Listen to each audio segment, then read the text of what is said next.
absolutely not eligible for release from ICE custody. Like, listen, if you fucking kill people, if you're an illegal alien, you sneak across the border and you kill Americans, how about nobody's eligible for release? How about that? Let's just start with that. Well, I mean, so if you think about it, if you're a felon in the United States, you're not allowed to vote. Wouldn't it make sense that we don't accept somebody with a criminal record in the United States? Like, we have a lot of fights that we're already fighting, a lot of budgetary restraints in society that we can't really dig ourselves out of the hole with right now. But we have so much money for it. It may be shocking to give the Biden-Harris administration is actively releasing tens of thousands of criminal illegal aliens into our communities, but their own numbers conclusively prove this to be the case. This defies all common sense, read statement. This week has contacted the Harris campaign for comment via email outside of standard working hours. What is standard working hours? That's why they didn't get back to him? It was outside of standard working hours. The email arrived at 5:15. Put that back up again. Department of Homeland Security spokesperson told Newsweek the date in this letter is this is one that's sensitive. This is a Department of Homeland Security spokesperson. Scroll that down. Scroll that down a little bit further. Congressional Republicans voted against them twice. Democratic presidential candidate added executive action to reduce unlawful border crossing. This is the thing that gets weird. It's like, they say that Trump, the Biden administration is trying to say that Trump blocked some sort of border wall bill because he wanted it to be something Republicans vote against it. There's so much that kind of fuckery. I don't know if that's true or not, but it's the possibility of that being on the table. I'm not accusing anyone of doing that, but imagine a world where it's a person conspired. I'm not saying they did, but a person could conspire to make something happen because that would be something that they could campaign against. Look what you did. That's how dirty this game is. That's why nobody wants to do it. Fucking crazy. You're crazy like Trump. And he just waited. He sent Mark Cuban a letter when Mark Cuban's television show failed in like 2004 or whatever the fuck it was. And someone posted on Instagram today. See if you can find it, Jamie. But it's so petty. It's so petty. And the fact that he signed it and sent it to him, took time out of his day to have someone draft a letter. Probably didn't. Have someone draft the letter and send it to Mark Cuban in the mail.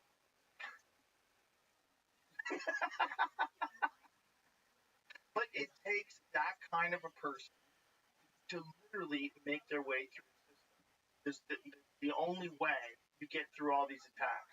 And we've seen the full forces.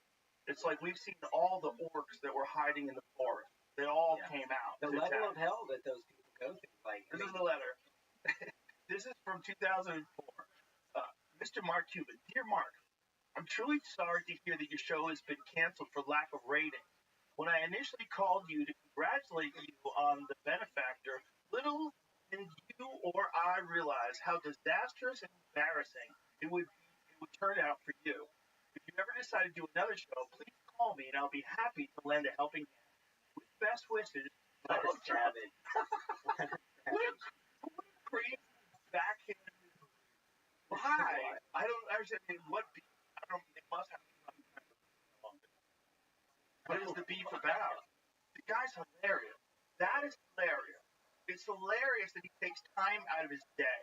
Yeah. Not just like say, good, fuck that guy. That show got canceled. Takes time out of his day to write like a conciliatory. I'm sorry. Sorry this happened to you, man. You fucking loser. Like literally writes it in there. The whole thing is wild. But what's hard is people use those things to distract us and to divide us. Like, even with my neighbor, I know we agree on 80% of things. Like, hey, I'm not against or anyone. Like, I'm not against Kamala. I'm not against Trump. I'm for Team Humanity. I am too. And we work together to solve the problem. And whoever wins, whether Trump or Kamala, I hope that we can continue the momentum of dialogue. And I hope that, we can truly have an open conversation that gains traction And what I love about it being public is it's forever memorialized in public record. I think there's no hiding. Yes, and I think it will, and especially in today's day, I've seen so many videos sent me of your testimony, and I've had them recommended on Instagram so I can follow. So it's getting around. But I think what's also interesting is that social chaos it unveils things. It unveils things about human beings. And that is one of the benefits of having a guy that you can decide is Hitler. Like, even though half the country loves him, half the country loves that dude. Maybe more than half the country. There's a lot of silent loves that guy because they realize like there's not a lot of other options out of this other than a fucking crazy person who would write Mark Cuban a letter like that. You need to be insane to pull this off. Yeah. And you might need to be insane in a way that you or I would find distasteful. It is insanity. Because even at a smaller level, just testifying in front of the Senate, the level of hate, like misrepresentation of truth, I don't even want to call it lies, but it's lies. The level of like misrepresentation, taking things out of context, it just doesn't seem genuine, and it doesn't seem like people are really fighting for truth. They're fighting to win a game. You're genuinely shook by it, but I told you, nobody cares. Don't read it. Nobody cares. Don't read anything about yourself. Even good things. Nobody cares. People know what the fuck is going on. They get to hear you talk in forms like this. They get to hear you actually talk and lay it out. They know who the fuck you are. All this is all just noise. But the good thing about this kind of noise, this social chaos, is it unveils all this corruption. It unveils the orcs that are hiding in the forest. You see it. And I am convinced, if they know the efficacy of the foreign countries using social media bots to attack people, they know that works. They know that shift narratives, especially for people that are sitting on the fence. They know all that stuff works. If you don't think that there's companies in America that we're not aware of that organize social media campaigns and have bots attack certain individuals like yourself for having a dangerous narrative, if you don't think that, you're crazy. You're but what's insane to me, Joe, is what part of saying, hey, we need to better understand how we're growing our food, how we're processing our food, how we're preserving our food.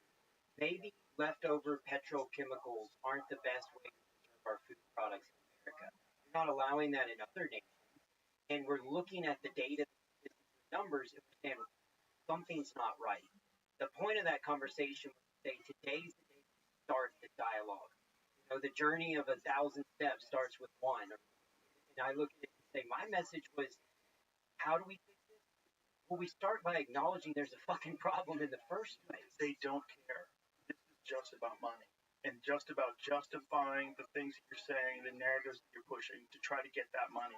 If they came out with an article, if someone did a peer-reviewed study that showed that if you drink exactly 13 glasses of water a day, you never get sick and you never get cancer, there would be articles the next day saying everyone drinks gallons of water, 13 glasses of water a day, no water for black people and people of color and the indigenous people, the trans people would die of dehydration, and the wells would dry up, and then the crops, and we're not going to have food, and a lot of impoverished people, you don't need 13 glasses of water a day. There would be some sort of justification. If you came out with some sort of a diet you could follow, and everyone, there would be an article about how dangerous it is to tell people to stay healthy. Because if we all live to be 150, the resources we're there saying diet, lifestyle, nutrition, getting proactive, predictive, and personalized. That's the message. It's a beautiful message. The system's waiting for you to get sick, and then they're giving you drugs. Rather than waiting to get sick and taking the drug, let's get proactive and predictive. Let's look at it at the biological level. Let's stop the chronic disease from developing at its roots and prevent this crisis. Don't you think there's a way that companies can do this and make money in an ethical way? Absolutely. There has to be. And that's where I say, this is crazy. At my company, I'm not a philanthropist. We make money. We're doing it for a fraction of the cost of the system today. We really are. Like, that the patient's getting a deep dive into over 70 biomarkers, an hour on the phone with the clinician. The only way I can scale this and make it better for practical and more cost effective is AI and large language models, which is what I'm rapidly running towards. Which even in that Hatchet Job article, he says and he's illegally using AI to prescribe. I'm not prescribing medicine using AI. She claimed that. Yeah, she said something to that nature. And isn't that defamatory? Yeah, I'm like, we are using AI to assess blood work, and then it is reviewed by a board certified clinician that then asserts the AI's homework, and the AI is just there as an additional tool. Now, the vision of the future, and I think this will happen, is I think AI will replace a lot of primary care in America. It's going to replace a lot of things. Anybody denying the efficacy of AI at this point is ignorant. You have to be ignorant. Willfully. You have to be willfully ignorant because they have used AI right now to diagnose diseases. They believe that AI is going to allow to assess breast cancer in a much more effective way because it can do something with visuals that human beings can't see with the naked eye because you're projecting things. AI is going to be able to have a much higher percentage of a chance of catching that Even cancer. at a great cash pay, I think Wastewell's a phenomenal clinic. I think there's hundreds, if not thousands, of phenomenal cash pay clinics. Here it is, brilliant. In any of those practices, the clinician has to do a chart review before you come in. That's going to take them at least 20 minutes. They're doing a good job. Then they're going to spend 45 minutes to an hour with you, walking through everything in your chart, what they saw, family history, genetics, epigenetics, cross-reference that with blood work. That's a lot of work. AI can do it at your own timeline and discretion. So your blood work comes back. Joe, you're busy. You don't have time to get on the phone for 40 minutes with the provider. No problem. Log into the app and you ask Alan. Alan, hey, remind me again, what was my blood work on testosterone? And then Alan's going to tell you. And then you can ask this AI anything. And it is backed by all the peer-reviewed journal studies, white paper studies, all the data that we've loaded in that has been cross-referenced by our clinical team. We're guiding that. It's not an open architecture, but we're allowing it to essentially help practice medicine in a way that we believe is the appropriate approach to medicine. And how can that be done? I just think in the future it's going to be the way of the future. It'll allow us to make it cost effective. Crazy the world is. Something that straightforward. The way you laid it out so brilliantly. Someone could label that as bad or woo or woo-woo. Because you would know the AI. Imagine a world where and again, sword cuts both ways. Every tool, good or bad. But what I'm envisioning is AI monitoring you 24/7, tying into your wearables, know your REM sleep, your heart rate variability, gone through it, done a DEXA. I know how much lean muscle mass you have, how much visceral fat, how much fat. I have your epigenetics, your genetics all loaded. I know your family history, done a cancer. I know that you have no forms of cancerous tumors in your body at this moment. From there, now we have a clean bill of health starting, but we're tracking. I know that Joe slept 5 hours on Saturday. I know that Joe got 1 hour of sleep on Saturday. And then we can accrue those data sets, begin to cross-reference it. Like right now, we have over 60,000 patients at Wastewell. Imagine when it's nationwide and we have millions. How are you monitoring their sleep? We're not yet. This is the app that we're launching. What would we would tie into it? We want to be agnostic. We want to tie in faith. We want to tie in all any of them. You give us access to that data. We'll know what date you started prescription care. You'll be able to refill your medicine straight through the pharmacy because it's vertically integrated. Here's the challenge with traditional medicine. Every software is based on how to get paid fucking. That's it. Pharmacy software is 30 years old. It is purely based on how do I get my money from CVS? How do I get my money from United? It's not meant to be a tool that helps drive health span and health care. But if you vertically integrate pharmacy software with the medical practice software, with the AI, the wearables, the REM sleep, it then knows what date, Joe started glutathione or whatever, a peptide or whatever it is. And we're going to see if we can track a marked improvement in heart rate variability and all those variables. And at the end of the year, we reassess you proactive and personalized through a DEXA and a VO2max and say, look, Joe, you gained 1 pound of lean muscle mass. You didn't put on any additional body fat. Your visceral body fat is at an all-time low. Your chronic disease score is an A+. We do not think you're heading towards a chronic disease. We are proactive, not sitting back waiting for you to get cancer. We're going to roll our sleeves up and go to fucking work. And it's not hard. This does not cost a fortune. It is totally affordable. I hear all the time, like, this is your body. This is how I ended my speech to the Senate. And I believe this. 400 trillion to 1. 400 trillion to 1 are the chances you are alive in this room today. What are we going to do? Are we going to let these bastards at Big Pharma and Big Medical profiteer off of our family members, profiteer off chronic disease? Or are we going to take sovereignty and accountability?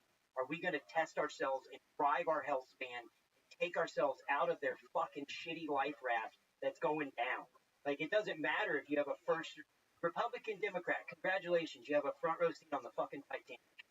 That's where we're headed if we don't get proactive. It's not a left or right issue. This is an American issue. That's all I keep trying to hammer home. And thank God the Republicans are talking about it. And I hope the Democrats will start talking about it. That's why it's so fascinating about that's what's so fascinating about ideological capture. That thing that you would think would be one thing we could all agree on. We should all be healthy. That would get attacked. And that it would be more cost effective, you could use technology, and you have a much more comprehensive understanding of your health, and that gets attacked. That's how upside down things. That's how and then there's people that if they think it helps their career or it helps them in journalism, it helps them get more connected, they will be the attack dog. They'll be the attack dog and go after someone with about as it's one of the things that RFK said that I think really did resonate. We have to stop. We have to start loving our kids more than we hate each other. But agree on the issue of we've got a lot of work to do, and some. It's very straightforward. You can disagree all day long, but what you're saying is so straightforward, so beneficial to everyone across the board.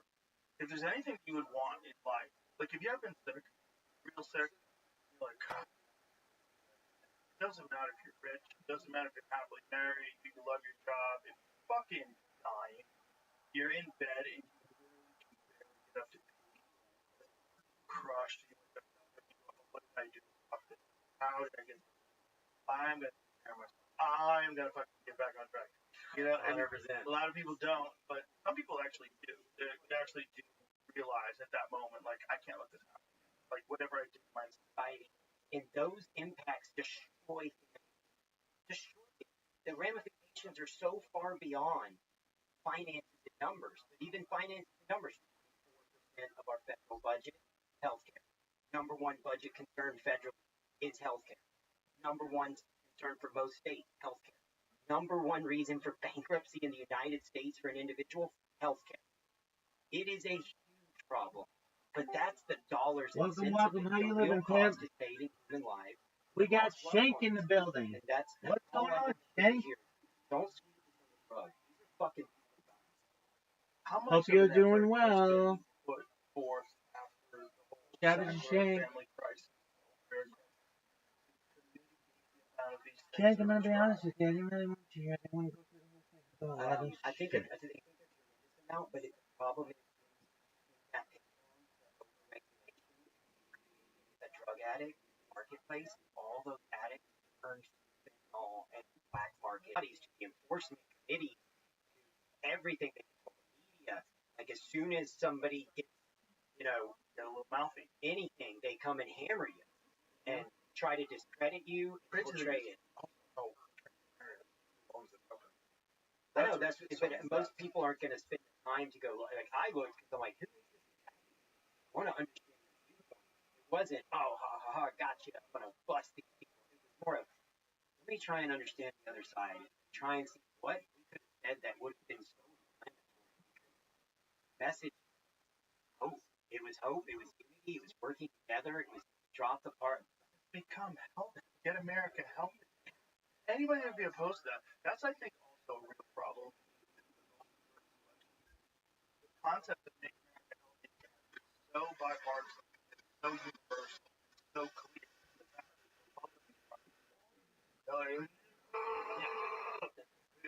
you're so mad. Like, that should have been something the Democrats poison. The left used. Like, what part is it? Anytime I've come on, I've cited all my references on the Waste Well website. I list reference after reference, study most after of the study. things they label as misinformation from COVID. I mean, especially what they did to Peter McCullough. Peter McCullough is the most published doctor in his field in human history. He's not a quack. Jay Bhattacharya, he's a professor at Stanford, right? Isn't that weird? What? These are the fucking actual experts. These are the real experts. You guys are out of your fucking mind. And you're saying this is misinformation? The problem is misinformation is like, label it homophobe, transphobe, misogynist. Once they look racist, once they get you, they put that on you, misinformation. You spread misinformation. You're like, what? What misinformation? Tell me what wasn't true. Yeah, and I'll even say, and again, I don't know. I don't want to be conspiratorial. I went to bed and I was conspiratorial. I went to bed and I was exhausted after that. Cam Haines thing in his story. Cam Haines thing in his story. Saying that it was a lot. And they said that he couldn't mention. He wasn't allowed to mention me. He wasn't allowed to mention me. I forget what the label was. Your JRE label was. Your JRE experience. I don't know if they're affiliated with page. Instagram, print screen and message that this video is not print screen and message that this video is not suitable for post or something. My video. Testifying in front of the Senate. They won't. What are you talking about? So if someone has their claws in Meta that's able to suppress information, someone has their claws in YouTube, someone has their claws, and you can use whatever label. You can say advertisers don't want to advertise on this because it's a controversial subject, and that's the problem. Okay, if that's all it is, but then it's just to get a lot of views. So if you want to withhold advertising, but the views are substantial, that means that it's really being shared in a normal way when something's so outrageous and something that much momentum that quick. It doesn't make sense. Too profound. It was too resonated. It was going crazy, and 100 new follow, 100 like, whatever, in the next and chronically corrupted by the environment itself. But I would tell you the same thing with academia, the same thing with the hospital system. Yeah. Also, it's not the people that work in the FDA, how much of a dent do you find? You're going to stick your neck out, and you're going to get chopped off. You're up the corporate ladder. It's not set up that way. And that's just the reality of being a human being, and go, hey, I do my best. I read that article. Most of those people are like, most people need that hypocrite. I know a bunch. And like, they're walking around quick. Graham Hancock came in here after his 150,000 years. According to his age, everything's older. Graham's got to be 70, right? Back then, I'm not sure how old he was. This is back when we were in LA. But he was walking around 6 weeks later. Fine, no limp, nothing. It's extraordinary. We hope that they would continue to innovate that way. You know what's going on in California right now?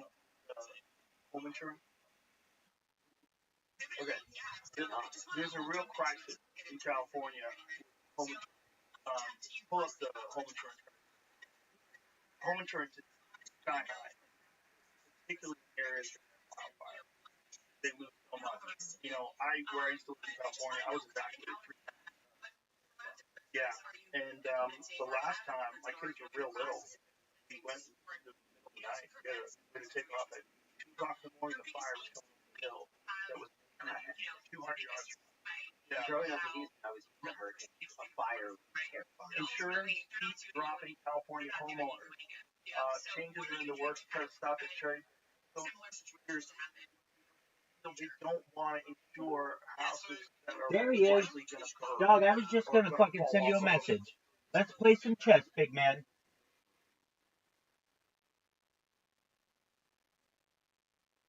Good monster. You ready? Yo, dog, you ready to play some chess? Hell yeah, bro. Excellent. All right. So you're gonna whoop the shit out of me, but I'm gonna let you win. See, I say that it's practice and hope for the best. How's your day going? Good, bro. 1 sec though, 1 sec. Take your time.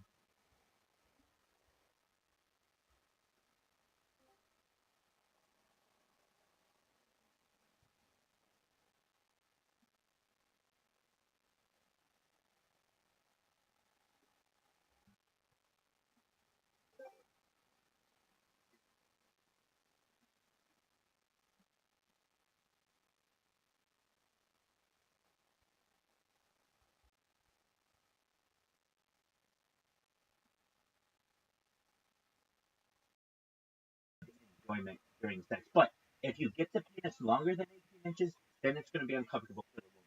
So it's kind of this balance. And then you'd have to make bigger man and bigger woman, bigger man, bigger woman, and it never ends.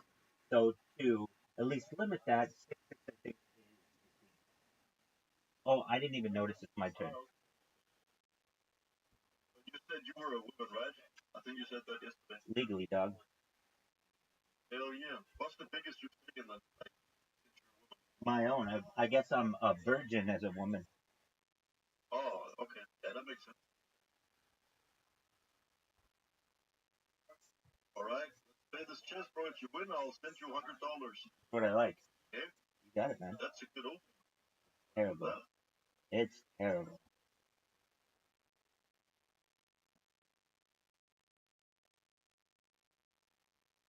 Okay. Not bad.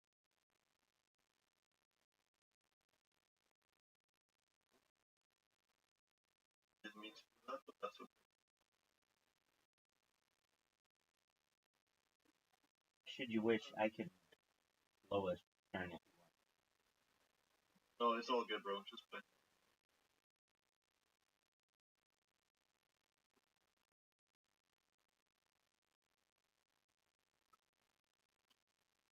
Nice, nice. Right, let me just go. Just go here.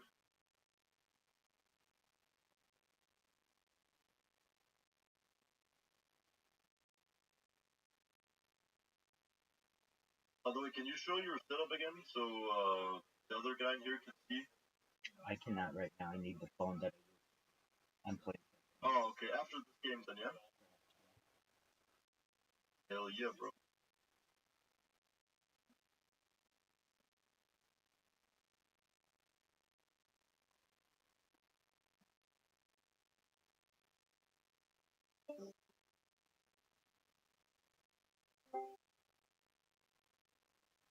Is it my turn? It's my turn. There are a lot. There's this statement: if you build it, they will come, and perhaps one day they will all be built. Hell yeah. Right here.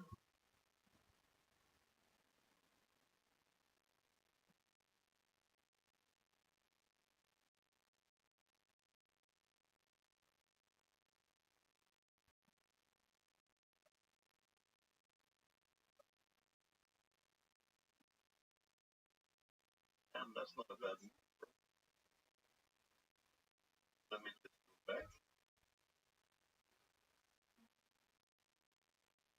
Yeah, he's pretty good. No, no, I don't play that much. I've never been very good. Just hide away here. I just created a job very recently. I do like to play.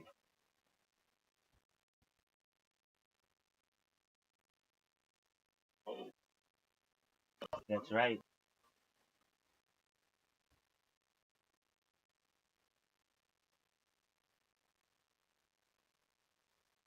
Righty, then I go.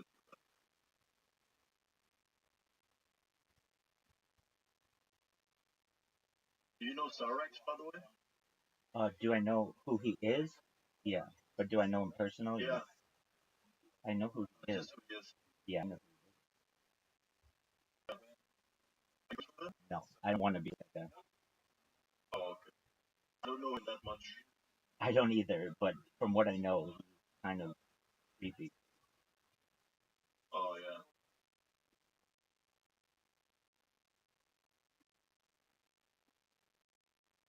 were talking about yesterday something about teleportation, right? Yeah, so as I understand, there will be something in the future known as jump room. Essentially, Yeah. it's like a portal. You can put it essentially anywhere in the world or anywhere in the universe. And perhaps, depending on the way that the information is communicated, you can instantaneously be in one world and be immediately transported to another world. Yeah.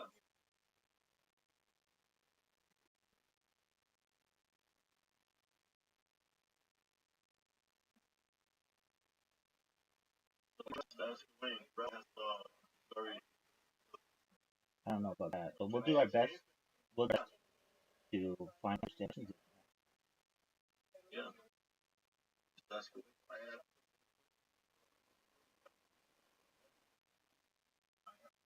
Well, if I don't know an answer, I can either confirm or deny that information, or I will tell you that we need to look up more information, or I'll know the answer. No, I don't. I actually, I know a little bit about a lot of subjects. I think you have a good memory. Well, thank you.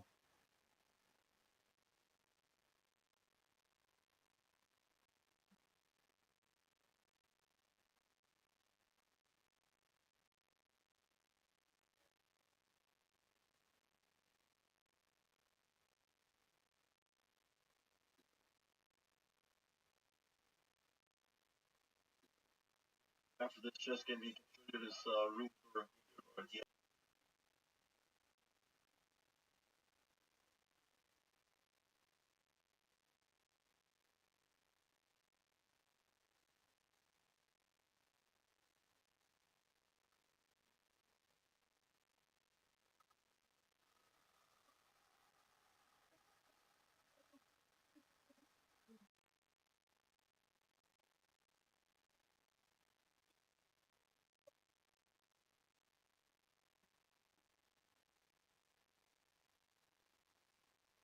I'm coming for that king. For it. After losing my queen, I should have just resigned. I see what you did. You bring somebody else in here. You make them distract me. It's a very, very good strategy. You make them distract me. It's a very, very good strategy. And yeah, I'm impressed. I'm impressed. I'll leave it at that. I mean, I have to, because I told you if I win, I mean, if you win, you get $100. So I know. Fortunately, beforehand. Excellent. $100. That's I beautiful. told you I'm very rich in real life. That's what I like to hear. I like a man with confidence. Good on you, Doug. Hell yeah. I have 8. Wow. You are doing well. Good on you, man. Yeah. Each time you win chess. Well, it doesn't look like it's gonna happen this time, but I'm willing to take you up on I it. mean, that was unlucky. Yeah. I was pretty unlucky. I had been playing pretty well before then, but a massive mistake like that. Definitely not allow you.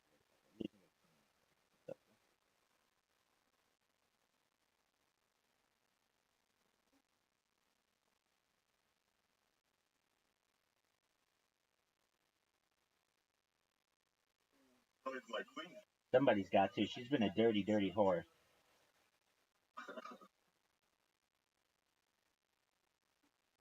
Oh.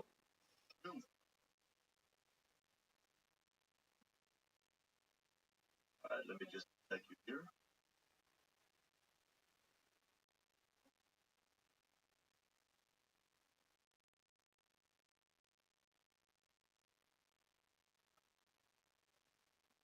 Okay. We just submit right here.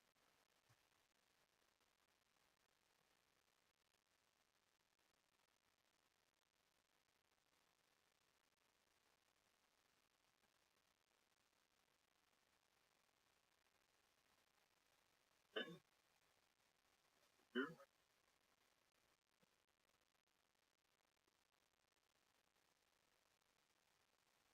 That's a good move. Goodbye, my knight.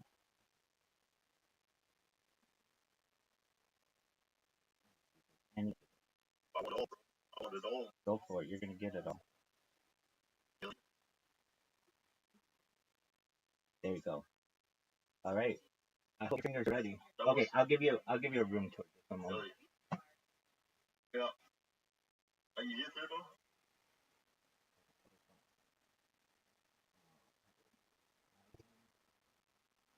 Are you watching his webcam? One moment.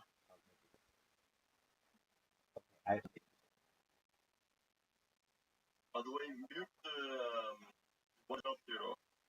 Otherwise, you'll hear the sound when he speaks. Okay, good. Children, but at any given time, I have any podcast going or sporting event. We've watched the Olympics on here, multiple Olympics actually. We watched baseball. So that's what we got going on behind me. In the corner here, there's you'll see a from it is live on quite a few different platforms. These are all important tool that I can utilize because it's cancelable. So I'm live on like 8 different YouTube. I'm live on 8 different Twitches. I'm live on 8 different Rumble. I'm live on Africa TV.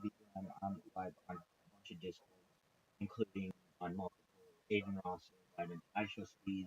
I'm live on Music live on Billy Billy. I'm live on Live. I'm live on Telegram. I'm live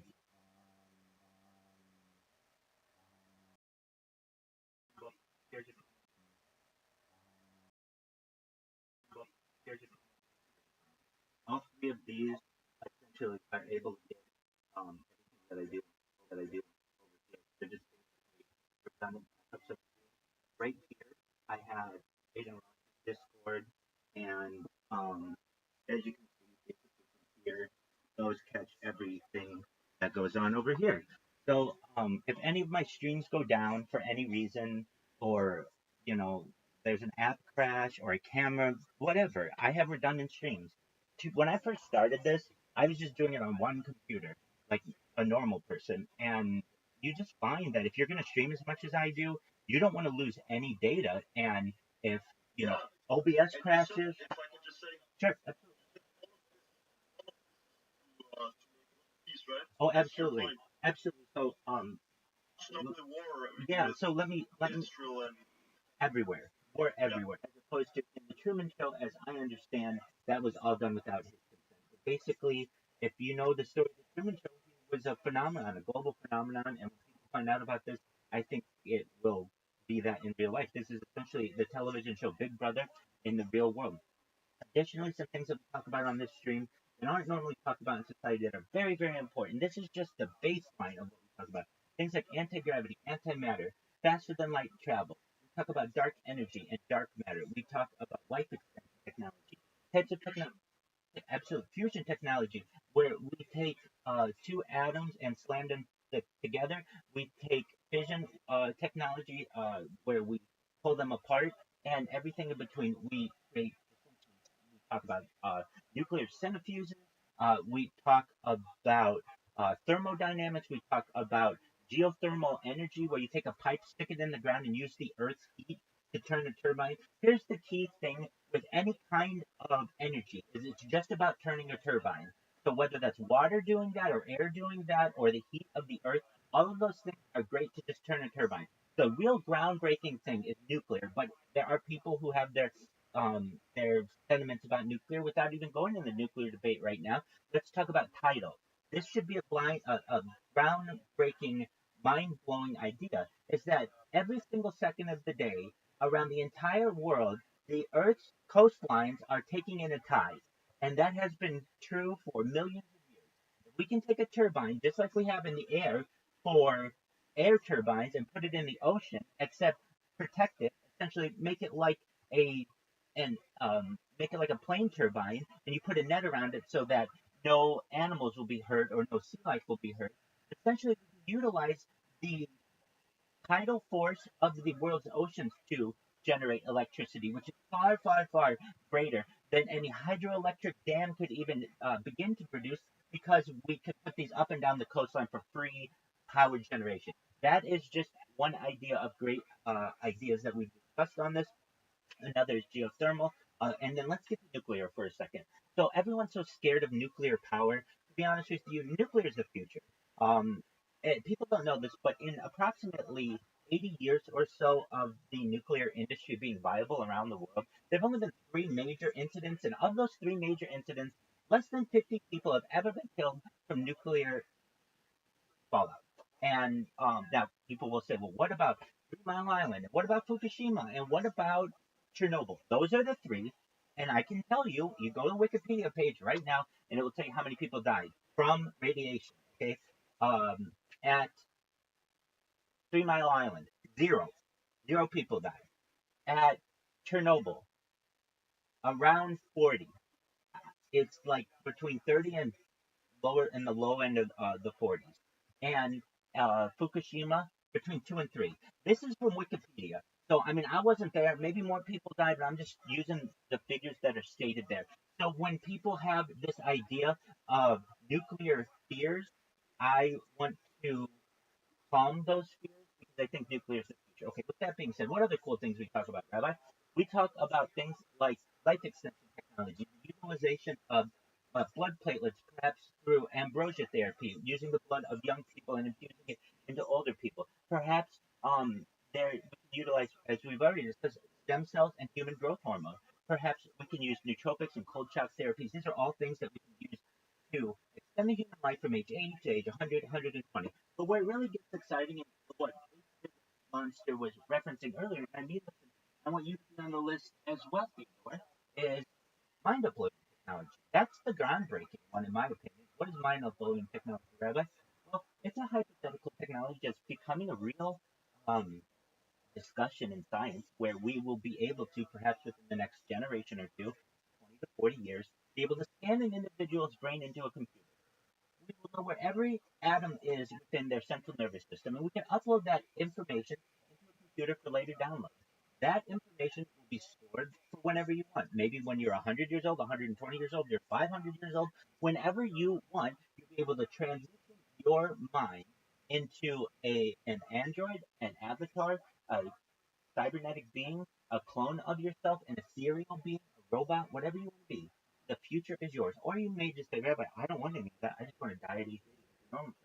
Cool. Whatever you want. I want you to know the possibilities are endless. And there aren't people who are discussing these types of things in society.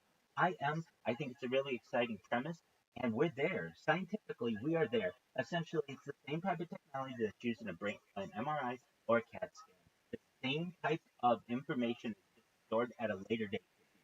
So those are just some cool ideas, or even cooler ideas that we talk about. Revivification technology. What is that? Theodore, you may have been in love with someone, or you may have lost a loved one. Perhaps it was a parent, a grandparent, a child, someone. We've all lost someone, a friend, and maybe it was just too soon, and you want to get them back. And there's this longing that you have. You don't have closure, whatever it may be. There's a type of technology that exists. I call it revivification technology. I've seen it referenced as that.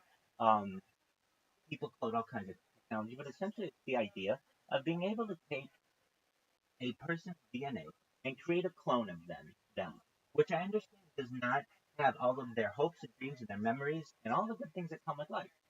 But what we can also do is take a photograph of them and be able to remove the layers so that we see their skin, then we see their muscular tissue, then we see what their brain perhaps makeup was by removing different layers, and we're able to map their brains, not saying today, but perhaps in 100 years, to be able to know where every atom is in their brain as well. We take that information, we upload it into that clone of their body that we made out of their DNA. And if you're wondering how do we get their DNA, their DNA is still exists if they were around in recent times, and if they weren't, there's a way that we can essentially re-engineer their DNA through their offspring and get a near perfect version of what they would have been. We take that information, we create a clone of them, which is essentially a shell, and then we put their soul or their consciousness into them. And one day it would be something like this: a door would open to some kind of capsule where we were doing all this. They would open their eyes and they would have full consciousness, like nothing ever changed, like they were in a long sleep. And you would have to explain to them, say it was your grandma or grandpa or someone, that they were um, someone who was brought back from the dead, essentially, using the technology known as revivification technology. And that they have all of the opportunities that a living person would have, including life extension technology and mind uploading technology, and that they were essentially someone who was cared enough by people in the modern times that they didn't want to let them go. And that will be seen as great praiseworthy action, that there were some people that we felt were so special that we didn't want to let them go and we brought them back. These are all types of technology that we discuss that aren't normally discussed in general society. And I want to inject these types of what I feel intelligent conversations into the global conversation. I hope that makes sense. Yeah, all the time. I was interviewed about it 3 days ago. Yeah, so AI is the future, and I've been using AI at least since ChatGPT was launched on November 30th, 2022. I don't know a lot of people who know exactly the date, but I can tell you that there are two different kinds. To my knowledge, there's artificial general intelligence, which arguably we just attained. As I understand, ChatGPT just passed the Turing test, which is the calculation of human um, intelligence, essentially in comparison to a computer. And now the next step, having attained artificial general consciousness through the passing of the Turing test, is the next step, which is artificial superintelligence, which is the really exciting part of artificial intelligence. So I think artificial intelligence is the future. What I talked about a couple days ago in an interview, and I'll just rehash it. It's going to already it's replacing people, but in particular, positions like coders, waitresses, frontline staff, any kind of customer service agent, any kind of entry level position is going to be replaced within the next 2 to 3 years, and then more complicated positions within the next 5 to 7. If you have ever heard of the Da Vinci, it is a robotic surgeon that is better than perhaps any surgeon that has ever been. That is already a reality. It's already used in the medical field. There's another type of technology I think will be utilized perhaps at high level law firms known as the Shapiro. It's essentially an AI lawyer that is much better than any lawyer could ever be. And instead of law firms paying out tens of millions of dollars to their partners or and their clerks and such, they can just literally go to a piece of software that only the top 25 law firms have in the country, and they will be able to essentially dominate any other law firm. Because any argument that perhaps might be made is by a human is going to be inferior to that of AI. AI will just be able to search every Westlaw case, every LexisNexis case that has ever been on the books, not just in United States jurisprudence, but perhaps globally too, instantaneously, like a calculator, much faster than any human would ever be able to calculate more information than one human would ever have any of which any human would have any knowledge. And they'll be or law firms and be able to utilize that instantaneously and essentially create a monopoly on the laws on the law field. That's a very good answer. I have a question about immortality. Sure. Because immortality it sounds nice and all right, but imagine you get to live for a million years and you 100%. get to like a million different women. Absolutely. Wouldn't you like lose interest in Ab- having sex? Absolutely. Yeah, you will. You'll get bored. If given enough time, infinity is a punishment. Why? Because that means you can't stop. So that's why I say you may want to live forever within reason. When I say within reason, what do I mean? I mean you're not going to be tortured during it. I mean that you're not going to. It's not going to be overall unenjoyable to you. I mean that you'll be able to stop it when you want. That's what I mean within reason. And that's the important thing. We have to think that there may be people who, I don't know, people want to punish in the future. Like whom? I don't know. Some, I'm not going to name a name of someone, but we'll call it some bad guy from the past, John Doe. And everybody hates John Doe. And we're going to, with technology, bring back John Doe and punish John Doe into eternity. That is an opportunity as well. And it's actually a very scary aspect of it that may need to be controlled in the future because if not, essentially, absolute power corrupts absolutely.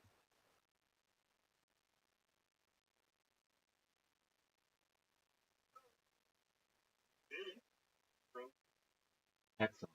All right, back to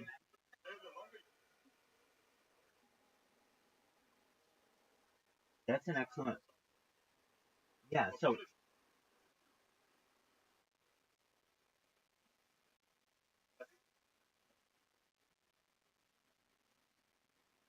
absolutely, and that's an opportunity as well. Let's talk about that.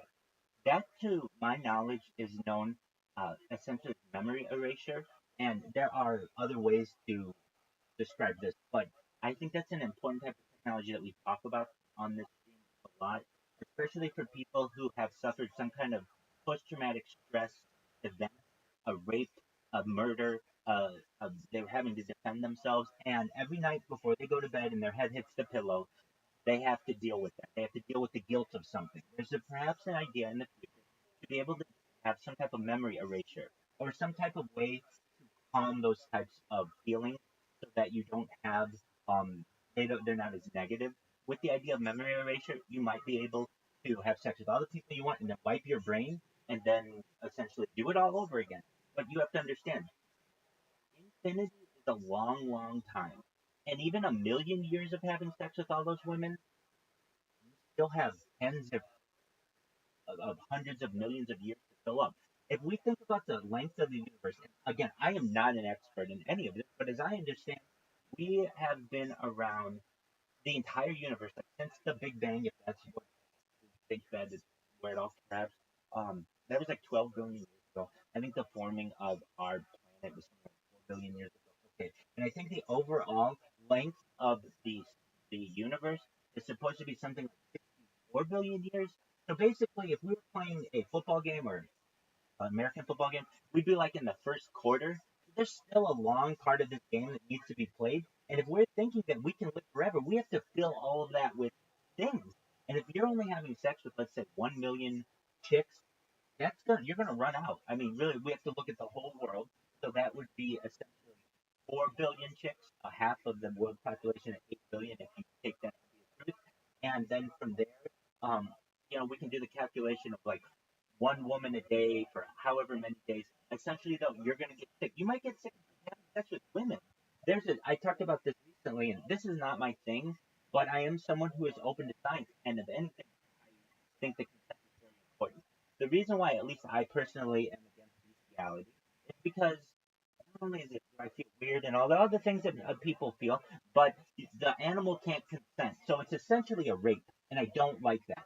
But in the future, with the type of technology known as telepathy, you might be able to get consent from an animal or an extraterrestrial being, which means that you might have get sick of just having sex with women here on Earth, and you want to start having sex with robots and cyborgs and different types of extraterrestrials. And while this does sound far fetched, I can tell you this is all in line with what we hear from alien abductees. I had a chance to say yesterday that alien disclosure and the alien phenomena is one of my great passions. And so I like to listen to the testimonies of alien abductees. And what they say is many of them are hybrids, or that there's a hybrid, um, perhaps species that has been started here that lives amongst us.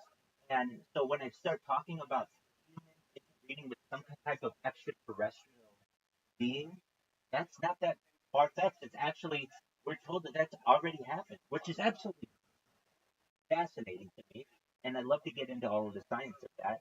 But I just don't want you to limit yourself to say, look, I'm good in person for the rest of my life, and then that life turns out to be 500 million years. Do you know how much of a punishment that would be when everybody else gets to frolic around and enjoy people and or the hottest chicks on earth, and you have to stay with some just nasty ass 700-year-old woman? You don't want that, and she doesn't want it either. That would be a punishment for both of you. So, what we will see, I think, in the future, people will still fall in love. But psychologically, there is something known as the 7 year itch. What is the 7 year itch, Rabbi? Essentially, it is within 7 years of a relationship or so, after about 7 years, the human eye begins to wander, no matter who it is. And because of that, you have to understand that there's the possibility that love may be redefined. That currently it's love between two people. That's fine. forever, and then they always get divorced, essentially. All right, well, instead, we may have temporary marriage contracts. Like what? You get married for 7 years. Let's say that, Theodore, you are so in love with your spouse that you don't want to get divorced. That's cool. Get married for another 7 years. And you're so in love after 14 years, Theodore, that you want to continue to be married. Cool. No one's going to stop you. Be married for 21 years. And you're so in love and you're going to do it for 28, 35, 42. Do it for as long as you want. But eventually you will get sick of that person. Eventually she will get sick of you after 70, 80, 90 years. And you may say, look, I want to go have a relationship with the hottest supermodel that I can. She thinks that my knowledge of being older and experience is sexy. And I think that her beauty is attractive. But I still love you. And I want you to know that I want to fall in love with you in 7 years or 14 years or 21 years before we were limited to our lifetime. But now we don't have that limitation, perhaps. You may be able to extend your life much longer than previously, and thus we may have to reimagine what our types of marriage contracts may consist of. And if somebody is like, Rabbi, I have a traditional view of marriage. I want to be married to my spouse forever. That's fine. Just keep renewing your marriage. Yo, what's up, Brian? Can I ask you?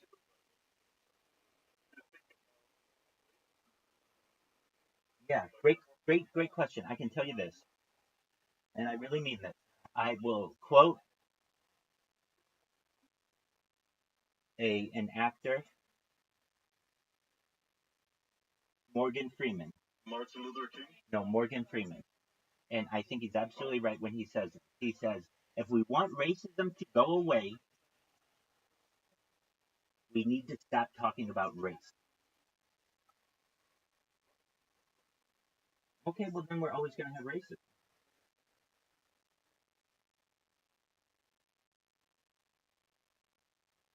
Hey, okay, just one moment. I can't hear you. That's not your fault. I have to just leave and come back on this one device. I'll be right back.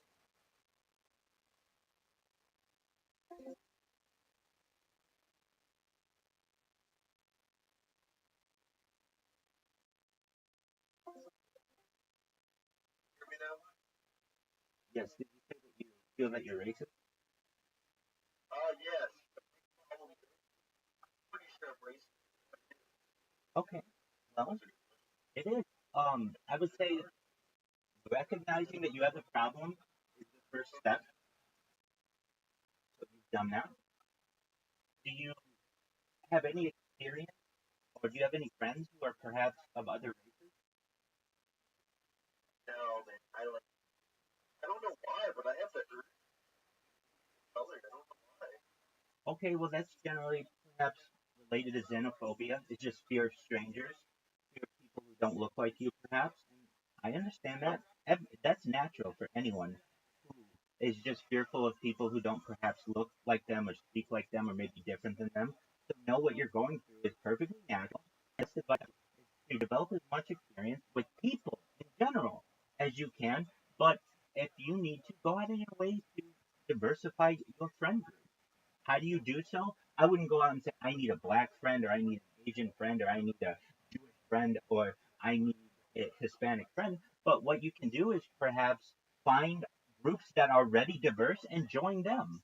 I don't know. What kind of games do you like to play, or sports? Do you have any sports you play? No, I don't do. Okay. But isn't race just a philosophy? Because Michael Jackson used to be black, but then he turned white. So isn't race just an idea? Maybe it's not real.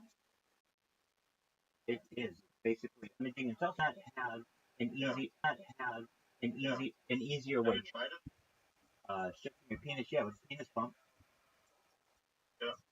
Yeah, Did it work? Or yeah, it does temporarily, and I would probably tell you that if you did it enough, it would work long term. But eventually, if you stop, it will recess to its normal size. As I understand, oh, if that's an interesting question. Oh, let's say immortal within reason, but I know what you mean. yeah. So let's talk about this. Um, this is actually one of the most fascinating subjects that I have. If you were to say to me, Rabbi, what keeps you up at night, or what is the thing that interests you the most? It's this group allegedly that exists, whether it's true or not, I'm not sure. But it's called the Galactic Federation. What is the Galactic Federation? Well, it's essentially the United Nations of aliens. And it's like, well, how do you know these guys exist, et cetera, et cetera? I can tell you that the former head of the Israeli space program, his name is Chaim Eshed, uh, he has stated that there is a galactic federation, apparently, and essentially there's going to be some kind of terraform that there may be some kind of extraterrestrial life that already has had communication with. Is that a serious question? I read that. Yeah, I read somewhere that aliens. They're the reason there is war on the Earth. Okay, aliens being the reason why there's war on the Earth, that's a potentiality. But what does that have to do with African Americans or black people? Because that's what they do. In order to create the war, they make the media tell lies, so the people turn on each other. So white people and black people hate each other. But it's the elite, it's the aliens that are behind it. Hold on. Okay, so I now understand what you're saying. Essentially, you're saying the people at the top. I just named Astor, Bundy, Carnegie, Collins, DuPont, Lee. We get into the Merovingian bloodline, Reynolds, Russell, Rockefeller, Rothschild, Vanderbilt, Van Dunn, the House of Windsor, and the Warburg family. Essentially, that group, uh, you're asking. Yeah, and so this ask why black people do more is because there's a reason behind it, you know? That in order That's what it's about. So, what do? If you're at the top and people start putting pressure on you, you start putting pressure on them together. So, like if you remember in 2008 when people were like, there was the Wall Street movement, and basically people were fed up with an Occupy Wall Street. Well, then what happened? Around 2012, they started taking, well, even 2008, we had some racial conflict, but really 2012, we not only get racial conflict, but we really get into gender, trans, all of that. And so we are all arguing about that shit. Everybody forgot that people were mad at them very well.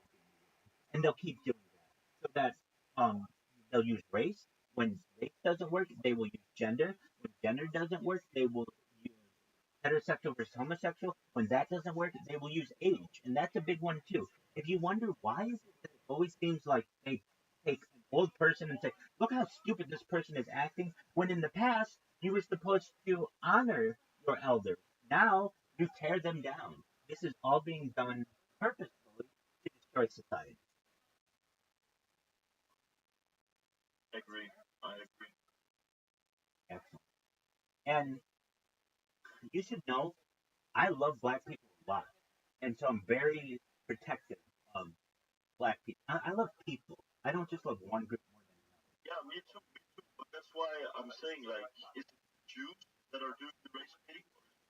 Like, I can tell you this. Of the families that I just named, which is like 15 families, 2 are Jewish. Okay? The others are all types of different religions. So at the very core, it's not one religion that's against everyone, it's a group of people.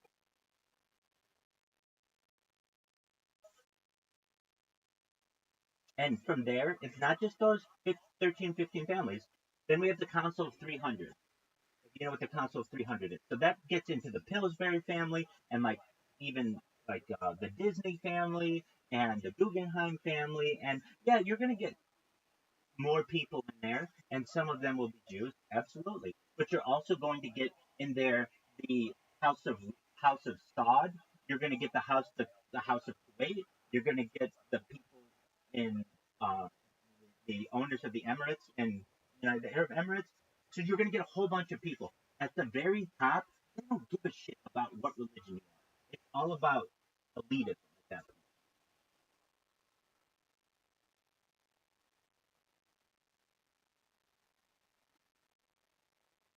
Now I can tell you, religion is changing. I've seen it change over the course of my life. We move towards what I'll come up with this term. You can look it up on Wikipedia. It's known as monism. What is monism? And I foresee a day in the future, essentially all the religions guided in Quran. Abrahamism, Christianity, and Islam all stem from the same person. So to get those original words, look, we're all among family. Come together. Let's say that neither your book is better than my book or my book is better than your book. Here's what we're gonna do. We're gonna take all the religious books, all of the teachings of Confucianism and Buddhism and Judaism and Christianity and Islam. We're gonna put them together, not in one book, but it'll be like you can buy it as a set if you want. Essentially, the world historical religious book. And if you want to study that for the rest of your life over the millions of years and dissect that, that's cool. We're going to move forward as a. Absolutely right with what you're saying. Excellent. Ancient Monster, I want you to know I loved playing chess against you. We're going to continue to play. I wish I could have played better. I got a little distracted there, as you know. But this has been wonderful, and I really appreciate your friendship, man. Yeah, we'll catch you later. Bro. Peace, dog. Have a great day. Shout out to Ancient Monster. You're amazing, dude. Friends met her an image of this woman. Oh my God, everyone is on Ozempic. Just because one was like, first of all, that lady's always find pictures of her from 30 years ago. What are you talking about? Everybody wants to like, yeah, that. So we don't give anybody misinformation. We need to run this podcast because Jamie found out at the end of the podcast that one of the Kardashians has her own GLP-1 daily pill. It's the latest product to capitalize on weight loss drug. This is Kourtney Kardashian, who's the thinnest. Like, she was always thin, which is odd. So, just so people know. But the point was, at the beginning, everyone was calling it the Kardashian drug. Maybe they were right. Back to the show. But, and that's what people do. Everything that they want. That the most eye-opening thing, having gotten behind the scenes, met you, met Kim, met Aaron Rodgers, met all the every person that you have works their ass. The level of dedication and commitment, and their schedules are crazy. The pressure is crazy. The stress is crazy. They have kids in find a way. Kim's up at what, 3 in the morning to go run 30 miles? He doesn't have to do that anymore because he doesn't have a regular job anymore. But that's good. Finally. I tried to talk that guy into quitting his job for like 10 fucking years.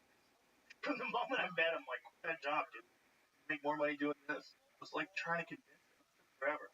It's like, just inspiring to see. You can sit on the outside and think, oh, that guy is on top of the mountain. He's lucky. They got lucky. But you don't realize it. All the steps that guy to get the world to get it. Cam was running marathons in the morning before work. He was working 8-hour days. He would get up 3:30 in the morning, run a fucking marathon, and then take 3 days off of work, take his vacation time, and go run the Moab 240, run 240 miles through the fucking mountains. Like, that's a regular guy with a regular job. And if you don't get inspired by that and realize like there's more in the tank than you think, and people like that, the benefit of people like that is that through their discipline, you learn that you can get inspired by, not maybe you can't run the Moab 240, but you will most certainly hold yourself to a high standard.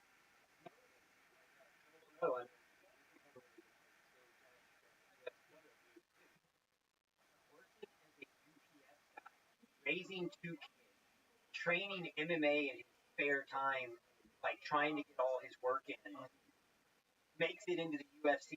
I mean, that's insane. How about Deontay Wilder? He's driving for, like, with Budweiser or Coca-Cola or something like that? Remember what he was driving for? Coca-Cola? Driving, delivering trucks. At, like, 21, starts boxing. At 23, wins a bronze. Crazy. Budweiser. Driving and delivering Budweiser. This guy's just trying to take care of his family. The reason I'm saying this, there is hope, people. Right. Like, if those guys can do it, we can do it. Take care of his kids. Medical. He needed money to take care of his kids. Help become a pro boxer. That is crazy. And then he has the gift.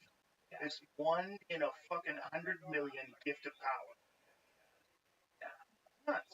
But people like that exist to inspire you. And, you could say, look her, she's a loser. Maybe she's not. Maybe she is really healthy. She fucking works out every day. Maybe that. Maybe that too. Maybe she's going, she's a loser. What's she doing?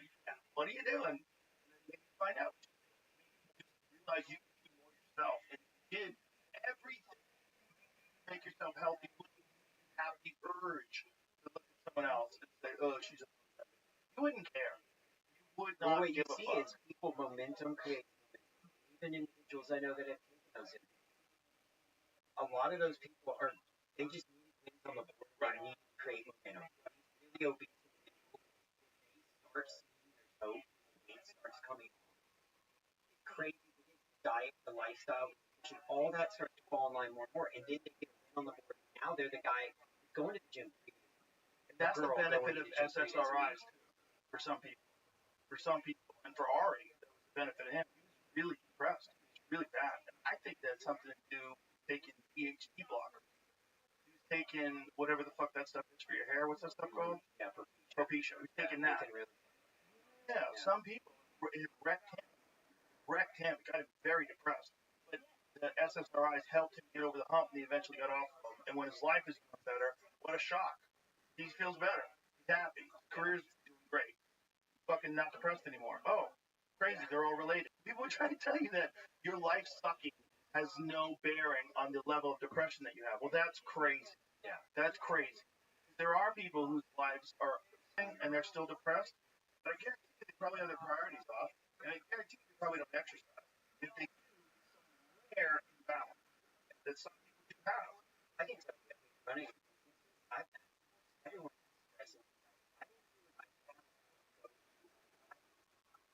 I take a week off, my anxiety is terrible.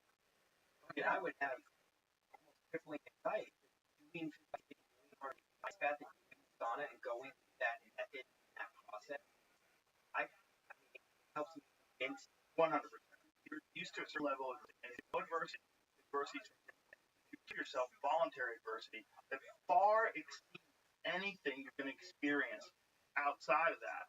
You're way better at handling stuff. Your workouts are so fucking brutal, and I've seen you in Muay Thai. It's fucking hard, man. It's hard.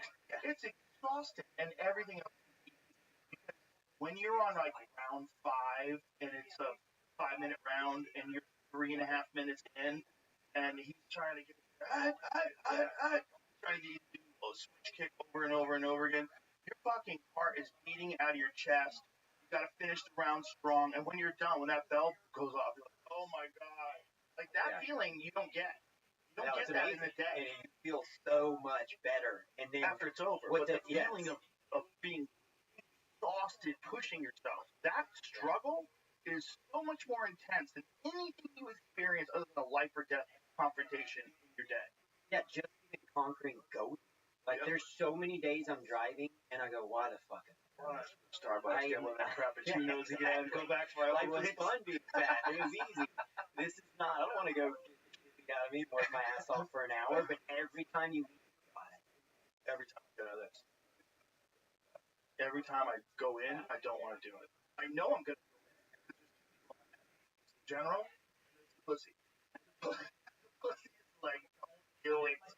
Don't make me do that for 3 minutes. I was like, shut the fuck up, bitch. We're going to do it. Stop with all these thoughts. Put the lid up. That one's one. I still, to this day, I do it. I hate it every time. I still have not. There's never a day where I'm like, this is good. That's a good thing. That's your win. That's your win of the day. You did that. You can get one on the board. And get one on the board any way you can. Completing workout. Write it down. Complete it. You got one. You got a win. Seems like it's not, but it's real. That's why the belt system works in martial arts, right? You get a blue belt, you're like,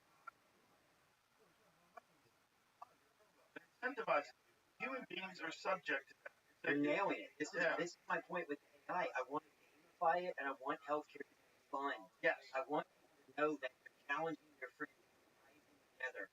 You know, you're only worked out 30 minutes today. Your dex doesn't miss. My overall mortality risk is improving. Yours isn't. Like, how do we make it fun?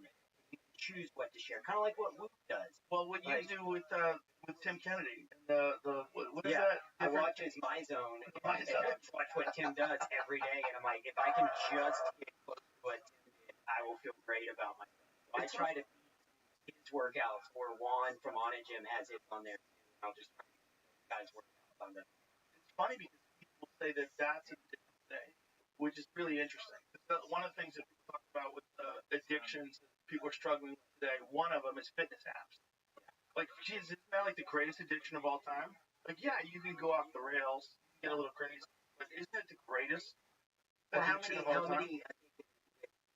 Addicts, they have them. One is finding religion and a higher calling, getting out to a higher power. The other thing I've seen is, candidly, a lot of times they trade addiction. Yeah. They get really big into CrossFit or Jiu-jitsu. Jiu-jitsu. Stand-up It's comedy. a healthy addiction. Exactly. It's a better alternative than drowning your sorrows in a bottle. But there's also the same pathways of the mind that lead you to negative addiction, lead you to positive addiction. It's just about channeling that kind of energy into something positive. I am 100% an addict, but I have figured out a way to be addicted to all things that are really good that I love. That's the way to try to live your life. Is to try to funnel that, whatever that focus is that leads you to want to shoot heroin. And this is also works the other way. There's a guy that I know that was a world championship caliber, and wouldn't drink, wouldn't smoke, just drank water, super clean and healthy. He was one of the top pool players in tournaments, a lot of money. He's like rock solid. This guy was hold down the cash. Like if you bet on that guy, you had a really good chance. He would win by he would not choke ever. Yeah, got it. Thing that got that guy addicted to pool, got him addicted to pills. He couldn't stop taking pills, man. That weird pathway. My friend Tommy put it this way. It's like the same thing that got him addicted. He called it. The same thing that got him addicted to pool, got him addicted. It's like this obsession. So he found this thing that gave him relief from the pain. He was obsessed with more of them. And then one day died. You know, he died young. Yeah, and this was a guy you would never. That's what's so insidious. It's about the over crisis. It's you can get good people. And everybody wants to say that wouldn't happen to me. I'm mentally strong. That's nonsense. I'm telling you, this guy was as mentally strong as you get. Some people just get something, especially if you're one of those people who doesn't tolerate it very well. Some people just I don't know if they look different. It's like hot sauce tastes different. People different.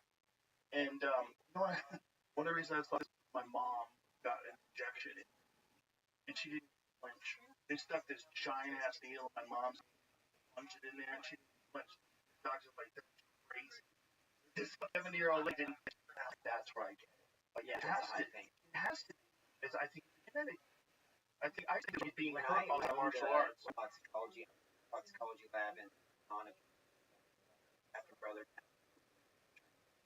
That one thing I did was hire an expert, Dr. Massey, came in and said on Obama's campaign, helping guide.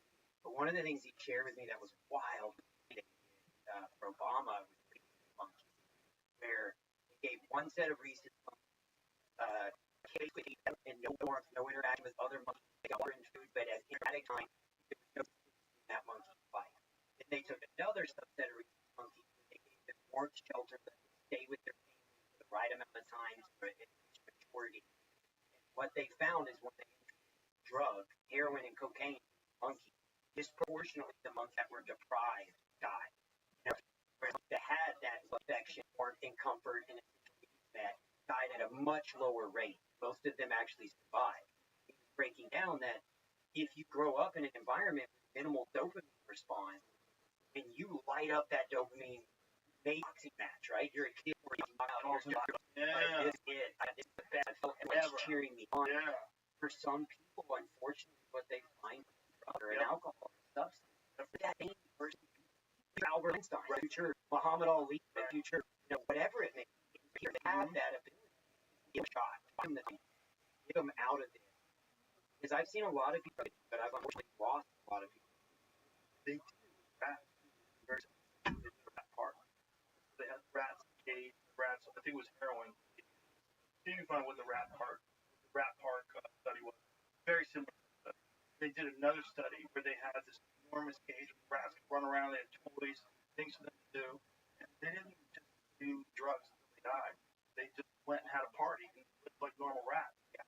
Just like all mammal humans, we have these reward systems built into cocaine laced rat. Oh, here it is. Alexander's experience in the 70s of called Rat Park research all along the community of rats and offered water bottles, water, one or cane would repetitively drug-laced bottles until they overdosed and died. Like pigeons pressing a pleasure lever, they were relentless. Their bodies and brains were overcome and they died. But I wonder, is it about the drug or money? Test hypothesis. He put in rat parks where they were among others and free to roam and play, socialize, and to have sex. And they were given the same access to two types of drug-laced bottles. When inhabiting a rat park, they remarkably preferred the plain water. Even when they did imbibe the drug-filled bottle, they did so never community of drugs.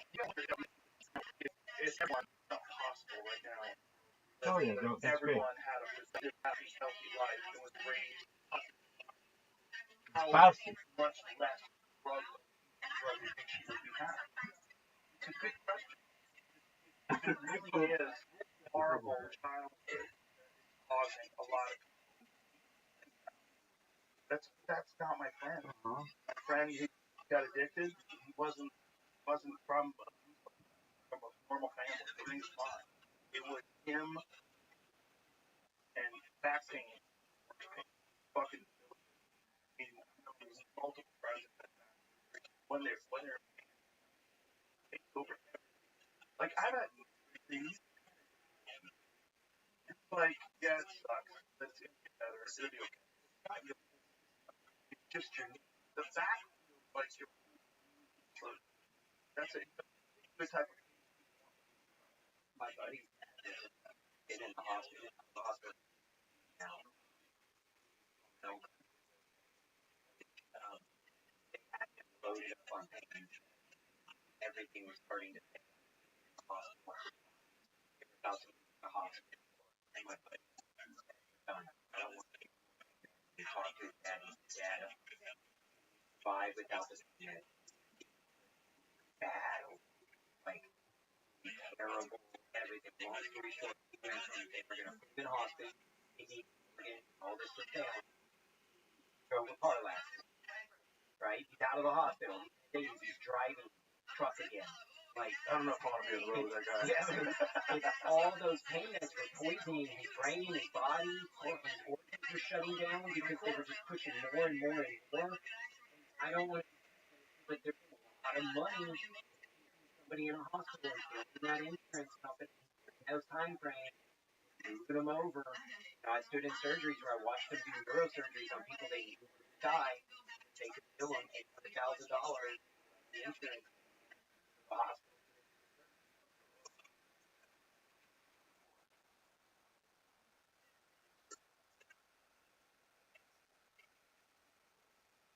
Just because our systems are flawed.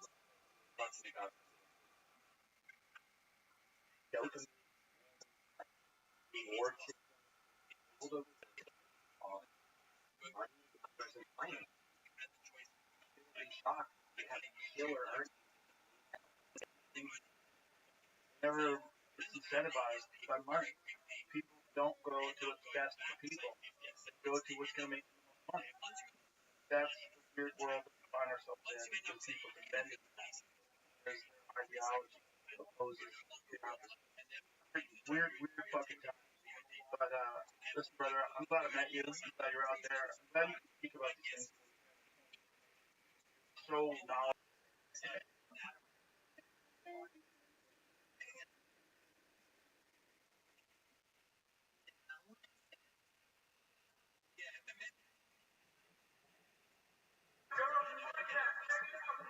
Oh, okay. Experience.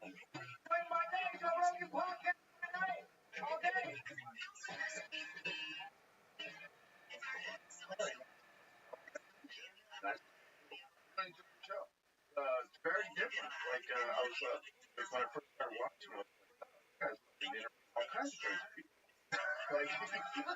Like Art Bell.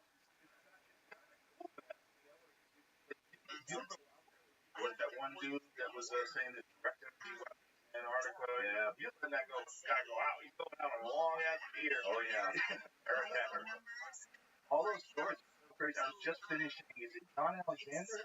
Yeah, the gentleman that worked with UAPs and unidentified phenomena and done it all. Fascinating. Fascinating. All the way back to yeah. That guy, what a crazy story. Imagine being involved in that kind of shit. I don't know. What's that? Rockefeller.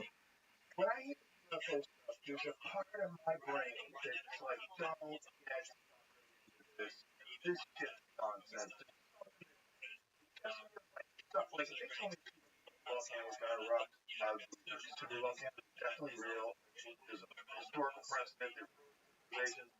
You tell me that there's UFOs, and part of me is just like, I don't fucking believe you. Yeah. Yeah, I know. I mean, you know what bothers me about none of these camps like fuck. Right. It's just my kid. Hell yeah. Put it off, bitch. Years. When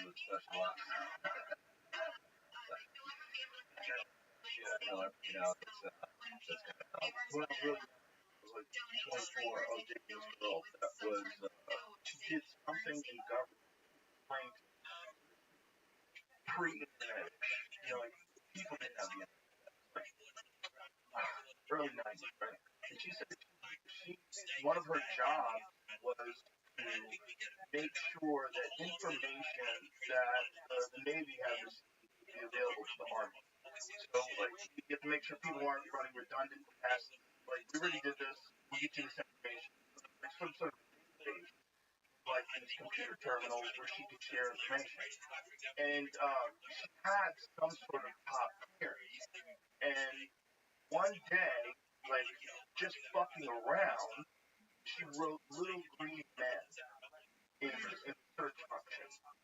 And her computer got shut down, and then people visited her. And they asked her, what are you doing?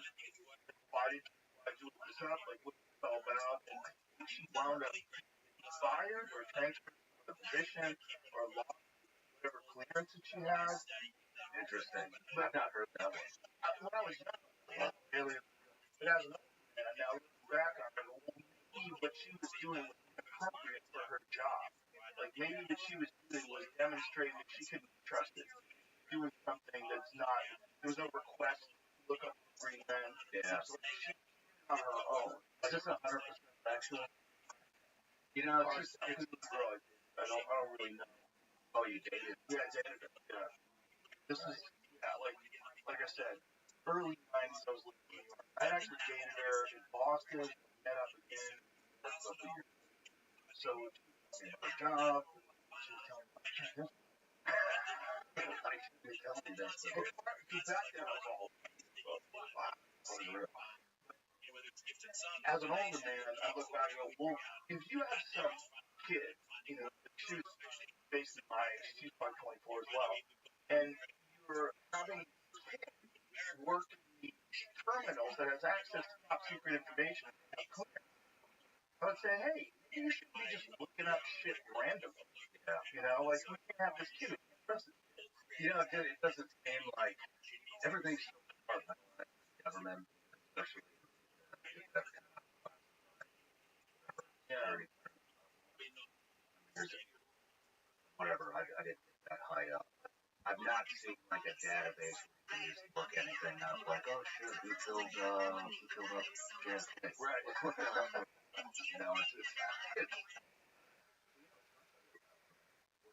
Trump said that they showed things you want to release. Oh yeah. Yeah. That's my eye. Yeah. The only thing that makes any sense is the United States. I mean, more and more just keeps unraveling. Tucker just comes out openly. He says it open. Yeah. CIA, okay. Black. I don't know who could actually say to the people who read those papers. Well, who knows what they were. The president is basically a part-time employee. Not a part-time employee, but a short-term employee. He got a long-running business, some technicality, every now and then he fucking a 4-year term, and then hopefully then he was 50 something by the rules. Bring him in. Right? Yeah, why would you tell that? Yeah. They get shit from him all the time. Which is totally illegal. What do you think about RFK's, possibly getting them to arrest him? I think it's one of the best things for the health of the people. If you really care about health, I think a lot of us, and it was me at one point in time, I've gotten more educated about it. A lot of us are very ignorant about what we're doing to our bodies with food and medication. I don't think we're being told the truth. I think there's a reason why other countries have banned food elements, like ingredients, red dyes, all these different. And this is all. There's a recent thing. Who's involved in that? We're going to testify in that. This episode is brought to you by the Farmer's Dog. Dogs are amazing. They're loyal. They're lovable. Like, just having Marshall around can make my day 10 times better. I'm sure you love your dogs just as much, and you want to do your best to help them live longer, healthier, happier lives. And a healthy life for your dog starts with healthy food, just like it does for us. There's a reason having a balanced diet is so important. So how do you help your dog food is healthy and as it can be? Well, Farmer's Dog gives you that peace of mind by making fresh, developed by board-certified nutritionists to provide all the nutrients your dog needs. And their food is human grade, which means it's made to the same quality and safety standards as human food. Very few pet foods are made to this strict standard, and let's be clear, human grade food doesn't mean food's fancy, it just means it's safe and healthy. It's simple, real food from people who care about what goes into your dog's life. The Farmer's Dog makes it easy to help your dog live a long, healthy life by sending you fresh food that's portioned just for your dog's needs. Because every dog is different. I'm not just talking about breeds. Their size, their personality, their health, every dog is unique. Plus, precise portions can help keep your dog at an ideal weight. Proven predictors of a long life. Look, no one, dog or human, highly processed foods for every meal. Doesn't matter how old you are, it's always a great time to start investing in their health and happiness. So, try the Farmer's Dog today. You can get 50% off your first box of fresh, healthy food at thefarmersdog.com/Rogan. Plus, you get free shipping. Go to thefarmersdog.com/Rogan. Tap the banner or visit this episode's page to learn more. Offer applicable for new customers only. They had all these health experts testify and all hammer this shit over. They're talking about food additives, talking about glyphosate, glyphosate, and like an enormous percentage of people show traces of glyphosate in their blood. They're getting all kinds of vegetables, ubiquitously sprayed on monocrop agriculture crops. We're all just consuming these poisons. There's no reason to have fluoride in the water. There's fucking no reason. We can put fluoride in the water. It doesn't make any sense. And we've been doing it forever. And there's no reason. And there's like real data that shows that high level of fluoride in water lowers IQ. The higher the fluoride is in water in certain areas, it's a measurable dip in people's IQ. Wow, I didn't know that. Yeah. If you mess around with it, you gotta get to do that. What is it? So you're basically and related. It's wide open. Deodorant. I think it's YUTA. There it is. There it is. YUTA. So shout out to you. There it is. Like honey nut syrup. So it'll show you the additives in there. Contains additives to avoid, and it'll tell you all the chemicals and what the chemicals do. Ah, that's genius. That's pretty great ad. No ads. Just didn't have to. Good for them. But that's what people need. RFK gets to office and expose a lot of this stuff. Just like think of actually, you gotta look at that guy's the history of that guy's work. All about protecting people from corporations that are poisoning them. That's literally what that guy did his whole career. And if you can do that with health, particularly with boys, look, there's one of the things that demonstrated is that charms sold in the United States, they don't come like Canada. Canada, the guy that we make it all pretty and exciting, they don't allow that. Fucking toxic. Yeah. So we allow it. Which means corrupt. Probably. The whole is heavily influenced. At the very least, forget about bribery. Heavily influenced by relationships that these people have with corporations, boards of executives, weird little revolving door between the FDA and the CDC and all these different organizations. And then they get this amazing job working for some corporation that they were helping regulate. It's the most transparent thing. It should be insider trading. How's that legal? I mean, does FDA approval mean anything to you? Not to me. It doesn't to me. But it took a long time before I got to that. It took a long time before I really understood, like, why do we think that saturated fat is bad? Oh, it was a lie by the sugar company. Why do people tell you that vitamin supplementation doesn't really help if you just eat a balanced diet? Oh, doctors don't know jack shit about nutrition. And then you're going to a guy who literally knows less than you because he went to medical school for how to fix needles or whatever the fuck he specialized in. And you're taking this guy's advice, and he doesn't know anything. He's not read any peer review. That guy's just trying to fun. He's got Bill piling in, bringing shuffling him through the office. He's worried about his. You get the insurance in case you fuck up, malpractice insurance, and you have to pay your medical school bills, and those guys are really good.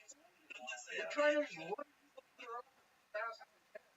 Does it bother you if there's some type of. Does it bother you if it's not FDA approved at all? Like nobody's. Why would especially drugs?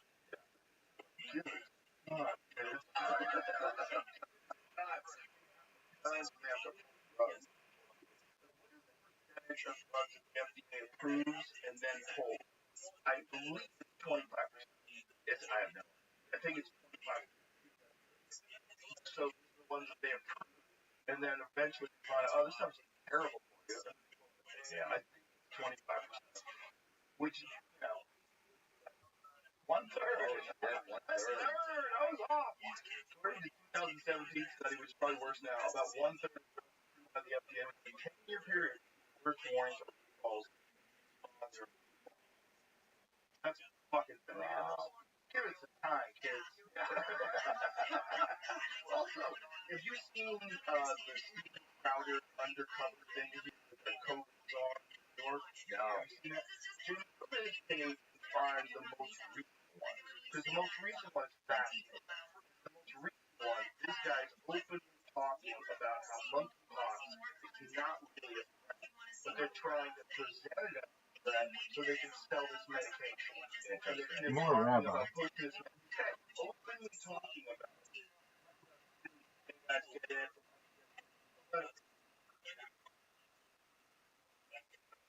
Yeah, it's to be honest. I'll show you which one. Yeah, that's it. No, that's not it. That's the one where he's talking about how he's got there's a recent one. I know. So is it because your post doesn't show it? That's okay. Just read it. We don't have to hear it, but Stephen Crowder's kind of decided to do this James O'Keefe type of thing. I don't know how they do that. It's pretty wizardry. You know, like a gay guy who likes to talk.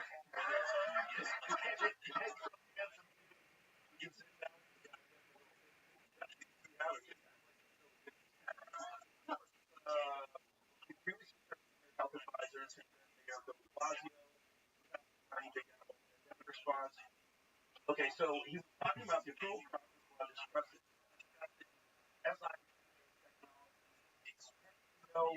Five detox drugs for monkeypox.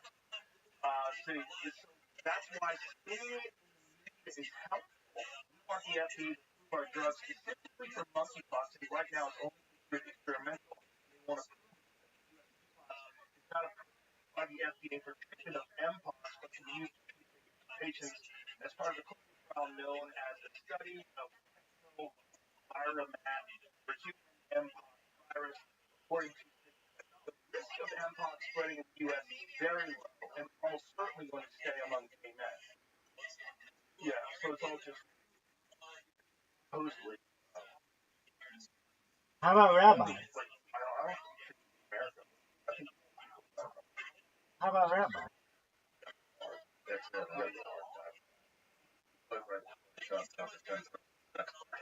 Oh, yeah, that was another thing. Having part lockdowns while he was encouraging lockdowns. So did you hear that part? No. Oh, got him on camera saying that he was doing Molly and partying. What have you done, bitch? I hope somebody doesn't see me doing it.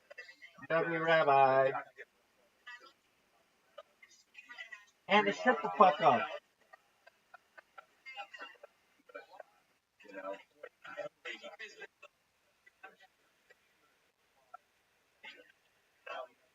People are actually on the show. People. I mean, it's crazy. Like everything. It's like a bunch of actors are running. That's what it's like. That's what it's like.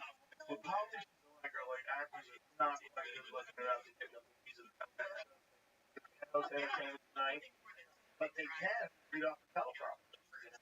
Do a good for look, Kamala Harris has one good read off the teleprompter, and she shut up the whole Harris rally, nothing wrong with that. Yeah. But if you were organizing crowds, like, say you go to the Wheel of Fortune, hello, ladies and gentlemen. Most of them, sometimes you let fans do it, like a very popular show, but I personally been on a lot of shows with the audience. It's basically like, you know what the sitcom is? The company that you hire and you pay audience. Cheer, they have an applause sign, cheers, laugh, the guy in the audience is yes to them that the people at home don't see. So it's just her saying quite a few things that weren't true, and no one said anything about it. About did you see that video? Oh yeah. Like, what the fuck? I mean, got a really good friend of mine that's employed in overseas right now, and according to Kamala Harris, and yeah, I think that guy's. Instagram account.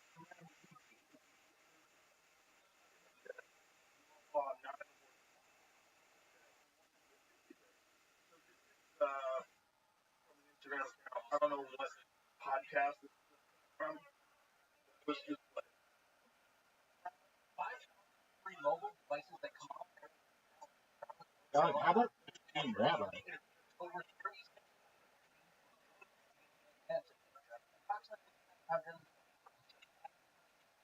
North Carolina, percent after only 600 from North Carolina. Someone shows up, something, and then all these people, because it's a Trump event, you don't really have like organized buses like that. People just kind of show up on their own. Mine's the bus event here, and a lot of people are also people that attend multiple rallies. Yeah, we know. Are you fucking hot?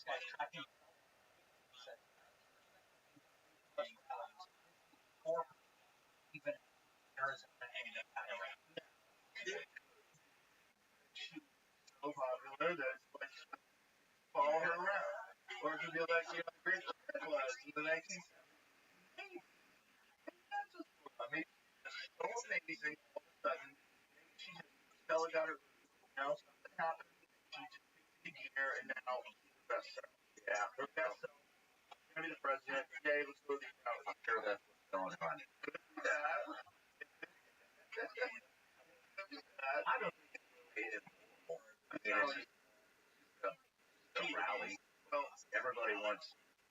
Valley to be full. It's a facade.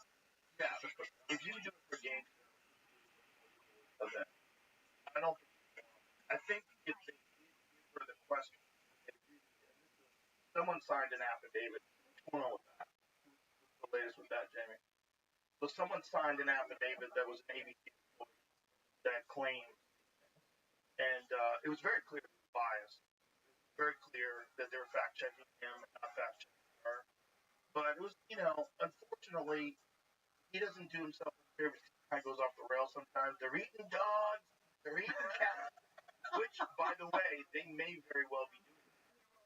That's a thing they do in Haiti. Sometimes they sacrifice animals. They have local rituals, religious rituals that they do. I mean, this has been going on for a long time, though. Sometimes the kung pao chicken is a chicken, right? I mean, so, that's a real thing. That's a real thing. Wow, is that dangerous? God, you're fucking stupid.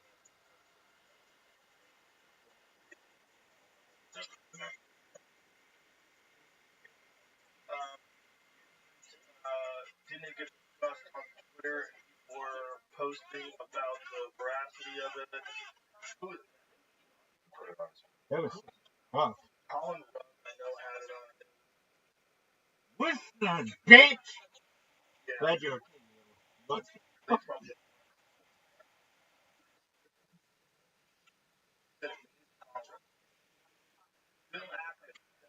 Bill Apple didn't know claim accurate and shared it anyway.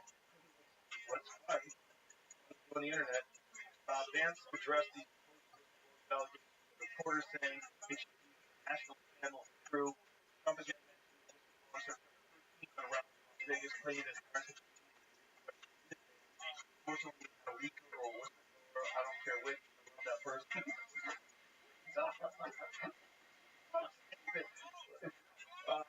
Representative Dan Mauser and Fox News that he tried to bring in ABC News and the whistleblower from Congress testify about the car crash. Yeah, that was amplified by Mark or something. I think they do stuff like that. This is my take on that when I saw all these people tweeting that the guy died in the car crash. I was like, that might be a trap. That one might be a trap. Yeah. But I think they do stuff like that. Well, they'll throw out a story, get people to share it, without looking into it at all. It turns out to be complete horseshit, and it makes the whole thing look like horseshit. Now it looks like the next thing happened. Horseshit. Yeah. I mean, it's effective. no way.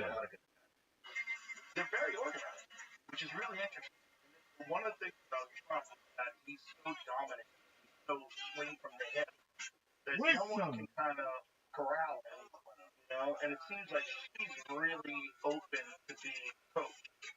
Like some of these speeches are very different than he did before. And you see the difference between that and like interview. By the way, I heard about it. Why mom?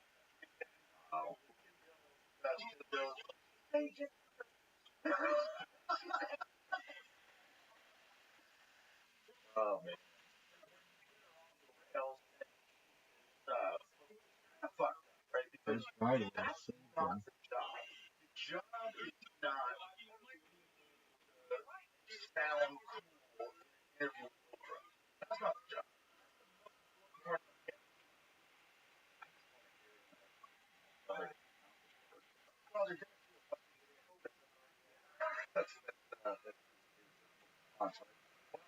One thing really there is a ferocious comparison and never I've never I've very I've seen it in like the division between not like this, but the guy almost killed twice. Almost gets one they just the guy was golf course, 12 hours, with bulletproof vest on an AK-47, and there to kill Trump. You don't think that's crazy? I think it's crazy they didn't cover it. I mean, it's really got covered. There, in and out. And then the brother of the guy, or the guy's son, gets arrested for child pornography.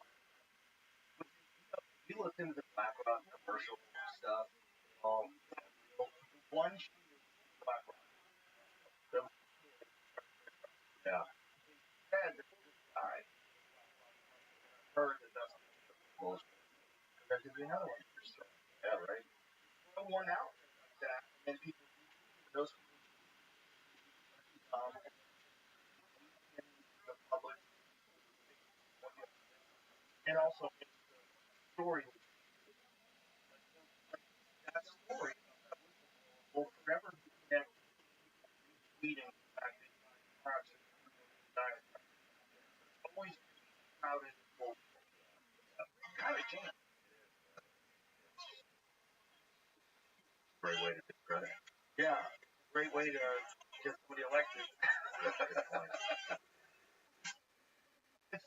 When you're seeing the manipulation just in full bloom, just marching down the street, and no one's freaking out about it. What do you think? I mean, about I know this fascination with Trump because they're lone wolves. Well, was it that that was saying that he's been informed there's 5 killed looking for Trump in the country right now?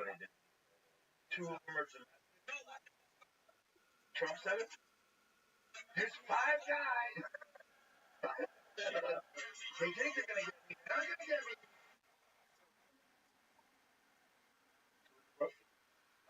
Threats on my life by Iran. U.S. military is watching, waiting. Moves already been made by Iran that didn't work out, and they will try again. Not a good situation for anyone. I'm surrounded by more men, guns, and weapons than I have ever seen before. Thank you to Congress for unanimously approving far more money for Secret Service. Zero no votes. Zero no votes. Strictly bipartisan. Oh, I understand. Zero strictly bipartisan. Nice to see Republicans and Democrats get together on something. Attack on a former president. Death wish for the attacker. Yeah. Wasn't just him that was saying that though. It was, I'm pretty sure it was Matt Gaetz. I know I have that fake too. But so if there really are 5 different kill teams in the country looking for Trump right now, that's insane. It could be hard to find them. Yeah, giant rallies. In New York, there's 6,000 people. That's the difference between the Kamala Harris rallies. If they're not selling it, they're just to make sure they really are manipulating this and putting it in. That's a big difference between what's happening with Trump. You know, he got organically got 60,000 from CNN and freaked out. It's kind of the media monster. It really is. It's such an obvious monster. Neptune, sneaky, propagandist monster. How long do you think he has left? He'll be around. Think so? It all depends on who gets in office. It depends on so the real fear when they start getting laws the real fear was when the government started suppressing accurate information and Twitter left it. That was very close. So Elon buys Twitter, releases Twitter files, Michael Schumacher, Matt all those journalists, they all uncover all the different aspects. It's totally illegal. And Twitter is kind of crazy. Twitter is wild. It's wild, wild west, unregulated. And then we got this is it. Okay, one of the 5 known teams fighting President Trump from Butler, Pennsylvania. The temple is Ukrainian. So this is Matt Gaetz talking about this. But I think that if that hadn't happened, so if all of social media remained like staunch left wing, just giving completely into whatever propaganda the government wants to give them, regarding vaccines or Ukraine or anything else with no critical arguments about it that are accepted. Just anybody who doesn't follow the narrative, especially people like Stanford and MIT, they were trying to pull those guys, like Jay Bhattacharya. I didn't know about COVID. Yeah. Oh, yeah, I did. Like legitimate experts in the field. Mark, guys like Peter McCullough, most published doctor in his field of study in human history. And they're like, no, you're a kook. You're a kook. And we know now that that was not true. Correct. Now we all know, right? All these years later, most people kind of know what the fuck happened. If Elon does not come back, I don't know where we are right now. I really on Twitter, the same thing Twitter that they're doing right now with other social media apps. Awful out there. I know, man. It's lots of us. You really have. I don't.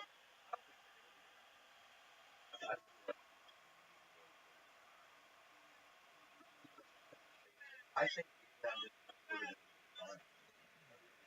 probably. The only thing that fucks them up is YouTube. You got to point on YouTube too. You know, YouTube is they're very restrictive. Very restrictive, especially during YouTube. They're talking, for a fact. We get a lot of that. Right? Oh yeah. Partial work. The majority when it's vaccine. So you should vaccine effective. You don't say it, but covers that.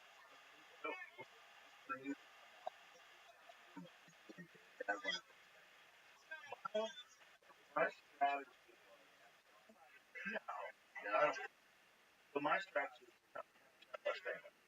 So when I went over to Spotify was going to give me all this money, and I was like, oh great. That'd be good. But you kind of like got a Howard Stern route, kind of stayed off in the sunset. Yeah. Didn't work. I know.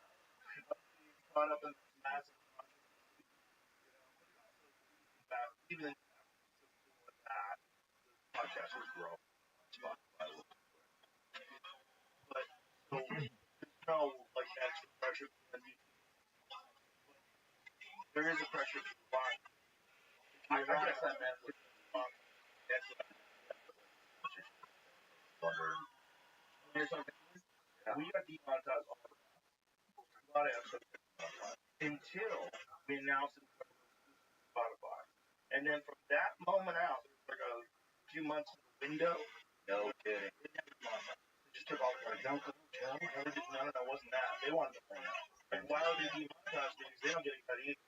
So what they're trying to do, essentially, is take the ball in on by getting self-censored because it's a creepy form of censorship because you do it to yourself and it's kind of okay.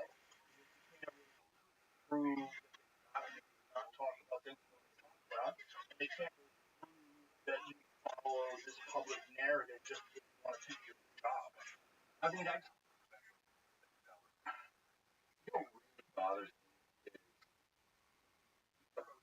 we both put a lot in, and what bothers me is just tell me what you want.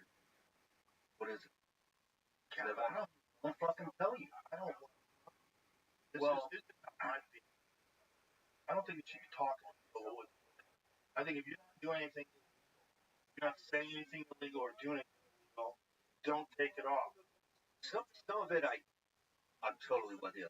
Some of it I get, like, 100% illegal like, stuff. Even language. I mean, there's 3-year-olds watch. I got a 3-year-old kid. He's watching. They have YouTube Kids. Like, so YouTube Kids, great. So I get it when they like mark my shit with 18 plus, but but they won't tell me. Right. It's like, well, just like I can't correct the fucking problem if you don't tell me what it is. Right. And I mean they just don't want to abide they don't want to box themselves in and not be able to or censor. Yeah, there's that. And there's no benefit for them to tell you what you said that was wrong. There's no benefit. The good thing is to get you to self-censor. That's the best. Put the threat over you. That's why they give you strikes. One strike. Sean. Yeah, it's kind of weird. Is this the penal system or is this a goddamn social media platform? It should be. If advertisers don't want to advertise on that particular content, okay, that's to manage, guys. Guess what? There'd be a lot of advertisers that would be willing to advertise on that content. You're just not being creative enough with your advertising. If you're just treating it as a business, or are you treating it as not just a social media video website, but a way to push and a way to amplify a very specific message? I mean, if you can control what comes out of people's mouths, you can control what. Yeah, and if you're making a lot of money, you're doing great. Like, wow, I've got life now. And then all of a sudden YouTube comes along and says, Sean, we can't have COVID vaccine information on the platform. This is going to cost lives. Some platforms make like a re-education. You have to talk to them, have conversations with them about what you did that may have been offensive, what you did that may have violated the terms and conditions that they have for their community. Yeah, I think we had to. Fucking creepy. That shit's fucking creepy because you're dealing with some fucking woke kid in Silicon Valley who up talks. And this person, okay, what you're doing, Sean, right now with your show, I know it's harmful, but it really is. It's truly, yeah, truly harmful. Exposing government corruption. I can tell. Yeah, it's real harmful already. It's fucking weird. It's weird. But I love the fact that at least it exists. And even though it's not perfect, I don't think YouTube can be perfect because they're managing at scale. In order for them to get all the pornography and the cartels upload murder videos, they're constantly trying to put out fires. Can you imagine the amount of data that YouTube has to deal with on a daily basis? Yeah. It kind of behooves them to just fucking give them strikes, threaten them, let's just slow everything down. Like, too much of this is getting us in trouble. We just want to make a lot of money. Yeah. Like, I get it. There's only one YouTube. It's kind of genius. And it's a perfect setup. Like, the algorithm where it's constantly, recommending stuff that you're interested in. Fucking great. Great time waster. But it's also a tool for shaping narratives. And if only one narrative is pushed out there and other narratives will literally get you demonetized, so you lose your ability to make a living, and then possibly get your whole channel removed, which it did to many people. They just removed their whole channel. Well, I mean, where do you think this is going to end? I think it is. That should be all that stuff we talked about. Stuff should be covered in the first place. Demonetization, no. Because look, if you want to have standards where you say that the advertisers that we have a group of advertisers, and they have requested no shows where someone swears, no shows where someone talks about sex, no shows where someone talks about over drinking or anything like that. And they just have rules. We don't want to be associated with that. Okay, that's totally reasonable. When you want to stop a channel from uploading a video because they're making an argument that maybe the lab leak hypothesis is legitimate, and you're pulling that off the air. Well, now what are you doing? If you're deleting an episode that's accurate about really dangerous information not just to us, but also to the organizations that paid for this crazy gain of function research projects. Like, what the fuck are you doing, and what did you do? And if you were talking about that on YouTube and even expressing your ability to just guess that maybe it came from that area. Like, have you ever seen that Jon Stewart interview where he's on the Colbert Show? Yeah. Fucking amazing, right? Amazing. But even that, like, Colbert's trying to stop him. Like, just saying, maybe these people were working on these fucking viruses let one leak. Maybe. That would get you removed from YouTube. That's a violation of the First Amendment, in my opinion. Because you should, especially some of these people are very informed people. they were biologists. They were talking about the very specific design of this virus, varying cleavage size, how it's very different than anything you see from a natural spillover. They were talking about very specific details. Like, Fred Weinstein almost lost his head. He almost lost his gas. Yeah. We gotta have him on, do an emergency podcast, let people know what the fuck is going on. Yeah. He almost pulled his channel. Yeah. He's a biologist, a brilliant one, and he's talking about real information. It's scary, man. I mean, I don't know. I think about it all the time. Yeah. So it's just I hope X, turns out to be the new thing. I don't think X is going anywhere. I think Elon knows how important it is. He's got all the money in the world. I think we'll keep that bitch running. And I think it's also getting attached to AI now, which is going to be a money maker. I don't think X has any problems. I think X is going to grow it all in one app. You probably have cryptocurrency on it, private messaging, and phone calls. You'll be able to shop on it. That's what it's probably going to be, if I had to guess. And I think that for places like Rumble, the more places like YouTube and Facebook and all these other places, the more they can find people, the more they force people in these boxes and make people toe the line if they want to make any money off of advertising or if they don't want to get the channel lead, the more companies like Rumble will emerge. That's what I think. I think there's going to be just, right now, Rumble's a hard sell for some folks because they see it as like, oh, the right wing, fucking like a MAGA. I'm not going to Truth Social video. There's a lot of people that have those prejudices, but Russell Brand's on there. A lot of people are on there. It's a good platform, and it's an important platform, and we should like support it and want it to grow. We should want them all to grow. Like Spotify's got video now. We need more video because audio is just not enough. Just audio podcasts. You want people to share things virally. Yeah. And the viral stuff, it's all like Elon Musk when he smoked his one on my podcast. That's all video. You want video. Yeah. And the more we have platforms for that stuff, it's just free. Say whatever you want. Say whatever you think about anything. X is one of the only places that I know of that. Right. Have you had any problem on audio at all? No. I haven't. It's audio is like they're leaving that alone for. I think it's probably not as easy to share. That's what. Probably all they would have to do is an image of me and then have our audio and upload that. Then maybe they're coming out for audio. Yeah. I mean, I hope I just hope that. I do too, but I don't think it turns around if Kamala Harris gets to office. I think they clamp down more. I think the same stuff that they were trying to do with Twitter, or they'll try to do something else with other things. They've already openly discussed it. She's openly discussed it. The same rules have to apply to Facebook, have to apply to Twitter. Elon Musk is privileged. There's so many wild things to say. Tim Walz said that the First Amendment doesn't apply to misinformation or hate speech. Okay, well, it certainly does. It does. Sometimes people say things wrong, and the goal of the First Amendment is you say something wrong, and then this guy who's an expert says the right thing, and then you correct them. Yeah, I mean, all right. Well, so much of it turns out to be true. How about masks don't work? You would get screamed at for masks don't work. Well, guess what? They don't fucking work. They don't work.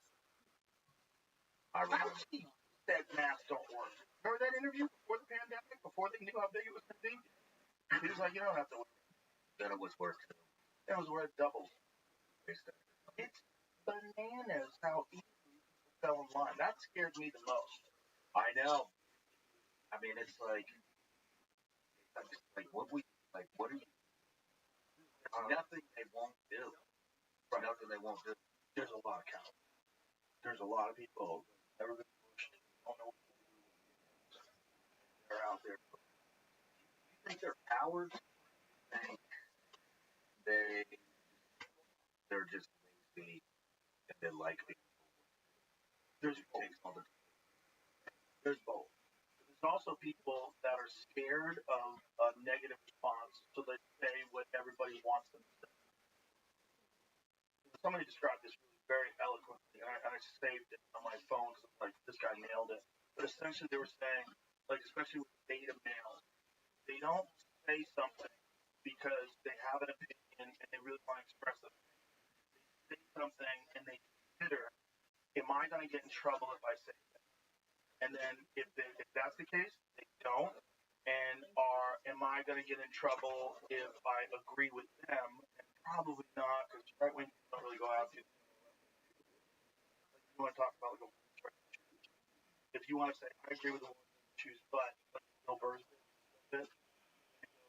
I think I agree with the woman's right to choose, but I also think you're killing a baby. You know, it's a kind of a crazy bit because it's really funny because he's brilliant, but it's just that's really what it is. I mean, that is what it is. It is what it is. I mean, factually, that is what it is. And this is coming from someone who's pro-choice. But I think that if you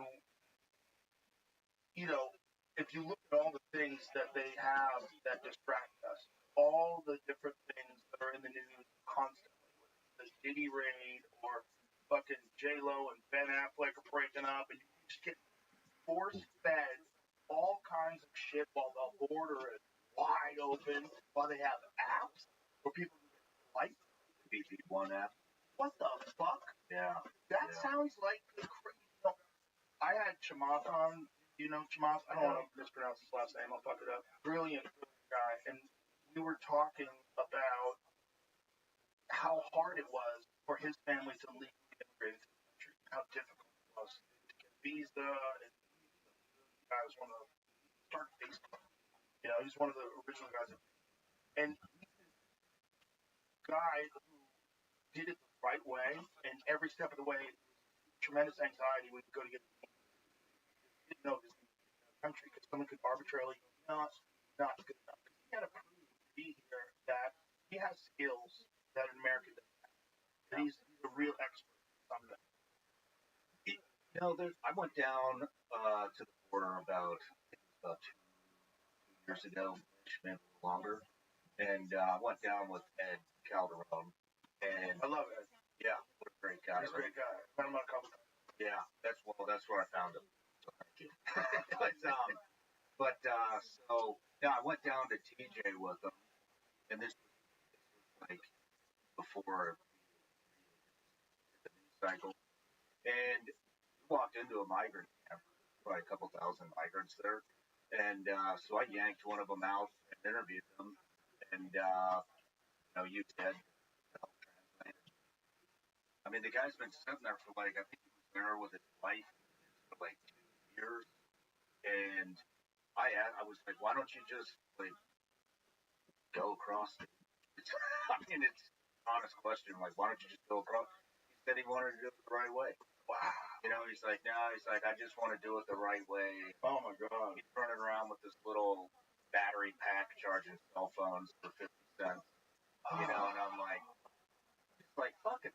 I'm like, why don't they just? Because nobody's anti-immigration. No, not that I know of. And we're anti-terrorists. Yeah. Why don't you just unfuck the immigration process? Maybe we can get some more people in here quicker, legally. Hi. If you do that, and then we actually know who the fuck is you, coming baby? in and we have documentation of who they are. Well, what? Yeah. You know. Meanwhile, that's racist. Yeah. Nigeria, I love you. I didn't want him to vote. It's crazy. It's happening right in front of everybody's face. And it's a wild grab for power. And the only people talking about it, which is really cool.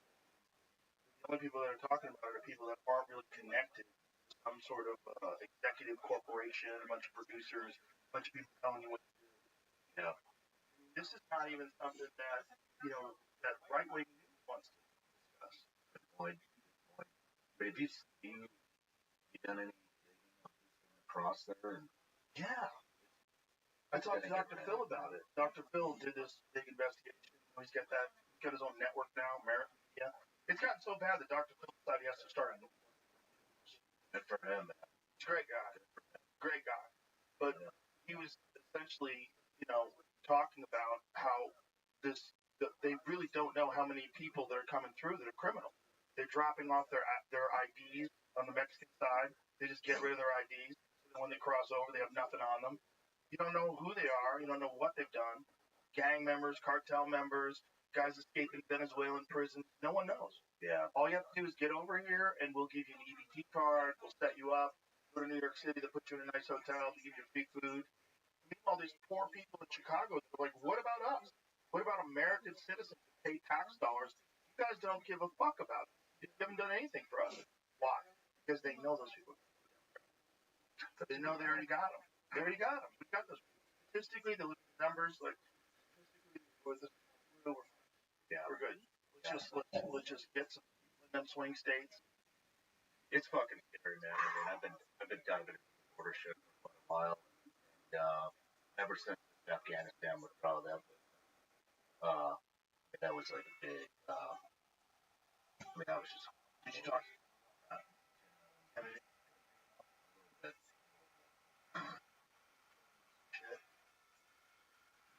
Always.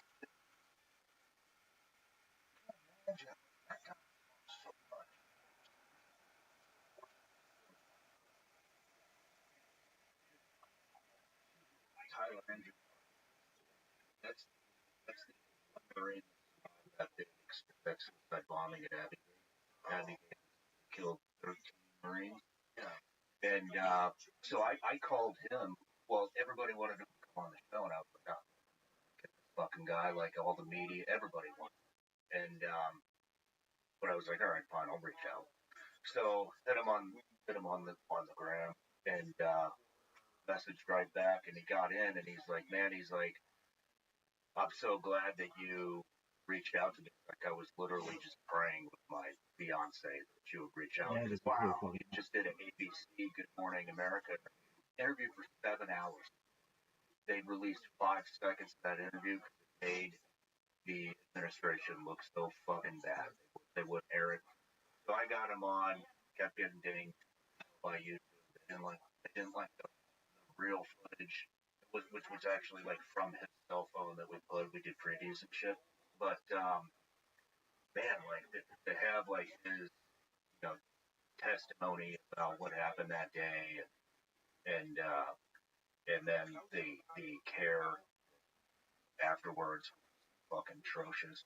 I watched this guy. My second story, and I watched a 23-year-old kid hobble up those fucking stairs with one leg, one arm, all kinds of shit going on in the intestine. I mean, I was like, it have to happen. They had the guy. They had the fucking guy in the sights. They could have killed him, and nobody gave him permission. Maybe they. I mean, I can't backseat quarterback. They shouldn't have asked. Yeah, eliminated him. I mean, he's talking about what we got into actual talking about, like moms trying to throw babies over the wall and getting caught up in razor wire and just seeing a fucking baby dangle there by the leg. It's there's like there's no repercussions for how that went down. The media just wants to fucking cover it up, and so I started digging deep, and I teamed up with a former CA targeter, Sarah Adams, and then a really good friend of mine, Scott Manning. We went over to Vienna to interview this guy, Ahmad Massoud, the commander of the Northern Alliance out there. That's like they're kind of fighting the Taliban. The Taliban pretty much took over. Yeah. With all our shit up there. Crazy. Yeah, man. So, got a bunch of intel from, and still kind of looping all the way back around the southern border. I mean, so once Taliban took control of all of our shit, I mean, this could go on for a while, but so now what they're doing is they have the passport office over there just making legitimate passports. There's 21 terrorist organizations over there training. Hamza bin Laden, we're told was killed is actually fucking alive, and he's marrying into all these other terrorist networks. So he married Mullah Omar's daughter. He married he married into all these different terrorist networks, and so these guys used to be like competitors, kind of, just like the UFO guys. They'll hate each other, but they all have the one common theme, like disclosure. These guys, the one common thing is, let's go take over the Western world. So he is basically Hamza bin Laden is married into all these terrorist organizations. Now they all have one common goal to come over to, the Western world and ruin our way of life. And so what they're doing is they're funneling as many of these terrorists in the passport office, creating legitimate, real passports, and then they sprinkle them. They get them flights all over South Central America, and then they funnel them up through the Darien Gap into the U.S. And so, there is zero. I don't give a fuck what the FBI or any of these people are saying. There is zero way to track how many of these fuckers come in to the U.S. And so, now what we're gonna see is like October 7th style attacks, like we just saw in Israel and in the mall in Russia, and everybody's like, oh. Do you think this is by design? By design. Like the leaving for allowing these people to come in?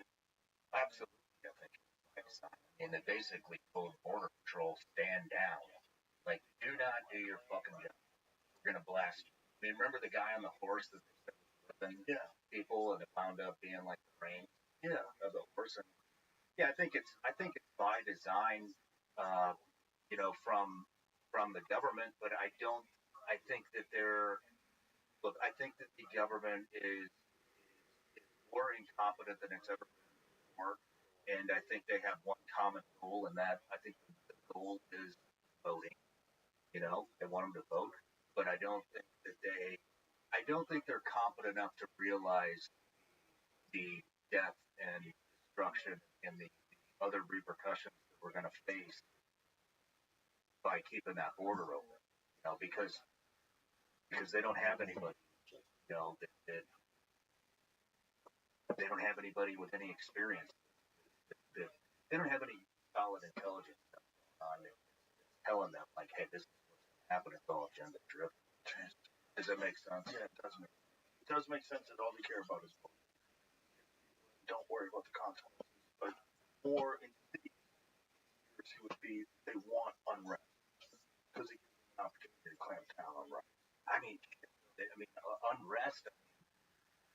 They got really good at unrest. You know what I mean? 2020, right? All through, or even before 20, up to the election. So I don't think they need to import terrorism. It's a different kind of unrest that you get from people blowing up Target. Very different than the kind of unrest you get from a legitimate terror attack. I mean, them people, you think about why nothing happened in China. If you looked into the power grid at all, it's not good.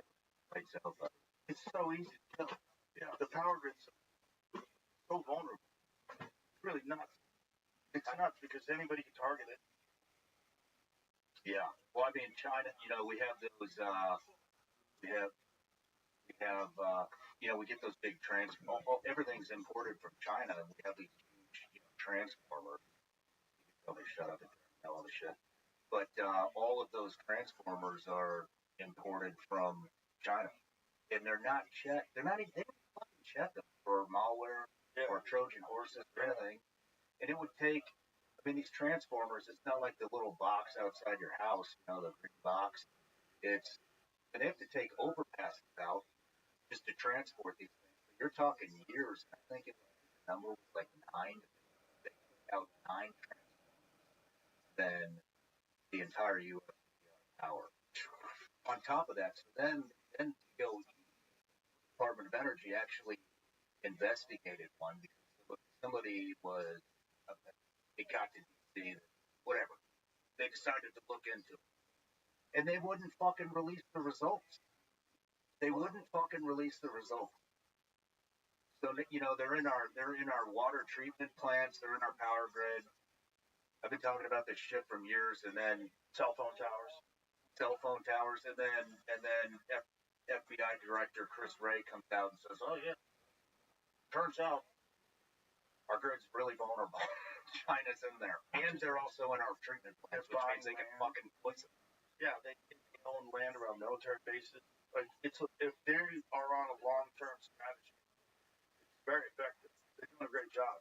They undercut the competition to give us cell phone towers and all sorts of things. They position them around military bases. Mike Baker all the time. Yeah. And I'm like, how are they letting this go through? Is it competence? Is it fools running it? Are they corrupt? Like, how did they do that? I mean, one of the things that really fucked us, we got away from manufacturing and we relied on countries. We really found that out during COVID when you couldn't get shipments. It was like, whoa, how much of our shit is made? Everything? Like, how much medicine is made overseas? How many different things that we need that we constantly use, we don't even know how to make? You know, a lot. Masks. You see those folks with the fucking masks out?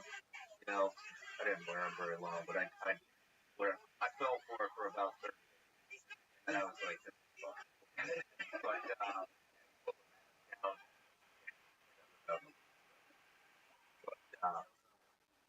China, I'm like, yeah, they're making money hand over feet. Right.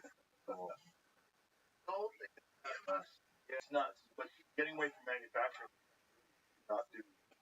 Nothing wrong with it. Nothing wrong with it. 5-year-old phone or 4-year-old phone, whatever the fuck.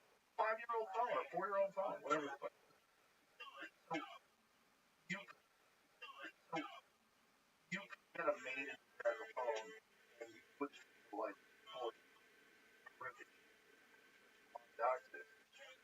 the only way you get that kind of stuff. You know, have them all made. that's I don't know. Well, it could. And there would have to be a large effort, but the problem is it took decades to go away. It probably takes slightly longer to come back. Slightly longer to come back. You know, because there's got to be planning and funding, and people have to. You know, because there's got to be planning and funding, and people have to make long-term investments. It's gonna be a big gamble. Yeah. But so, I mean, I'm sure you've seen Who Killed where's what was it? Michael Moore's documentary. Like, stop buying it bullshit. Like, either side is correct. It's the end of democracy. I think we have to like stop all that tribal nonsense that's happening between the left and the right. People are just subscribing to ideology captured just like a religious fervor. Like they think that they're doing the only thing that could possibly threat. Well, like, Americans Donald Trump shot. I just read that. Fucking insane. Fucking insane. People would think that violence by an assassin would be a good thing on a former president. Like we're that fucked. But I think that's a lot of manipulation. A lot of people getting riled up and living in these echo chambers and these bubbles. But I think ultimately, at the core, most people are. And I think if we had some wins, some things like that did start getting built. It did start bringing back more American manufacturing. People start getting excited about the idea of America, not just inflation. Or I want to know what these folks are. I want to know what these folks are saying in Russia. You know, I'd like to listen to a Russian podcast. Yeah. You know, I've watched some Russian news.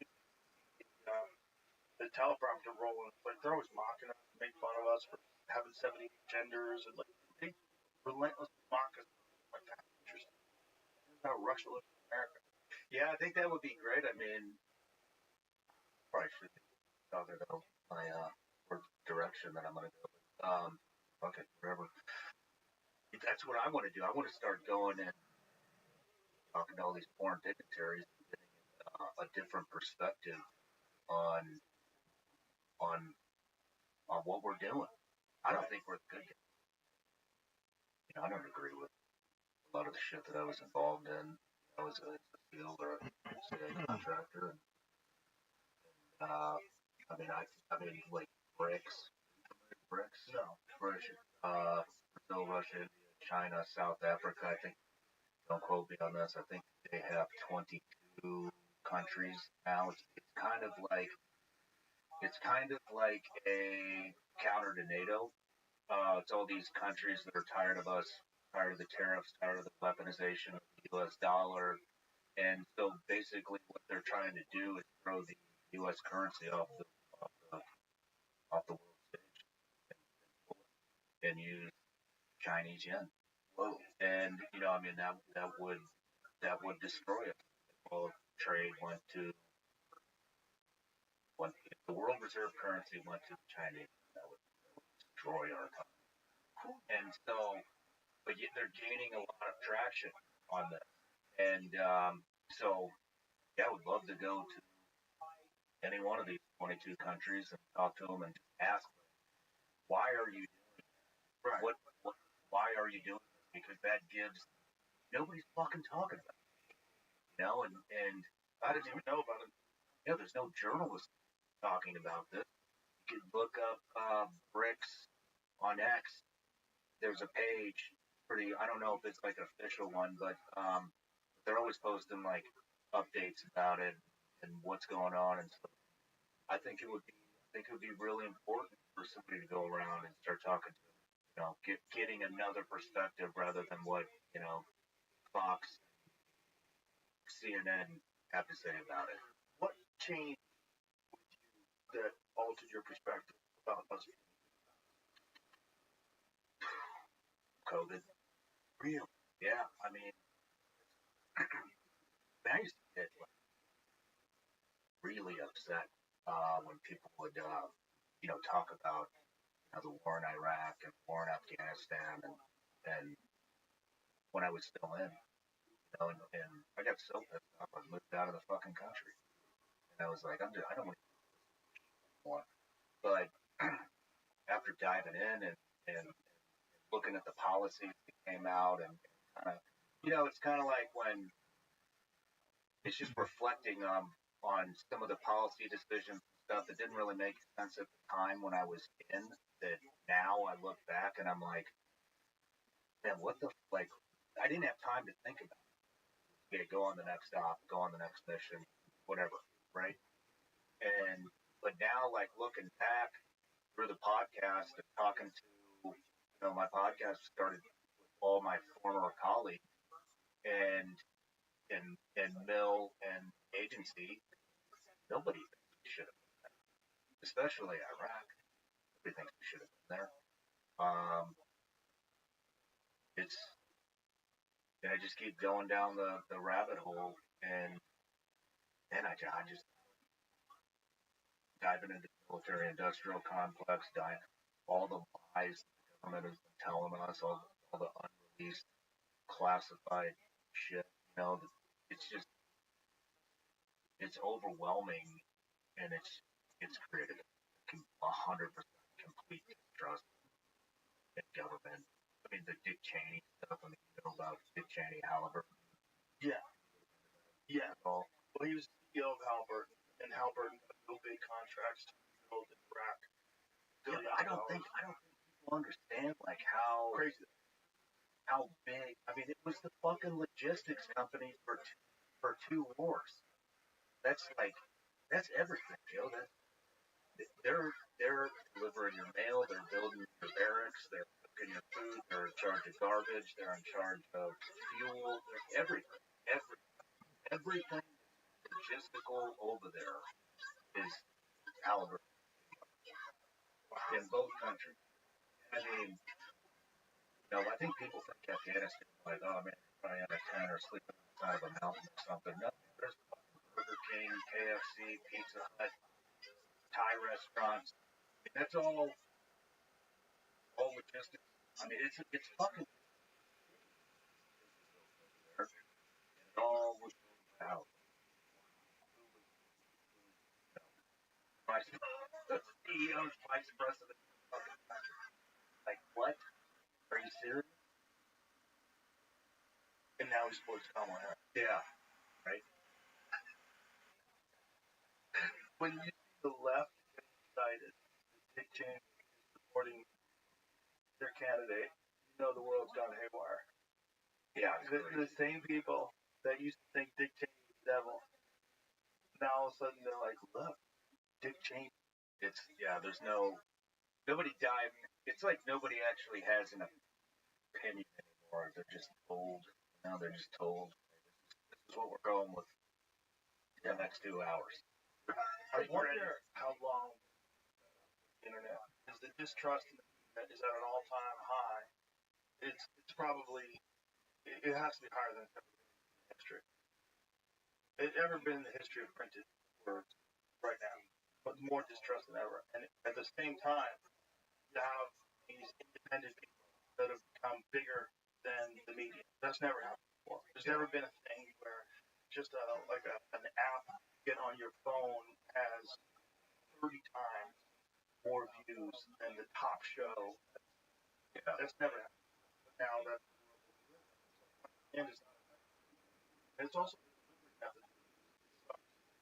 They sit there with makeup on, perfect clothes, and they say, right now in Syria, and they start reading things, reading them off the teleprompter. No, that person could be working at fucking entertainment. They could be working at any other shit. They're just a talking head. Just no one believes. They know that the mouthpiece for some giant corporation. No one anymore. You have to be like old boomers who are like real tired, like those old liberal boomers. They still like MSNBC to death. Like the Stephen Kings out there. Yeah. MSNBC to death. Yeah. That's what I was saying about the baby boomer generation. I mean, I think the media will die if things continue just the way they are in the censorship. When the baby didn't George Soros just buy 200 radio stations? Yeah, man. First of all, what a bad investment. Fuck listen to radio. That's bad investment. The second of all, what are you going to do? Like, because one thing that I do find is that right-wing talk radio is probably the only talk. It's like the only place where you get a lot of right-wing ideas. Like, there's a lot of like local right-wing talk radio. The reason why I know is that my mechanic, whenever he fixes one of my cars and he brings it back, he's always listening to right-wing talk radio. And so I turned my car on the other day and I'm listening to these guys argue about Kamala Harris and the border and that she was the fucking border czar. Go swear, but going over this, like, that's interesting. Like, maybe that's what he wants to stop. If you want to own 200 radio stations, you just start firing all those right-wing guys. That's what I think. Stop a lot of that because I think that's where a lot of people are getting their information that aren't using podcasts. It seems like I don't hear a lot of left-wing AM talk radio shows. Do you? No. Weird, right? It is. It's like the one area that seems to be dominated by right-wing talkers. Well, we're probably about to. But I don't know what a good move that would be. Maybe he knows more than me about how many people that affects. Maybe my mechanic, I should ask him. Yeah, I mean, the guy's so well. Good investor. Also, Well, he wants to, he likes to manipulate government. He likes to manipulate society. I think he thinks it's like his version of a video. Yeah. I think he genuinely seems to enjoy it. Yeah, it's really interesting. I think you're right. Elon's openly said that guy hates humanity. That is such a wild thing, and it's such a wild thing to do. Like a super villain, a Batman, some billionaire guy who likes to hire most progressive district attorneys that's going to let people out of jail and then fund the next person who's more to the left of that person. Keep pushing it. So you got tents everywhere, violence in the streets. He's done a damn good job. How come there's no right-wing guy the other direction? I always wonder that. Well, it's also like if you look at the amount of donors who donate to the left versus donate to the right. Have you ever seen that chart? No. It's fucking nuts. The left gets so many more donations than the right does. It's a giant difference. Why do you think that is? I I think a lot of rich people feel guilty, and they get into philanthropy, and it also is a good way to cover their ass, make them look like better people. And the people that really go after you, they don't think you're a good person, are generally left. So if you could like throw them a little cheddar, you're like, I wonder if they're buying their place outside of the rules. Like, hey, donated to your thing. No, I don't have to live by this fucking. got to be a little bit of that in there, you know? You got top donors. Yeah. OpenSecret.org. 7 of the, or 6 of the top 7 are Republican. Oh, interesting. Oh, individual. What I was talking about was like they showed a chart that had like Google, Facebook, all these mega corporations donating. So this is like individual.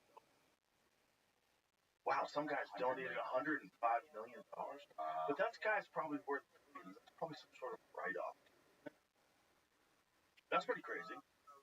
Go to top corporation donation via party.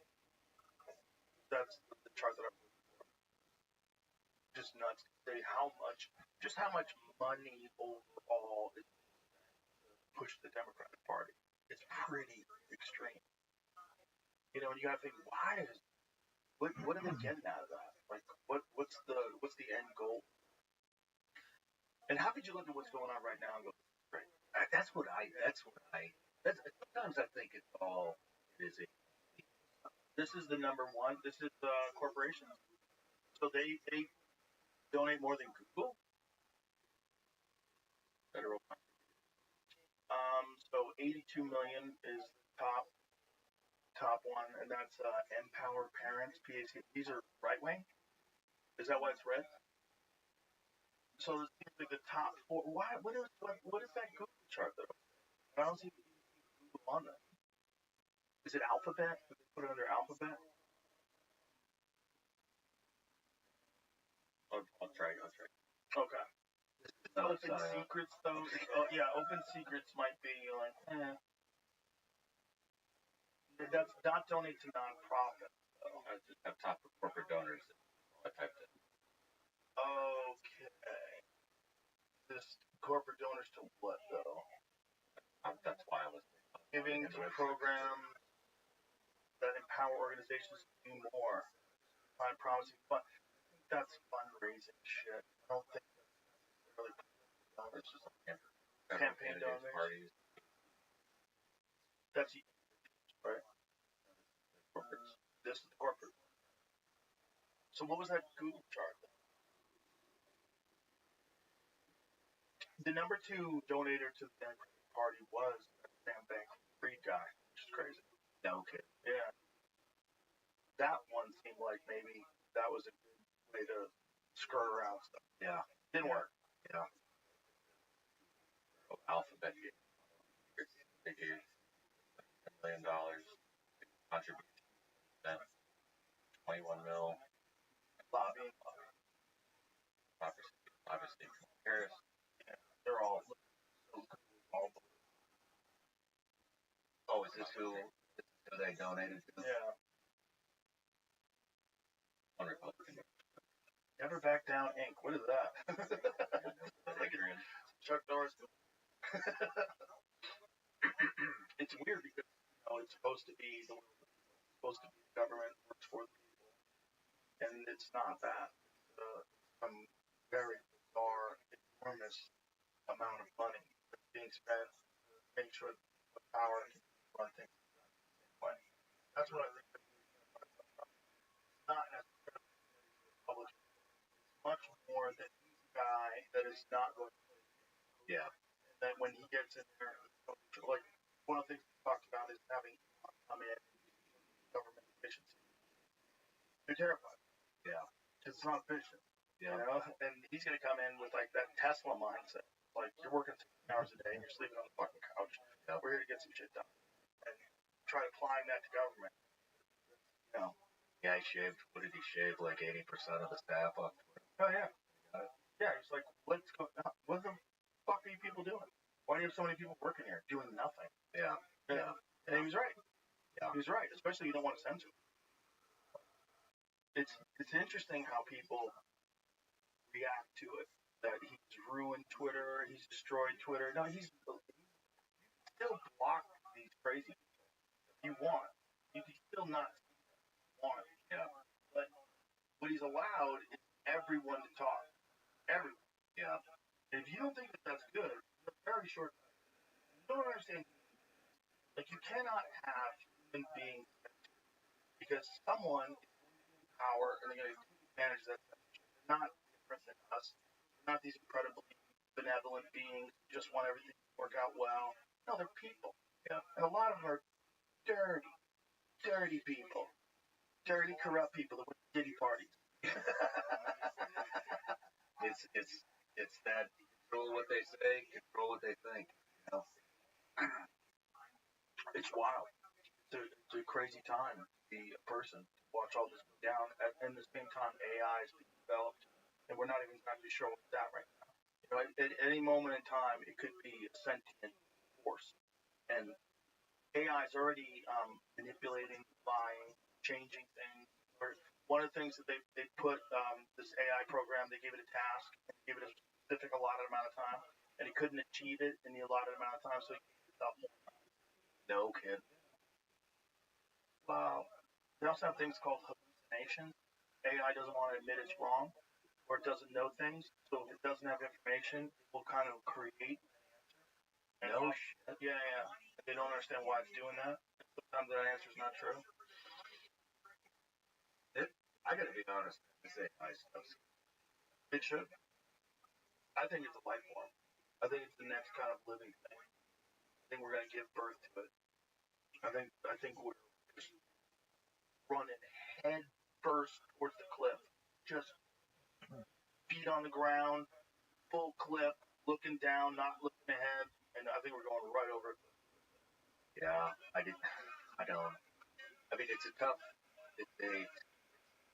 I mean, what are we gonna do? China, Yeah. just comes so that the winner to the race of AI will achieve global domination. So what do you do? Probably try to control it. Is Americans try to control it, or do you go? Okay, we gotta do it, man. We gotta go. We gotta go. Pass this up. I don't think they have. I think one thing to do is just there was speculation that had gotten access to AI's work. It's possible, probably shit. Why they ban Huawei products from the United States? You know, I'm a cell phone technology, and Huawei phone that was coming out that I was really excited about. This 100 megapixel cameras phones way before anybody else. They had a Porsche design Huawei phone that was like an incredible phone. It was like built better than any other phone. It was much more expensive, but built better than any phone you get in America. And I was like, wow. And this is back when I was in Apple regularly, and then they banned it. That sounds kind of crazy. One company, other Chinese company. Yeah.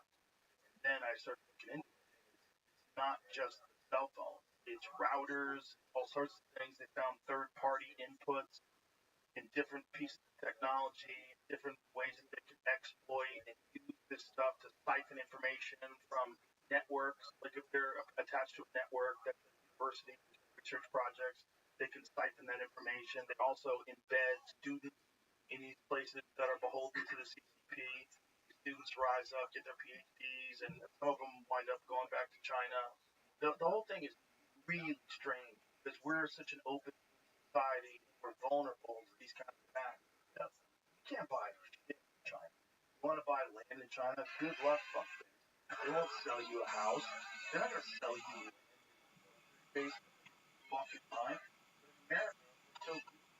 We let China buy up farmland, military base, and then we let them sell us cell phone towers surrounding the military base, and we don't even check them. Spy balloons traverse the entire United States. Apparently, that was something they didn't want to tell Trump about. They hid that from Trump. Oh, really? Yeah. Yeah, that was some of this that happened during the Trump administration, but they didn't tell. Yeah. They're probably like, shoot it down. Fucking 100% they'd say shoot it down. Why wouldn't? They did eventually shoot it down. You know, it bothers me though. Like maybe they're not ahead of us, but I mean, you know, the energy that they're building coal mines every day, power, all that stuff. We're going on about should we use fossil fuels or not, and you know, and we just talked about how weak our grid is. We don't keep up the grid and start going here, Yeah. and we're gonna fucking lose the race. Not only that, like, how are you saying, like California, for example, California's not going to have internal combustion engine cars by 2035. By 2035, you have to buy only electric cars. That happened. I mean, it can be reversed for sure, and it probably will be once the Great War happens. But if you're going to say that, and you have a grid that you have to shut down, like you have to do brownouts every summer because of people using the air conditioning. After he said that, after he said this about the thing about 2035, within 2 months, they asked people to stop charging their Teslas because it was wrecking the grid. What? You're asking people to stop charging their electric cars, and you're not doing anything to strengthen your grid? What are you doing to beef this up for 2035? An immense project that you're building that is going to make a much more sustainable, much more robust grid that's going to be able to handle 30 million electric cars in your state? Are you out of your fucking mind? There's literally no. When I look into this all the time, no structure, problem. The problem is so big that nobody wants to tackle it. Yeah, and it's a long-term problem. You know, just like when they talk about like chip manufacturing, NVIDIA just stopped production in Austin. See what happened. So apparently they weren't achieving the results they demanded, that they desired. You know, like you have to have certain tolerances when you're making computer chips. So they set this plant up in Texas, and I think they just canceled the contracts for a bunch of people working there. But why is part of it? I mean, I think it's not meeting the standard. the company? Didn't they start buying? Maybe it was Samsung. Didn't NVIDIA start producing all their chips in the ocean, buying like these massive like chips? That's Doing it in the ocean? Part of this is a huge thing that in Ohio, they're still trying to make chips there for semiconductors. From part of the reason This was Texas. no, I just say part of the reason they picked no seismic activity. Oh, that makes Catch. Interesting. Why are they doing it in the ocean? Yeah, I don't know. I didn't look into International law. It was one of those articles I started reading, and I was like, I don't know. But Yeah. See if you can find the Texas one. They're canceling. See if it's Samsung. God damn it, I was just reading it too. Multiple semiconductor manufacturing projects delayed in the U.S. That Well, doesn't humble. no, this is pretty recent. It's pretty recent. They're talking about they're not achieving the results they desire, which is my point. Is it's a long project in order to get up to the manufacturing levels that China's at right now. It's a long term. They're way ahead of us. They make everything, and they make amazing. It used to be made in China with junk. Made in China, they make the most incredible electric cars you can buy. Well, the drone game, I mean, that's the future of warfare, right? Is drone swarms. And DJI, that's a Chinese company. And this is going to be a big fucking problem when we realize, hey, the next one isn't going to be guys in caves. Right. Samsung withdraws its personnel from that's a Taylor plant located in Texas due to 2 NMGAA yields unable to improve beyond the 10 to 20% range. That's it. Click on that. It is Samsung. So this is an enormous project that Samsung and everyone decided Samsung was going to start making chips. The Taylor Hub was initially planned to mass produce wafers and advanced processes below the 4nm nanometer lithography,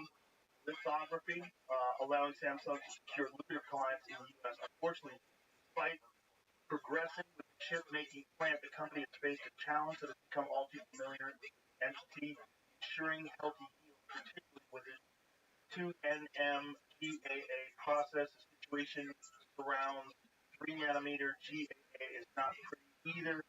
Business Korea reporting that Samsung's yields for this technology is 50%, whereas TSMC has as its 3nm yields in the 60 to 70% range. Taiwan. Yeah, so not good enough yet. They're doing it from the ground up. It's going to be a lot of trial and error. It's going to take a long ass time. I mean, remember when SpaceX started and rockets were exploding? Yeah. And people were like, oh my god, the rocket exploded. And Elon was like, yeah, we're going to blow some rockets. We have to figure out exactly what the tolerances are and how to do it correctly. And this is all part of the process. Yeah. And you're doing something that's that enormous. Like, if you want to start making all the computers, like, good lord, that is a stretch. They've been doing it over there for so long. They've got it down to a science. You've got all these companies, whether it's Lenovo or all these, they've been manufacturing laptops forever, manufacturing chips, hard drives, processors. To catch up with them, good lord, they're so far ahead of them. Yeah. I mean, I hope it comes back to the US. I would like to just start getting stuff from somebody other than China. That'd be nice.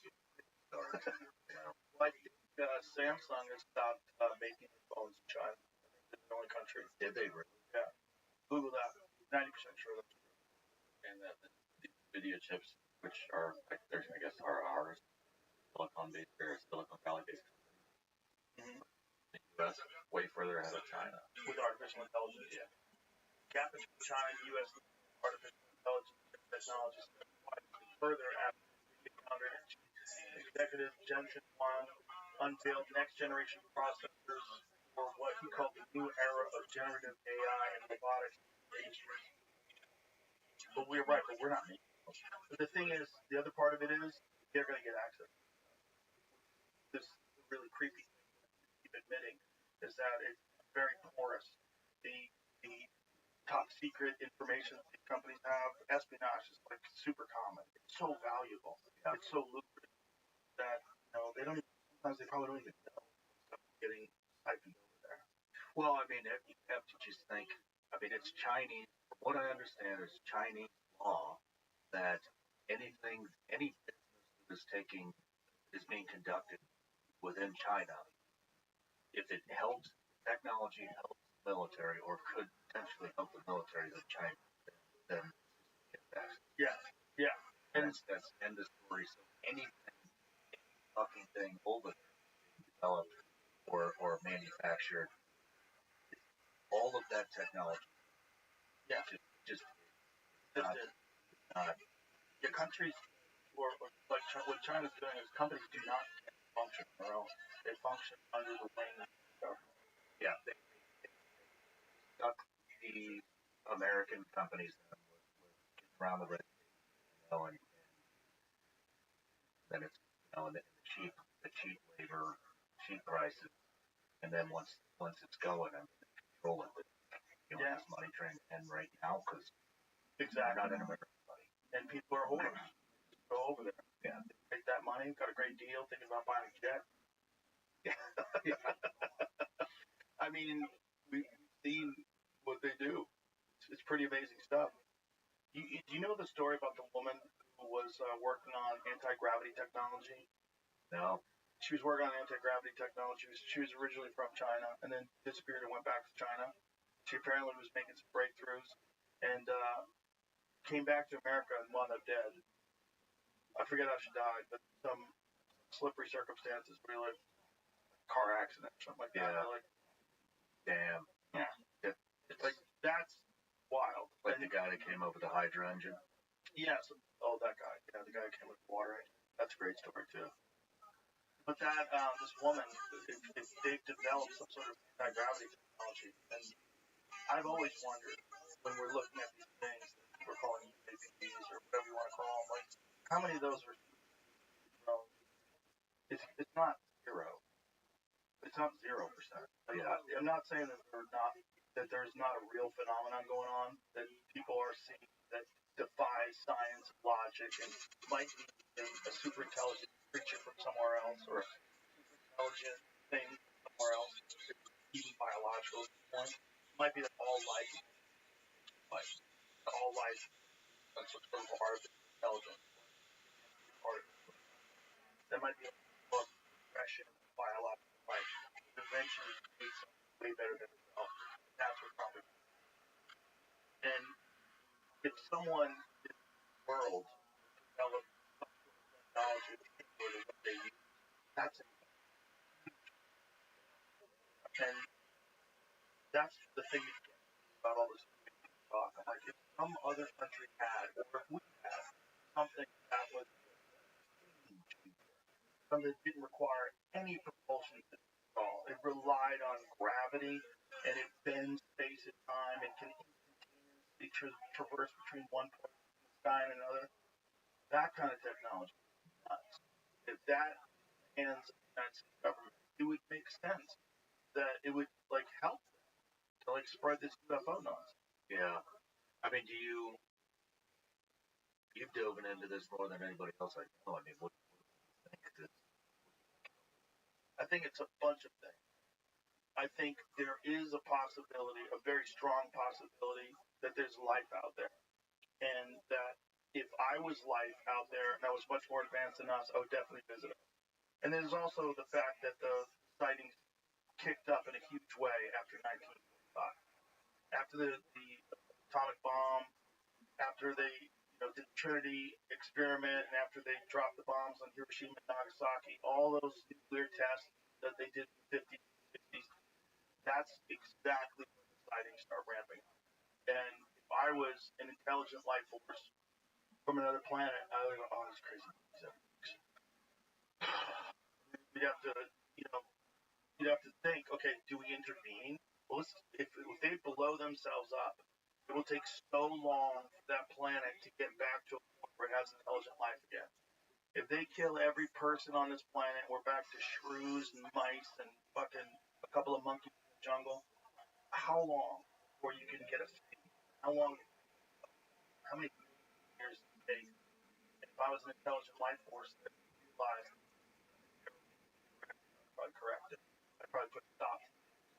I'd probably make a show of force, hover over military base, shut down all of their electronics, shut down all the just to let them know. Yeah. I would probably do that. But how much do they actually intervene? How many of them are there? Are there different ones? I mean, if there's one that comes here, well, who's to say there's not a shit ton of times? Some of them malevolent, some of them that only want us for our biology, some of them that are just doing tests on us, some of them that are, kidnapping people and erasing memories and putting them back in the woods. These stories are real fucking similar. Travis Walton story, that one? This guy was a logger in the 1970s. Was it Oregon? Oh, Simic? Yeah. Fire in the Sky. Crazy story. Kind of like Chris Bledsoe. No. You heard of him? What's that one? Bledsoe. He's a guy that had an experience. Well, you've not heard of him? Maybe I haven't. It's Yeah. possible. Yeah. It's kind of the same thing. His memory's kind of gone, and like, they all have a very similar story. They're medical examination, and there's girls that were pregnant, and like pregnant, and got abducted. All of a sudden they weren't pregnant. Figure out what happened. Quite a few. John Mack had this book. John Mack was a neurologist who was at Harvard. He wrote this book called Abduction, and it's it's all like him interviewing people that have kind of experienced capitalism. And the book was in the 1990s, right? So there was, I don't think people share stories where they can come up with a story organically. But today, you've heard so many stories online about UFO abduction or crash retrieval or something. And you formulate in your own mind that seems like these things that you've heard over and over and over. But when you go back to like one of the first people that ever got abducted, they have the same sort of story. It's all these didn't know anything about the phenomenon, didn't know anything about UFO abduction, but all of a sudden had one event in their life that freaked them out for the rest of their life. Not a depression.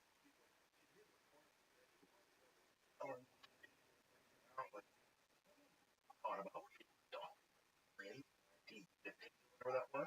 Yeah. But people have this wild fucking story that's super similar to all these stories that John Mack talks about. And maybe there's different kinds of aliens. Maybe there's aliens that are just like our scientists.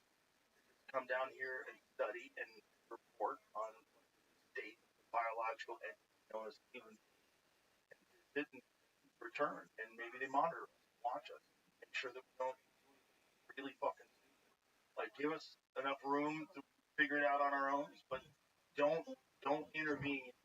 Welcome, welcome. How are you, Tim? That's it. What's good? What's good? Excellent. Oh, yeah, Don. How'd you sleep? Pretty good. Excellent. I actually went to sleep like 3 or 4.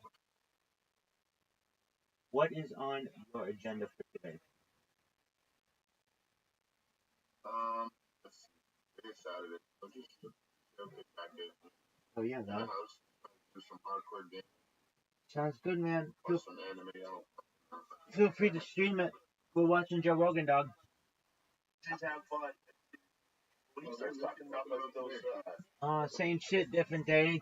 Let's see, what is he talking about? He's got, Same shit, different. yeah, exactly. I don't know. He's talking about specifically on this subject. Hold on. the Anunnaki. He's talking about the Anunnaki. Amazing, amazing stuff. Yeah, I'm all about that.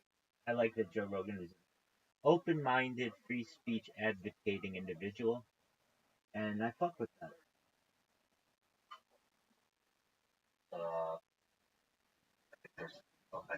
I think it's It's possible, that's for sure. It's possible that whatever these things are that come here, that some sort of don't have the ability to interact with limited capacity as a biological entity, interact that are real, but we just can't access them until don't have frequency. But in some cases, under And that's duress, just, or some situations, and that's just some, visible light, just like a person meaning hypnotized, just there's like a person microwave light and I think infrared there's a light, way all kinds of every other light now we and then can't that see. people access the realm. And I think that's probably some of the entities. People are probably having real experience, something that probably is real, but that normally is not in. yeah.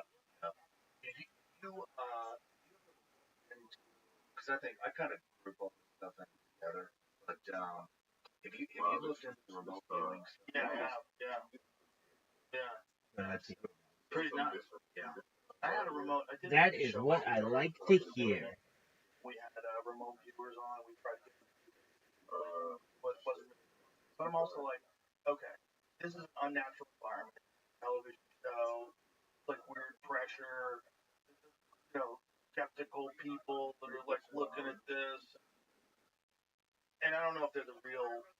I think it's probably a skill that can be developed, but I don't know how. Do you play GTA? It's like I don't believe it's psychic, but Hell yeah. Play that someday. Someday I want you to play that. It doesn't have to be today, but someday I'm gonna watch it. Oh. Doug, you are advanced, son. Doing all this modding, all this advanced gaming. Yeah, modding is really like software engineering. I know it is. I know it is. It's complicated though. It absolutely is. It's complicated, and it's a lot of trial and. Let's just say there's a mod or they update. You have to wait for them to update the mod. Oh, for sure. For sure. Super complicated, cheap pain in the ass. But it's a pain in the ass, but it's pretty easy. Yeah. Well, if I had the computers, I have computers, but they're not that fast. I can't computers. But someday, have you teach me? Shit, we're gonna teach the world together, baby. Oh yeah, man. There's also an app like you can basically stream. We can stream each other's games without like worrying about like that. I also use that to my friend. Like we're sitting right next to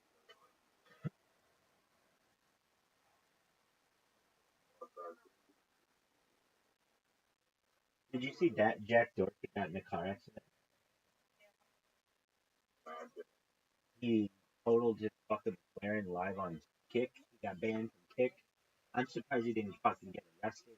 He was like vaping in the car, but as he was fucking driving on a fucking phone, I cannot believe that the Florida Highway Patrol did not cite him for anything. It was all on camera. It's literally him in like fucking a downpour on his fucking phone texting or reading chat or something. Hydroplane and nearly kills a bunch of people, including the passenger. But they also survived. Yeah, really, really cool.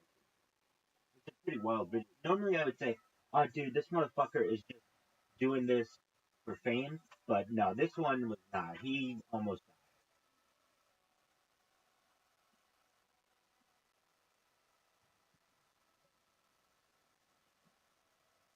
and nod heads, and everybody would know what he was about. And then we started traveling in Greece, and then language. And those language actually slowed down our initial form of communication. Was it wasn't maybe as descriptive, just deliberate speaking of and and then you introduce technology, and basically what he was kind of saying is that our brains kind of dumbed down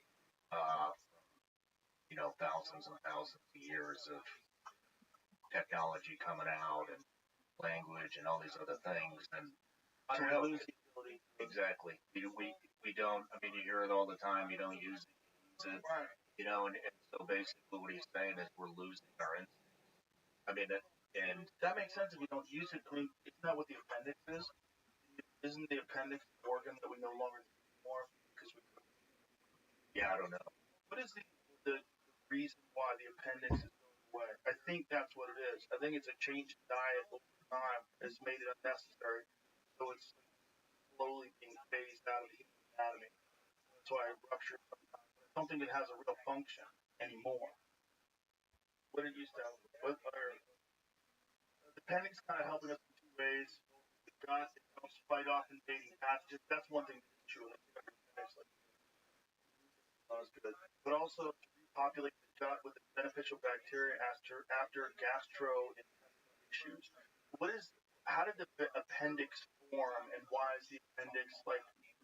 There's a thing that was speculated about what the origin of the appendix is, why we don't use it the same way we use it, why do humans have an appendix? Modern research has been the appendix is okay, here it is. Go to the top. Worm-shaped tube attached to large intestine body is an organ that is credited with very little significance and often with complications due to infection. However, modern research has many key functions of the body, and it protects the body's internal environment from infection. What is the original origin of appendix, though. That was the thing that I had read. I think it was something about processed fiber. Vestigial, okay. Support the theory of the appendix, the vestigial origin that was once used by our herbivorous ancestors. It's found that in herbivorous vertebrates, the appendix is comparatively larger, and it helps in the digestion of tough herbivorous foods, such as bark of a tree. So the thing is, like, we're changing, right? We don't eat like that anymore, so it's changing, and its function changes. It makes sense that we don't use the mind the same way our ancestors did before language. Probably lose the connection that animals do have with each other. Yeah, I mean, there's all kinds of. I mean, you've heard of people. You heard of people kind of. How do I describe it? Me and my wife were just having a conversation the other day. You've heard of people that kind of they start preparing for their death, but they're not realizing they're preparing for their death. Yeah, I have heard of that. It's like a intuition. They're unaware that they're going to die, and they start preparing everything for their departure. Yeah. And not even realizing that that they're gonna pass. Yeah, I have heard about that. I mean, I think that's just another example of. I think that we have lost a lot of intuition, and we don't really know how to go back and exercise them. That's kind of what I think. I think it makes sense. I think technology certainly distracts from human interactions. Kids today are growing up more socially unbalanced and more their progress is retarded. There's something about the use of technology that is certainly limiting kids' abilities to interact with each other person to person. And over time, that's probably going to be the norm.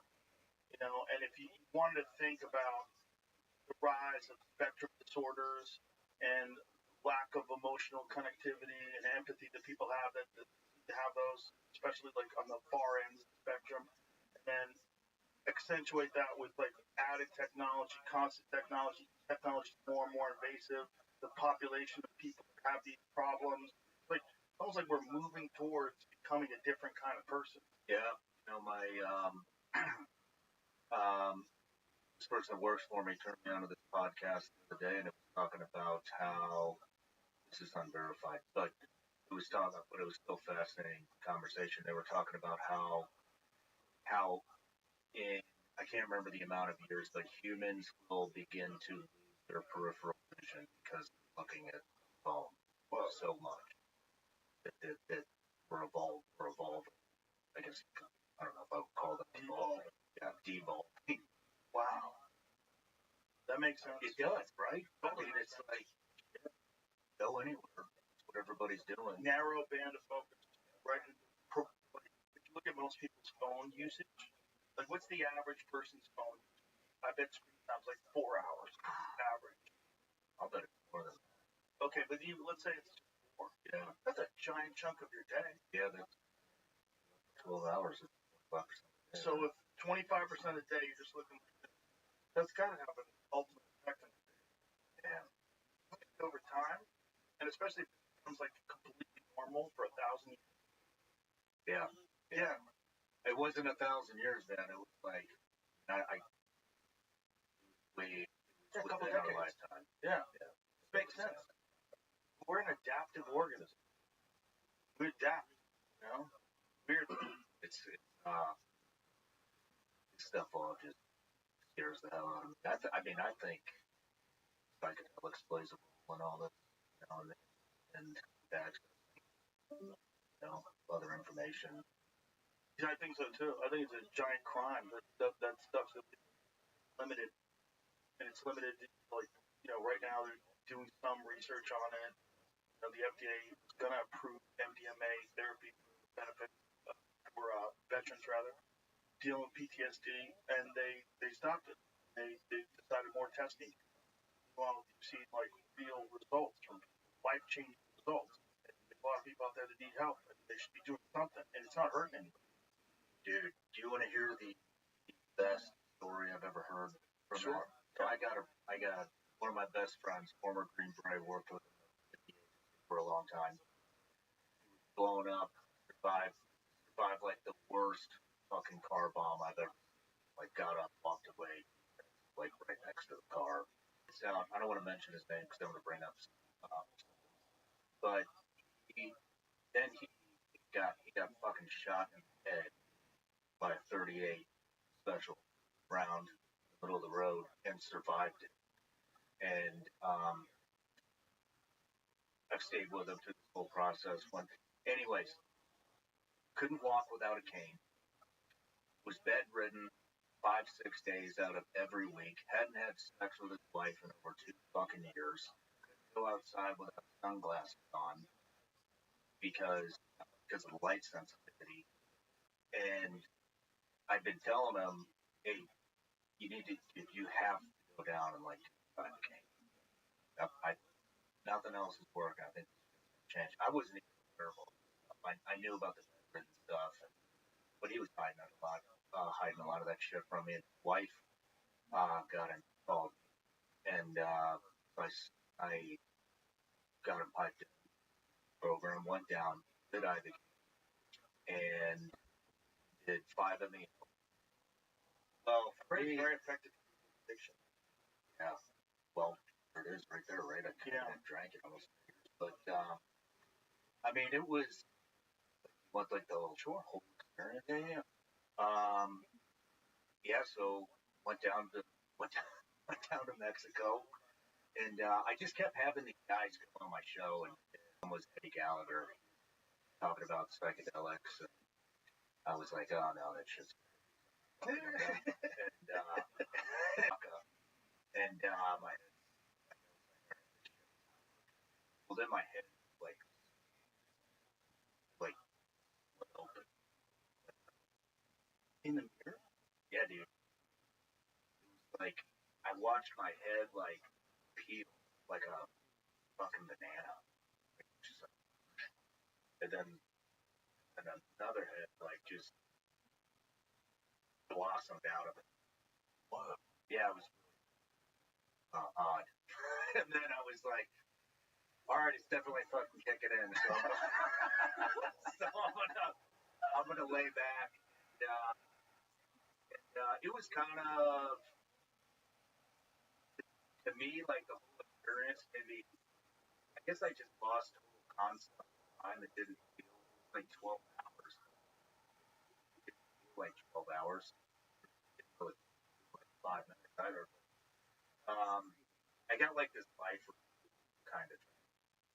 I just had these screens. It looked like all black, like you're in space or something, and then these two grids, and it was like kind of a slow pace, and so like I could see what was going on in the TV screens through my peripheral, but if I tried to concentrate on any one particular thing, then they would like all just disappear until I stopped trying to like concentrate on one thing, and then they would all appear again. I could like look at it through my peripheral, and I'd lighten up. Oh. Yeah. And then it was also like I had realized everything that I was ingesting that was poison. It was like this, going back to intuition, it was like this intuition of like I was like, I didn't go down there quick. It just fucking happened. Like I was just like, I don't think I'm gonna drink it. I haven't had a drink in, like I said, just under 3 years. Do you think you had a drinking problem? Oh fuck yeah, man! I had a drink. Big. But you didn't think it at the time. Well, my drinking problem had digressed quite a bit. So, I mean, I used to drink close to 2 fifths of vodka a day. Yeah, and but then that was coming out of the agent that I didn't have anything. Processing a lot of kind of what happened in the past 14 years. Friends, really depressed, whatever. It's an enormous number, And if there was a thing that we are aware of that could help all of our citizens that are struggling right now, listening to this, people are struggling. And there's a thing, and it's illegal in this country. Yeah. As far as I know, I don't think people are dying from ibogaine. No, ibogaine was. It was very funny that Hunter chose this, but Hunter S. Thompson that during the McGovern elections, it was like 72, whatever it was, when he wrote Fear and Loathing on the Campaign Trail. So he created a rumor that Ed Muskie, one of the candidates, had a severe ibogaine addiction, and that Brazilian scientists were coming to visit him and give him the treatment. And it became such a rumor, and it spread so far, and it started affecting him. And he was giving campaign speeches, and he was denying it, he was sweating, and he looked like a maniac. And Hunter essentially derailed this guy's campaign by sales, and I think welcome. How are you? Farhan, what's good? And they now way too much. I think there's everything. Yeah. I think you use some psychedelics, but the benefits far outweigh the negatives, and there's a lot of people that are hurting in the country, and they should have access to all the different things to help them. Yeah. And the fact you have to go to Mexico to do that, it's ridiculous, man. I mean, it's fucking working. You know, I mean, it's working.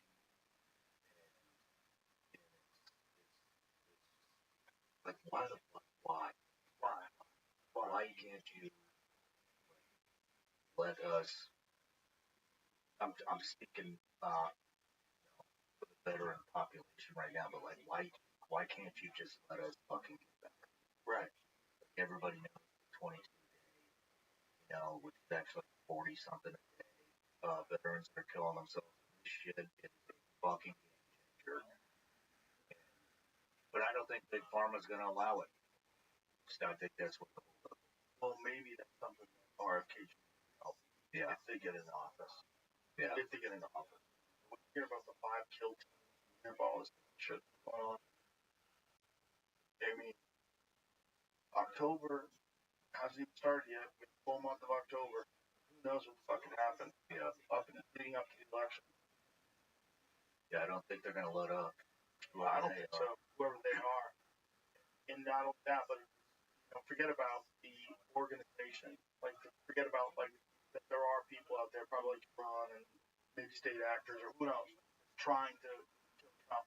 What about this fucking General Coops buying all this rhetoric every day that threats democracy? I think this is the one thing that like the one great act that they can accomplish to go out and kill Trump. I mean, I don't know, man. I mean, there's so much that goes into this, like that first shooter, right? What was he, 20 years old? Yeah. 20 years old. You got, Trump's basically been in the media for what, about 8 years? I think he showed up, about a year before the 2016 election, right? Kind of went in. So we're going on, 8 years now of the media just slamming him over and over. He's a threat to democracy. He's going to ruin the country. So if you take that 20-year-old, since he was 12 years old, that's all he's heard. Yeah. 12 fucking years old. That's all he's heard. And little kids have no ability. So, is it a very well orchestrated act to kill him, or is it media manipulation that nobody really thought too far into this? Now we're seeing the consequences, of what that kind of pushing an agenda like that would do. It's probably both. Probably all the above. And the fact that 24% of Americans were polled, obviously, dumbest motherfuckers of all time, answer polls. And we always have to think that. 99% of people don't answer polls. So out of that 1%, 24% of those retards are dumb enough to say it's a good idea to shoot Trump. Yeah. And the American people shouldn't be able to decide on their own. That's what's really crazy. They think they're right and you're wrong, and no matter what, they have to stop you from getting your vote. They have to stop you from voting in the direction that you are thinking you're going to vote for. It's just a scary time. Scary time for the Republic. It really is. It's weirdly scary. And also, like, weirdly chaotic. The sense that this is all happening at the same time as the rise of podcasts, social media, and ways to get information. So more people are aware of how fucked we are now during the Vietnam War. Yeah. Like, people are against the Vietnam War, and they're against fighting troops in the Vietnam War, but they didn't really know what was going on. They didn't have, like, full access to what we have now. Yeah. I don't know.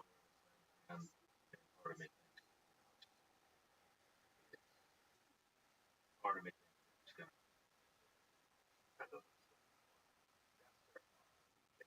Yeah, that seems like it's definitely pushed in that direction. I mean, I think we're all kind of just kind of The cold, you know. yeah. You see these states banding together. You know, you see states banding together. You see, a lot of governors aligning. National Guard down here in Texas, to try to secure the border. You got, these extreme. Look, I don't whether you agree with me or not, they're extreme. And so, like the abortion stuff, like you got states that are making these like super harsh abortion laws, like we're gonna hunt you down if you get one, throw your ass in prison. And I think I can't remember how many states now pass constitutional carries. Like I can't remember. I think there's only one state or two left constitutional carry. But I mean, I think that basically what I'm getting at is the line drawn, right? The alliance forming up, like, hey, let's pass these red laws, these super left laws, and it'll drive everybody out of the state that we want. And it'll, do you know what I'm getting at? I do know what you're getting at. I think this is all like kind of happening naturally. Yeah. I don't know what the solution to any stuff is. I hope it's a greater understanding that we develop over time, where we figure out how to communicate better, work together. And I think some of that can be facilitated through AI, if it's done correctly, like a real open source AI, where people can get a real better understanding of the actual mechanisms, instead of like whatever beliefs you have, why the system works the way it is. If you can just have it laid out, factually laid out, where there can be no shenanigans. You can't deny it. I mean, I think one way would just be having podcasters and journalists. I mean, how the fuck would you do this? But, one thing on my show, and I kind of went off the rails a little bit the last month. I got a little, probably more political than I want. I hate politics. Yeah, me too. They come up all the time. State of the country. I like them. Yeah. Every time I dive in, I feel like I fucked a hooker on a rusty couch. You know what I mean? It's like, I don't think this shit's gonna wash up. But, you know what I'm talking about? I do. But anyways, where I was going is that, people have just lost the fucking ability to think themselves. They can't critical think anymore. And, so like one thing that I do on mine is that if I bring somebody on that's like, don't say Trump 500 times on my show. Let's not say like, fuck the left, fuck the right. Like, let's not say these fucking Democrats, these fucking Republicans. Like, just give me the policy, give me the problem. Just like, let's just leave all that shit out. Yeah. Because if you leave all those adjectives out, then it forces people to go, well, shit, I don't really know. It forces them to formulate their own opinion because they don't know what their side thinks about that particular issue. Unless you're talking about abortion or something like that. But you know what I mean? If you leave that out of, if you can leave those adjectives out, then I think common sense will start to make a comeback because it won't be so tribal. It will be like, well, actually, I don't really, I don't know where the party that I align with stands on this, so I'm gonna have to formulate my own fucking opinion here, and that would do wonders. We definitely need more people to. Some people just don't have the time or the interest to form their own opinion. Yeah. It's so much easier to just agree with whatever their side. How did you get started in doing a podcast? What was the motivation behind it? Well, I used to teach weapons and tactics, and I taught Keanu Reeves for John Wick 3, and then I got a lot of hate. Just put it that way. Got a lot of hate from the special operations community, from the 2A community, and I was like, you know what, man, like it's a very egocentric community, anyways. And so I was like, I'm like fucking done with this shit, and so I just started. I didn't know what to do. I was like doing camping. I bought a bunch of fucking alpacas, put them in my front yard, and I thought I was gonna be a farmer. And yeah, and then, but you know what I did? I was like, dude, I'm so fucking tired of like my guys killing themselves, going into depression and suicide attempts, and I got sick of the same talking heads on TV, kind of documenting what was going on over there. It was a bunch of people who had never even stepped foot in any of those war zones, documenting what happened over there. So, I just started, and I built like I don't know, maybe 250,000 subs on YouTube from like gun stuff, and so I started like I got to one, we got to document the history. Two, there's a major fucking suicide epidemic happening. So let's talk about some guys that attempted. I tried to kill myself, but let's get some guys that have really been through it, dug themselves out of it, and let's we're documenting history the way it happened. We are talking about the veteran crisis that's going on and how people got out of it. And then at the end of every episode was, hey, let's talk about your business, because the story's what sells. So let's do the whole story and get everybody like super attached to you. Document the history, talk about your vulnerabilities, what it was like retransitioning back into civilian life, how fucked up it was, how you ruined your family, how you tried to kill yourself, all that shit, how you came out of it, and let's talk about your business. And so, I mean, these guys would come on and their business would like jet launch overnight, which I'm sure you know. But and that I just liked doing it. I liked fucking helping people, and but I'll tell you, like I started, it was awesome. I loved it. I still, there's nothing else I'd rather do. I started feeling a lot of resentment to my guests because they would come on my show and then they would like pass me up business wise like that. And I was like, fuck, man, like, what the fuck do I have to do to make a business out of this shit? Like, I'm great at like at launching everybody else's shit, but I'm not making any fucking money here, and I got a family to support, and this isn't gonna work out. And then I don't know what happened, man, but then something like God just stepped in. Like, you're doing good shit. Like, I'm gonna bless you, and I just like hit a turning point. Now I just talk to whoever I'm interested in. But well, you're doing a great show, and I think that's all it takes. I think you do a great show, and then the beautiful thing about social media and YouTube and all these different shit.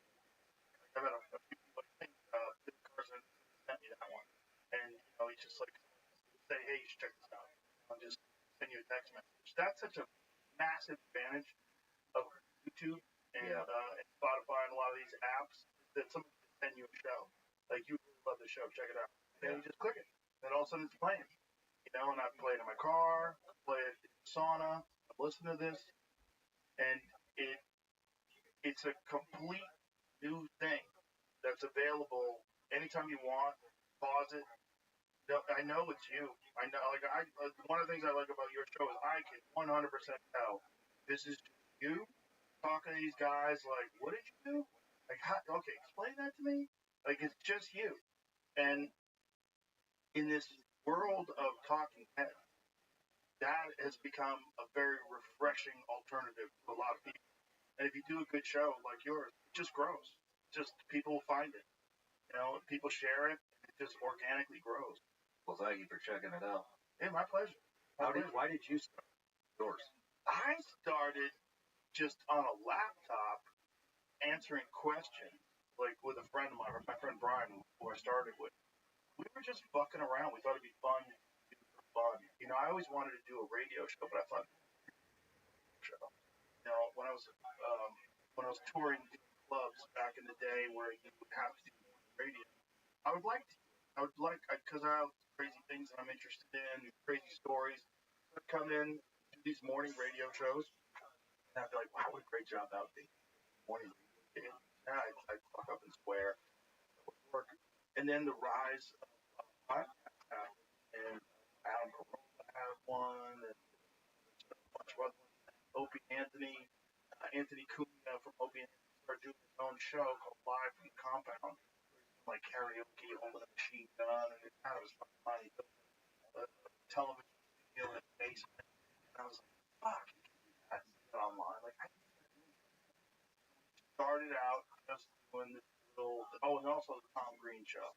Tom Green had his own, like, internet talk show, and I was a guest on it long before my podcast. I was like, figure out how to make money out of this. Like, you could see the seeds of my podcast being planted while I was on his show.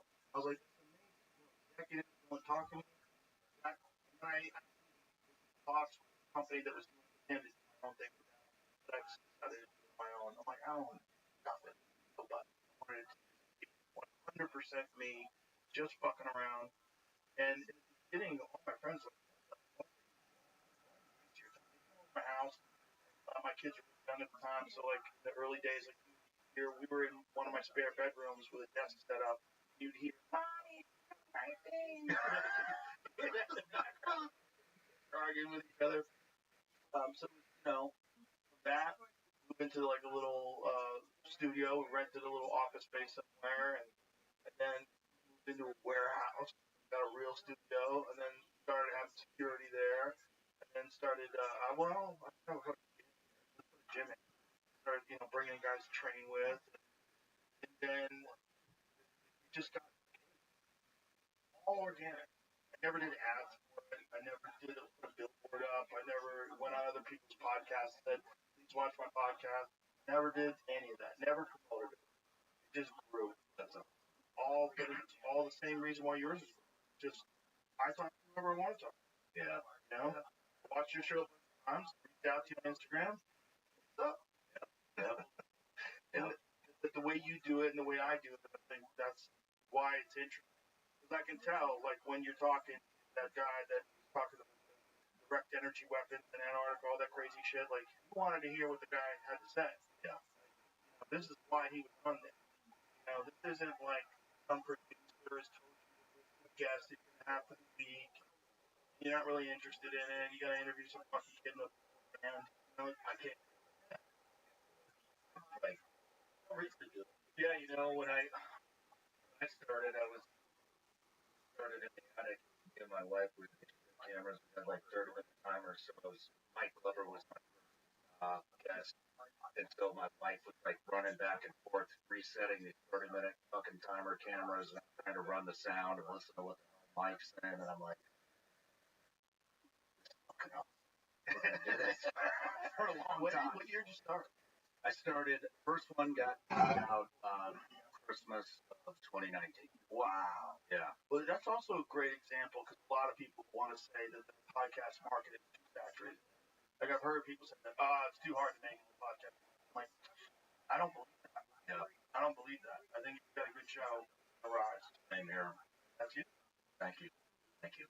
Well, I studied the hell out of your show when I was doing it, and you know, I wanted to. I just wanted to make it different. I didn't want to copy the red curtain. And, you know what I mean? You made it yours. Yeah, you really did. And it's that's the great thing about this. We need more voices like yours out there. More different people that are doing the same kind of thing. You know, following their own interests, talking to people honestly, having these long-term, long-form podcasts. Like the one with the guys that you know, was 1.5 hours long, right? Which one? Did what's his name? John Alexander? Yeah, I did one that was like 9 hours. Yeah, John Alexander. This one is how long is it? Check. Okay. Yeah. 6 hours. Yeah. Yeah. It's 6 hours and a couple of minutes. Yeah. Of you talking to this guy about paranormal programs in the government. I don't want to let him go. No, it was amazing. It's crazy stuff. Sean, it was great to meet you. I really appreciate you. I appreciate what you're doing. Appreciate how you do it. I'm friends. Hey, thank you for having me, Joe. My pleasure. All right. Bye, everybody. Watch the show. Sean Ryan Show. It's on everything, right? Bye, everybody.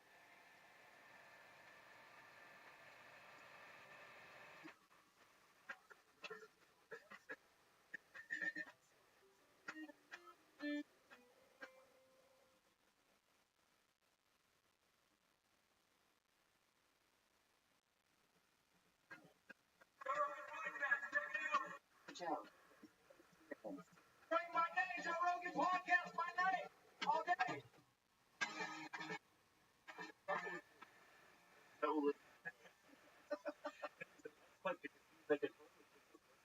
Well, it's what he really, yeah, it's like the Ellen thing, you know. It's like, I mean, it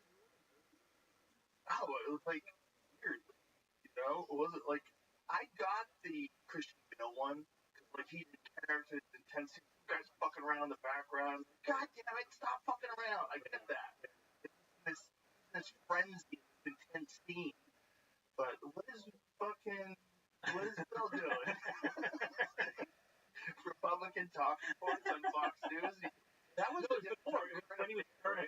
When he's doing like Gossip. oh, that's right. Yeah. He was the gossip Yeah. guy, Entertainment Tonight type guy. Inside of it. One of those. Is that what it was? That's what. Yeah. They never go away. It's such a weird environment. The left and right. There's no like centrist news source on television. There's no like this is probably what's going on news source. It's always one or the other, and it's like you're living in a bipolar person's brain. Right? I think like part of what's happened is we used to have news, and you could make a good living. You know, journalists were really sort of the top of the social hierarchy in some way, shape, or form because they were the second. Rabbi always wins. And then somewhere along the way, this business model focused on clicks. And nobody told the rest of the world that the underlying incentives were. And so that's where you find yourself, where there's very little news. There's a lot of it. And then the problem with opinion is that feeds the algorithm. That's the comment. Comment like, I think it's a great.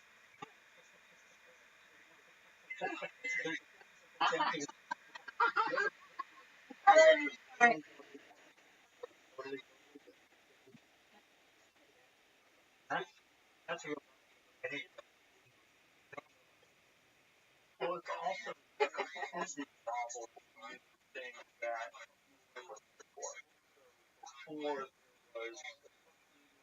and no one was prepared for the world of the algorithm.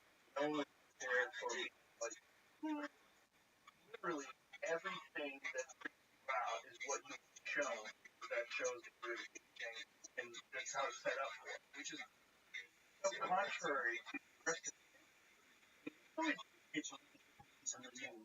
Once people want to know the only only Yeah, but it's anxiety.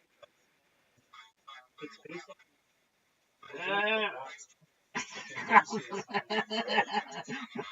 and it's like a bad habit. You know, like the first few shots, but you Oh, eat the whole shit. topic for the next 3 days.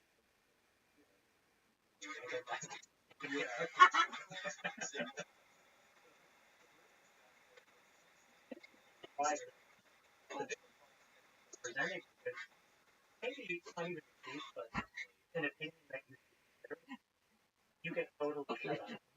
And that's like the real problem. You build these antibodies in your body. Whereas this other version that says, take a step back and reconsider, it's not allowed. Right. And, you know, then you say to yourself, well, how do you even start?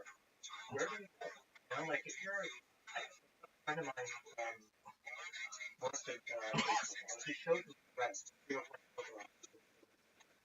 and what's incredible is threads and F, and he was showing me stuff like how the outrage. I love her. What up, baby? How you living? Miles.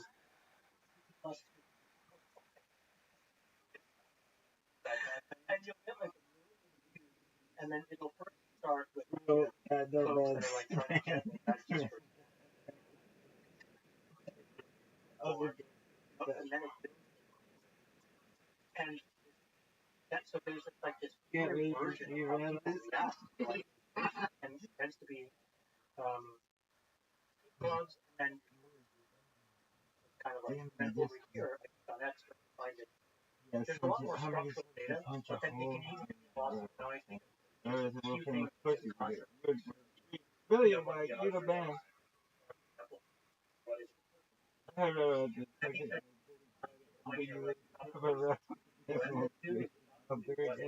Word, dog.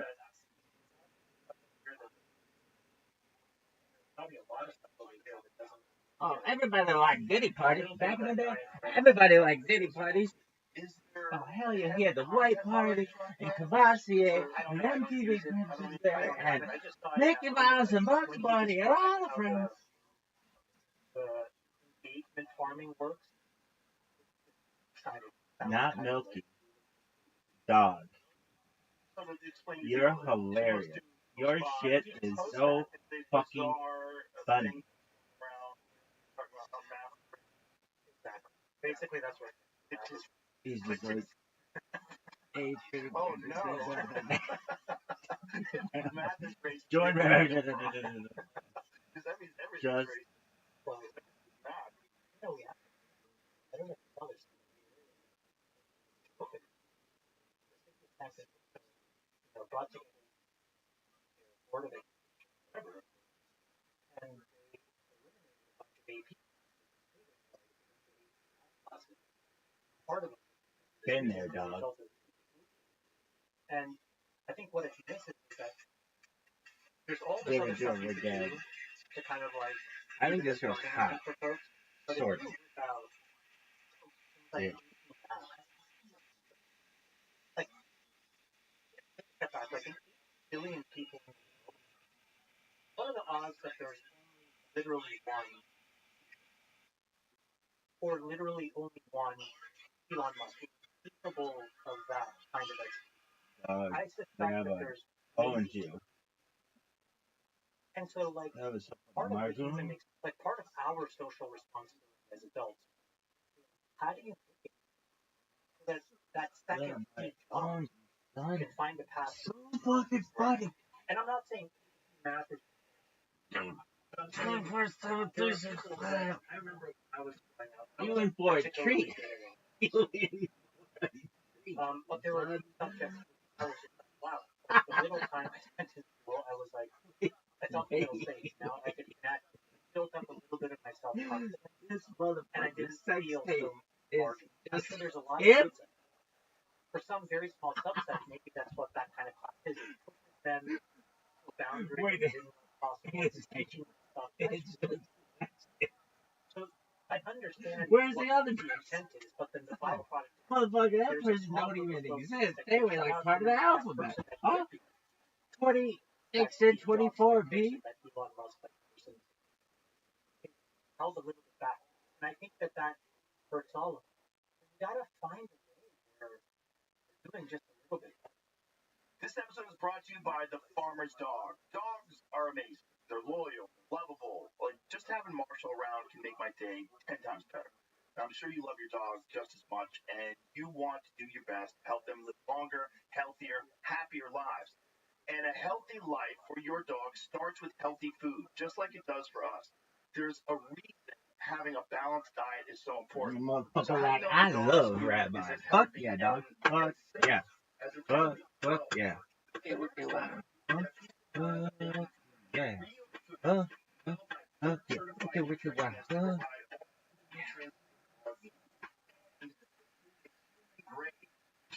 Made to the same quality and safety standards as food. Very few pet foods are made. Live commence. The leave commence.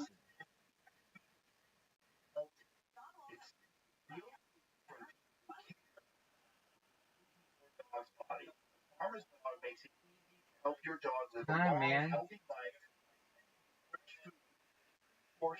Hi, man. I'm about to get it, B. Let me show up on the screen. Oh, you gotta wait 6 minutes. Fuck that. Fuck that shit. Fuck that shit. No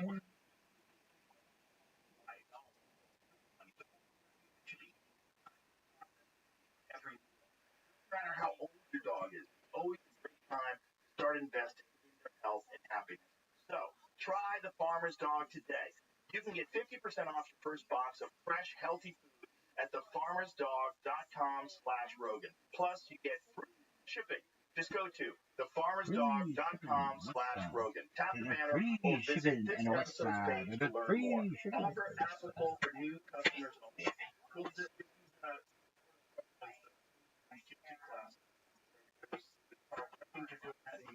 Where are they doing that? Kind of. There's some controversy about limiting son. You about to get it, son. You and that little dime next to you. Yo, B. Y'all ready for this? Na na na na na na na na na na na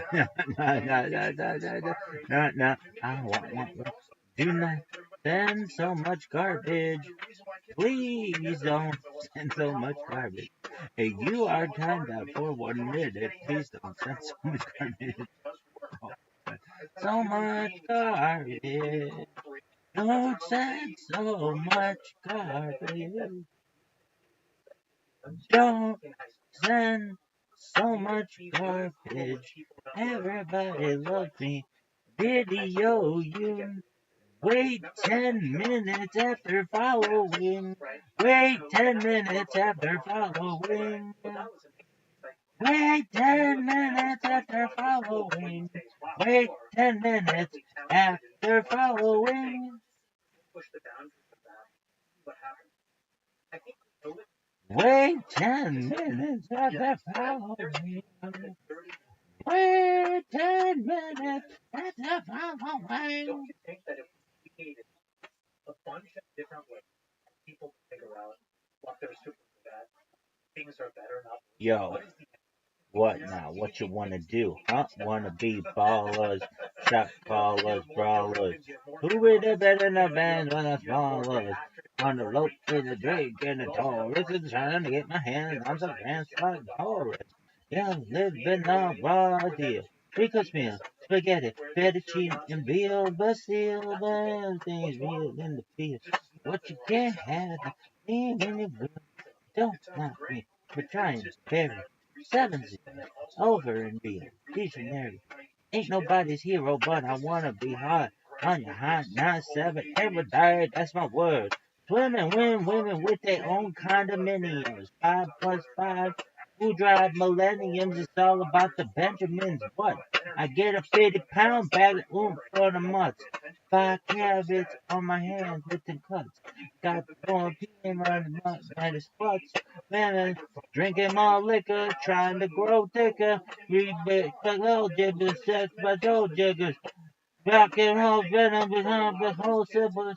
And watch the accounts, you kept us. Hopping crystal, freaking in 3/4 reptiles. The lowest screen, forest screen, and being a cheap man, a cheap man. It nothing but deep. We do what we do, stack chips like Hebrews. Don't let the melody be intrigue you. We have some beauty pageants. I'm sure going to stop those colossal size Picassos.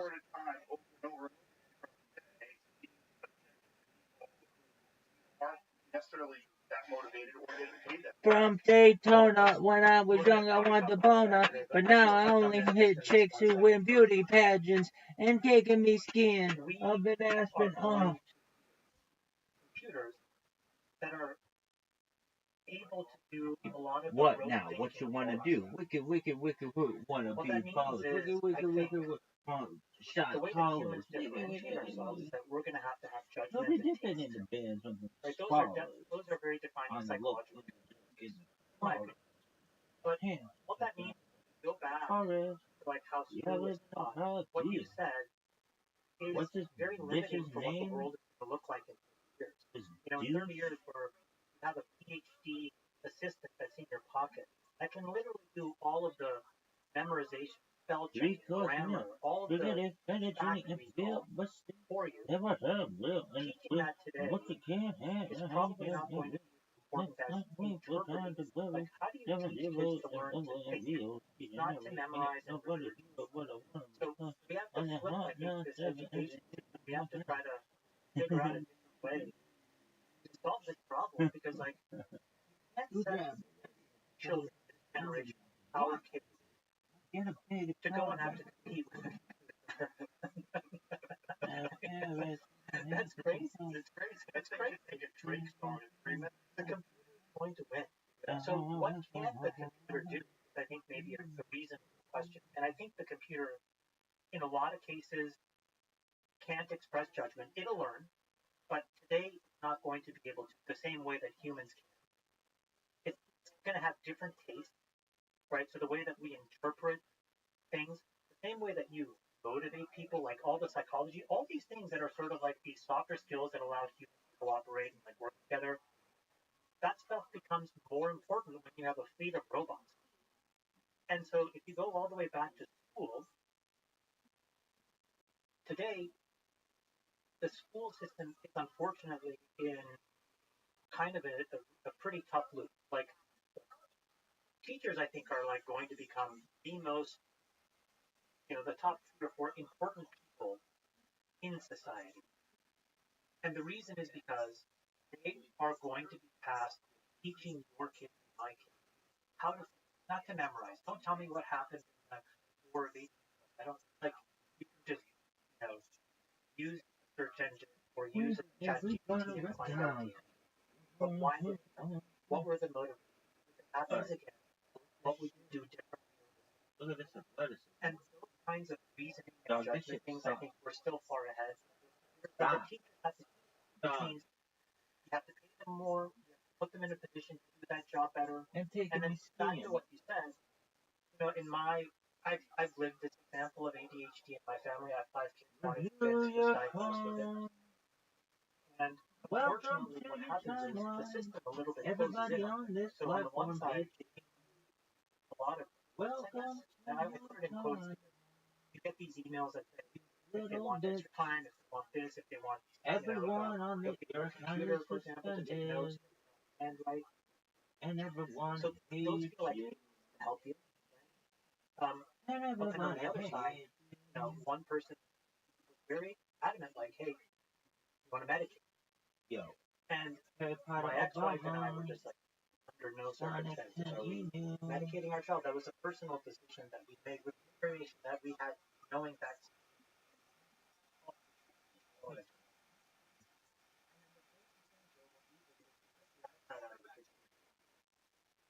We said,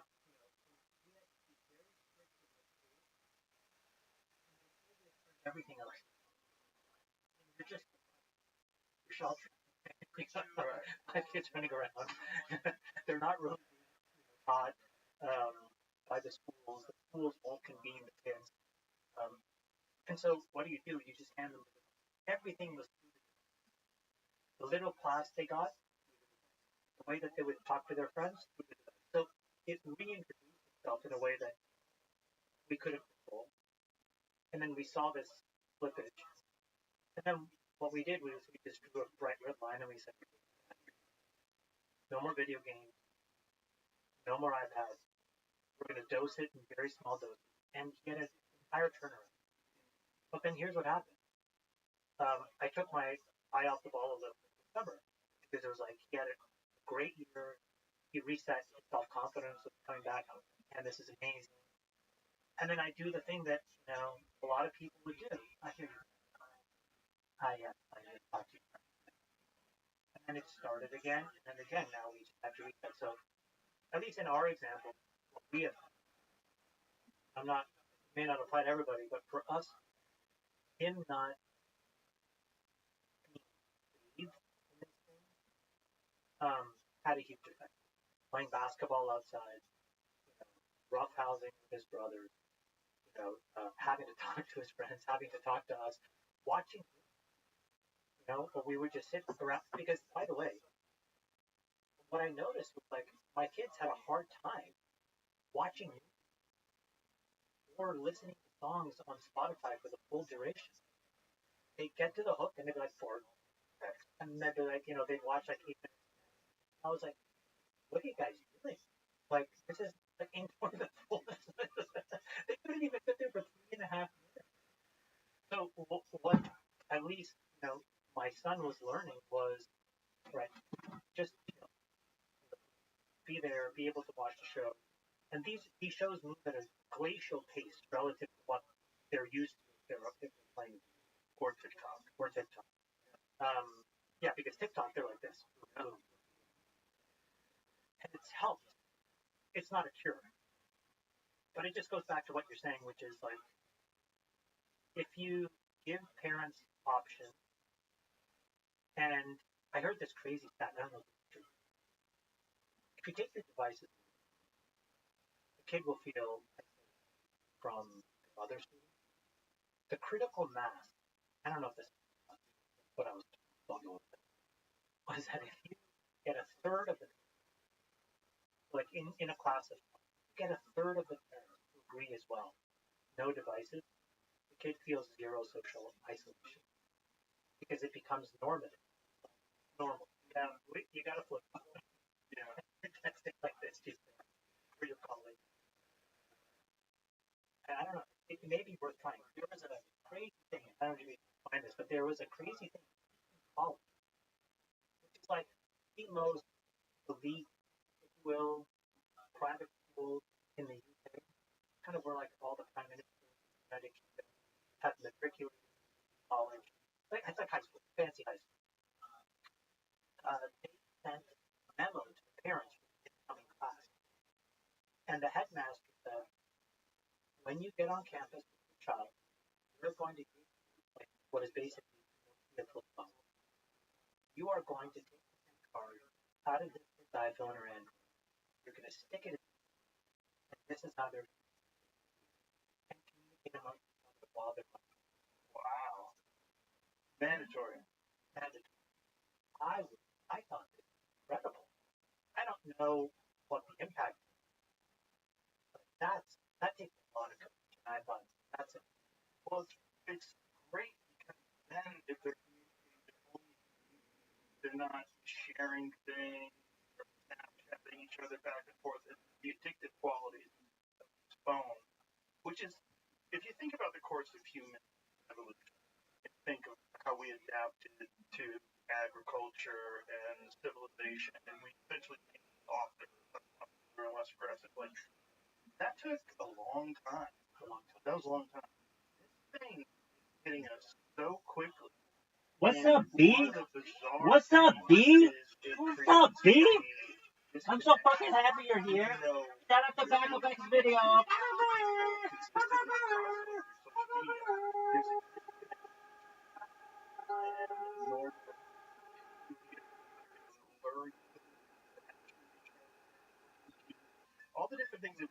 on, to learn how to be a friend, to learn how to be better at talking to each other. I have a rule with my oldest who's 15. Dude, this is the best. This is the best space ever. Or even when I call him. Breaking news, Bitcoin voice transformer. Hey, everybody, that sounds like a douche. Like the front. Amazing. Amazing. And I'm like, hello? Yo, dog. Welcome. I'm glad that you're here. Sight. You thought somebody was here? Nobody's here. Nobody wants to be here. This is the worst. Worst. And finally, I said, I just want you to have the building blocks right now. But looking people in the eye. Yo, being dog. able to This is have the a normal sickest shit of all conversation. time. Whoa. Hey, Conversation. everybody. Remember when It's going to everybody be really this valuable. shit out? Really connected. You may not feel that, and you may think this is like lame and stupid what I'm telling you. But I was like, just try to do it. And then what's so funny is like, I would tell this story about like, our kids go to like a very lonely time. And I almost think like sometimes, like, again, we're not teaching necessarily kids. We're asking like the game we get these little birds which are overwhelming. Like I don't know what your reaction was, but my reaction when I first saw the iPhone, I was blown away. And I think like the first 4 or 5 years, because it was just so novel, and we effectively shrunk it to little, made it half to a third of the cost, and lo and behold, supply demand, just the number of computers tripled and quadrupled and doubled, and so many more people were able to be a part of that economic all positive. Then you get a little dip, and the little dip is when I think we lose a little bit of the ambition of that first moment, and we get caught up in the economics of the current moment. What I mean by that is, the last 5 or 10 years, I think why you feel this visceral, we haven't had a big leap forward from the iPhone of early 2014. And I'm not picking on the iPhone, like a mobile device. So what have you had over the last 10 years? You've had an enormous amount of money by an enormous number of apps. And the problem is that they are in a cult of just the internet just exploding. So we had a positive moment followed by, call it 10 or 15 years of basically economic extraction, and then we have value. I think today, like, we've invented something really powerful. We've had 10 or 15 years that were largely economic. And again, I think, this is like the problem. I'm going to sound like every other casting from Silicon Valley telling you. But I do think that there's a version of this AI thing that blows the doors wide open. And I think we owe it to ourselves to figure out how to make them more likely. Well, it's inevitable, right? AI's emergence, where it goes from here on is we should probably try to steer it in a way that benefits it. I agree with you. There is a world I could see where AI changes everything.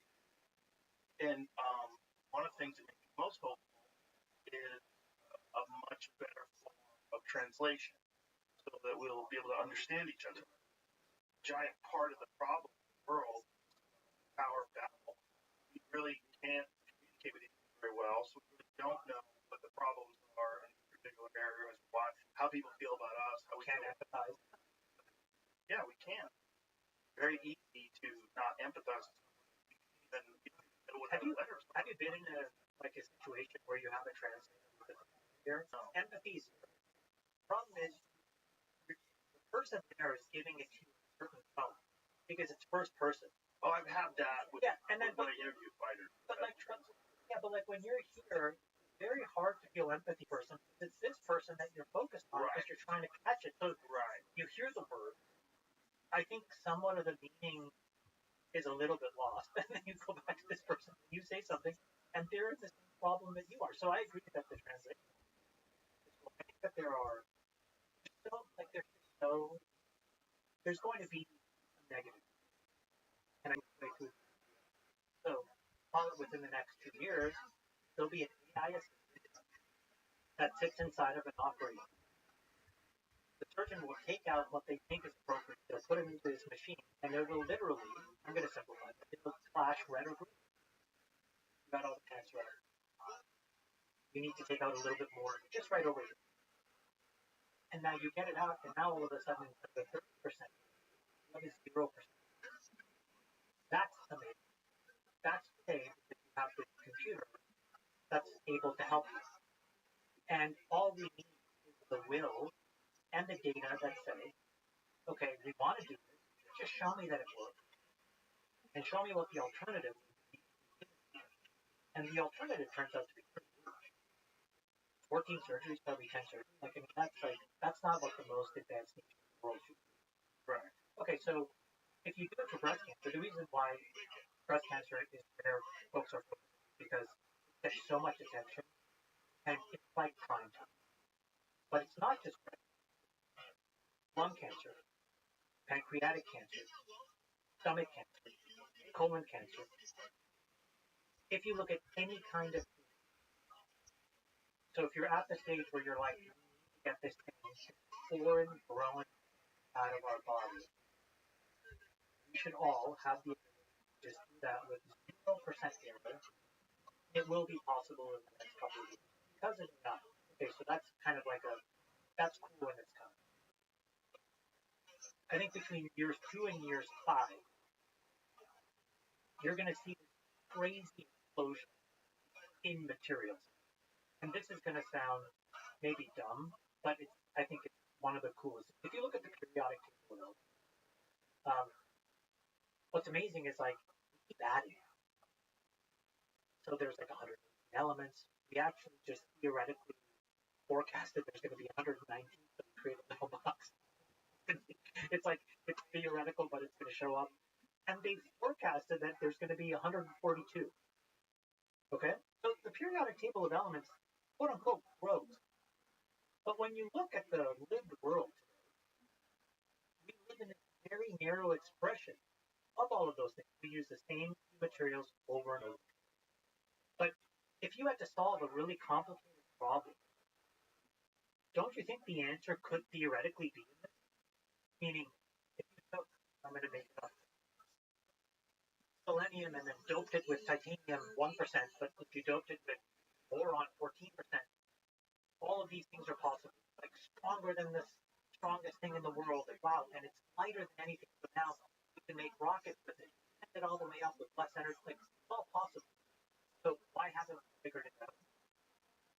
Because the amount of energy, the amount of computers we need to solve those problems, if they're super complicated, haven't been available.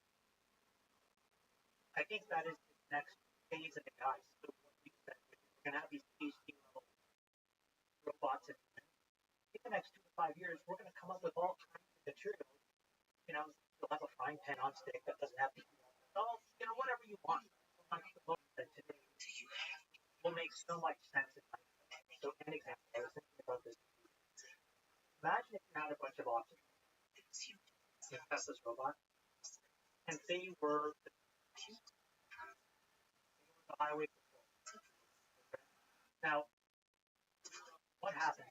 Well, first, don't put humans in the way. I suspect then the reaction of those robots to the market. Now, those robots will be controlled remotely, right? So the people that are remote now can be a very different architect, right? Instead of the physical requirement, you now add this other psychological element, the judgment thing. So my point is that you had robots that were able to do dangerous work. I think it allows humans to do, again, judgment. Those areas of judgment which are very gray and fuzzy. It'll take a long time for computers to be able to replace them.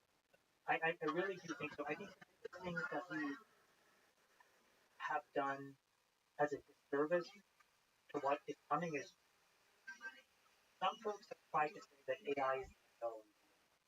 And I think the better way to think about this is that, you know how, like, you have to get your spelling right? You know? Now you just because it up levels. Right? You used to have to remember the details of, like, some crazy theory, random detail fact. Now you can Google it. You can use your mind to focus on other things, right? The creativity to write your next, to write your next set, to think about the next interview, to think about your business, because you're occupying less time with the perfunctory stuff. I think these models are doing that, and they're going to get complemented with physical ones, meaning physical robots, and they're going to do a lot of work for us that we have not done, or today that we do very precarious. Like, could a robot go in and save you from a fire? They'll probably do a pretty good job. They'll have multiple sensors, they'll be vision, they'll be understanding exactly what's going on. If something's falling, you know what I mean? Single digit. And it's a straight line that goes like this. And that was through an agrarian revolution, it was through the industrial revolution. So it's possible for humans to cooperate with these problems. I don't know what the answer is, but I do think you're right that it will put a lot of pressure on a lot of people. But that's why we have to figure it out. What are your thoughts on universal basic as I'm pretty sympathetic to that. I grew up on welfare. So what I can tell you is that there are a lot of people who are trying their best. And for whatever reason, yeah. And so I didn't have that. My parents' struggles, I think, would have gotten even worse than what they did. Right. I'm a believer in that social system. I think it's really the best case scenario, right? Because your parents worked their way out of it, my parents worked their way out of it. But some people are content to get a check. And this is the issue that a lot of people finds a job. I would hope that right. This next leap is like that, where we are in a period where it's hard to know with certainty what this job class goes to a week. But I think you have a responsibility to go and figure it out and talk it out and play it out. Because the past would tell you that we have a really good, when they're unimpeded, have a really good ability to rationalize. But I do think that there are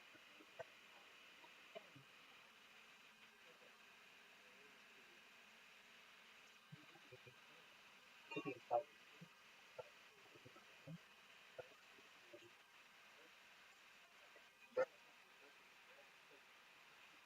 What a fucking loser. Yeah. That could be the future. With people in other places like Yes, yes, my girl, my girl.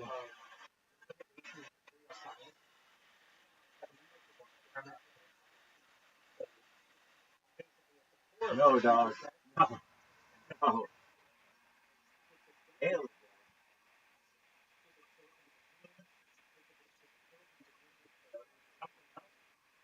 And probably I that bet. down Yes. like Well, we're at a point where we're almost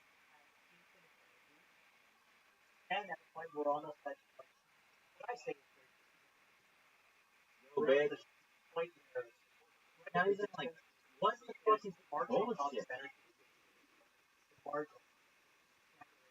The next kilowatt that costs us double.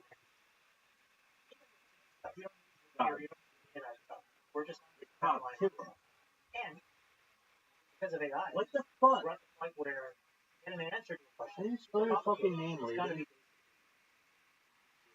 the cost of it. Those two things together, what you just said, you will be Oh, so you want instantaneous communication on Mars? Parking chips, we're going to do it. We're just about to simulate it on a computer. We made it, it works, the chip in. No, that's fine. That's not. All these things that sound crazy are not. They're actually not that crazy. These are incredible technical milestones. Which one? If everything will boil down to a technical question. Yo, dog. Overwhelming this thing?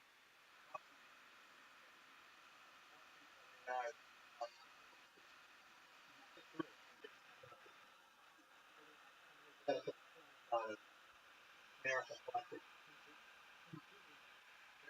Bitch. Because Oh, yeah. most importantly,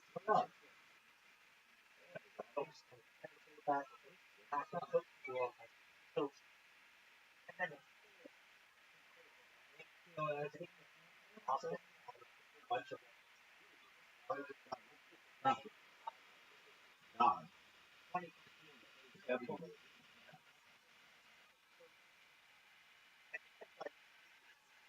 people just walking 110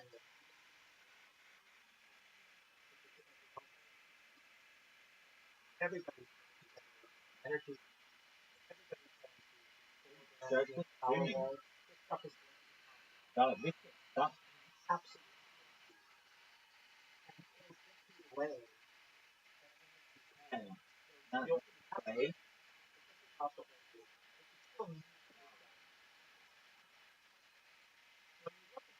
Like the I'm your friend.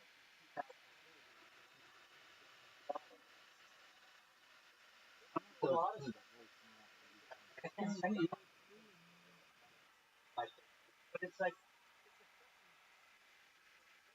a form of action. Rare. So this shit sucks.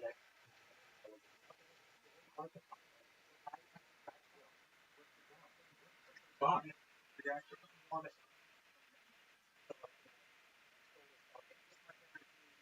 Oh. How about something dumb? So much action.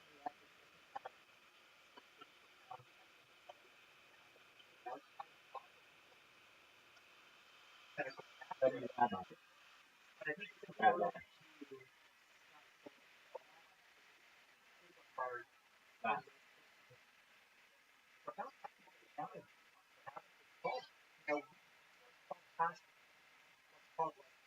positive What's it?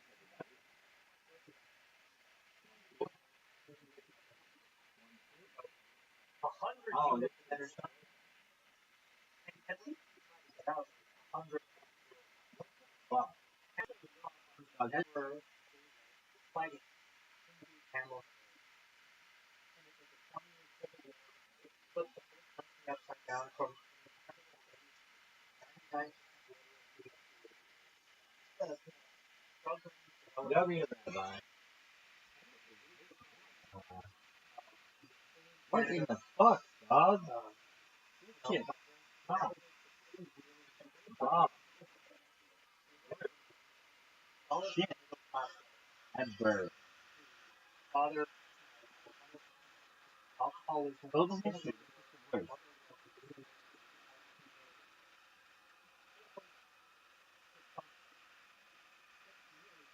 This is the worst. that into fun. But that can't be the solution under the Why? objectively lost the safety. I think that folks don't really understand how destructive but also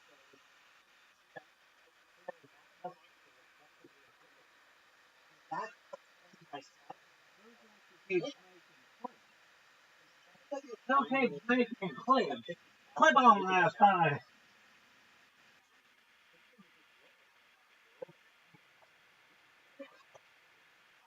And I comment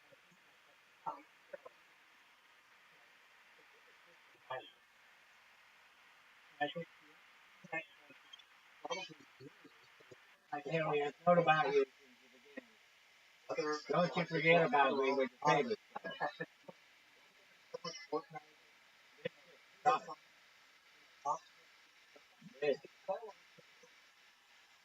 Song, girl. W.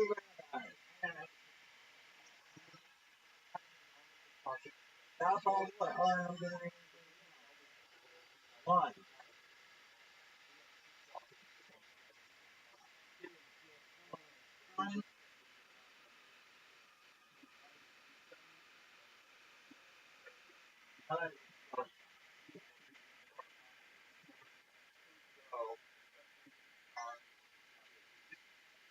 This woman is so fucking stupid. Man, is she making a lot of money? Now, info.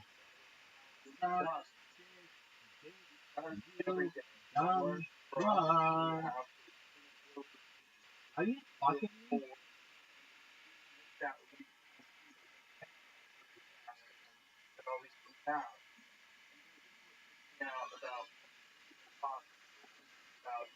This is fucking so much power. Unbelievable amounts of stuff.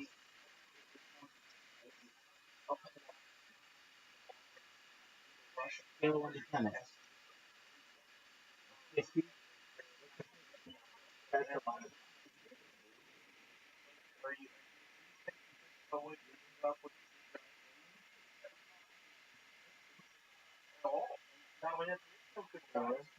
Rabbi,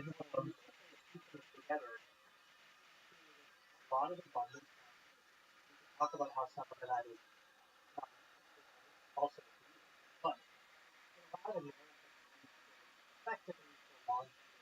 get on that thing. You get me? That's how we're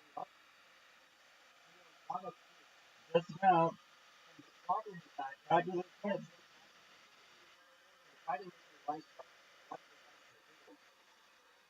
So we're not So they're going to be number one on this piece of shit. So we're RabbiRothschild bullshit. modest, reliable. Get on that thing. Also, Haley Wells. Oh, she got her thing.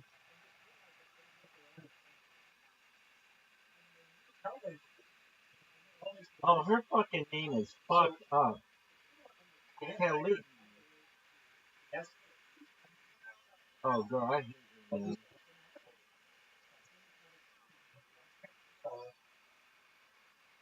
we have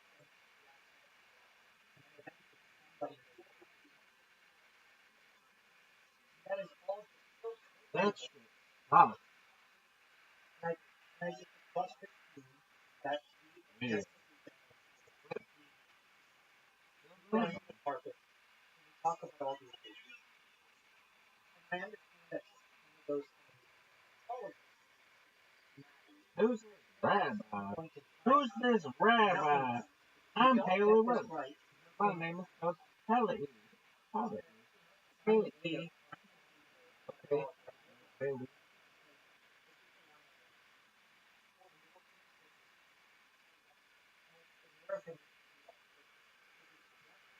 Somebody else What in the fuck?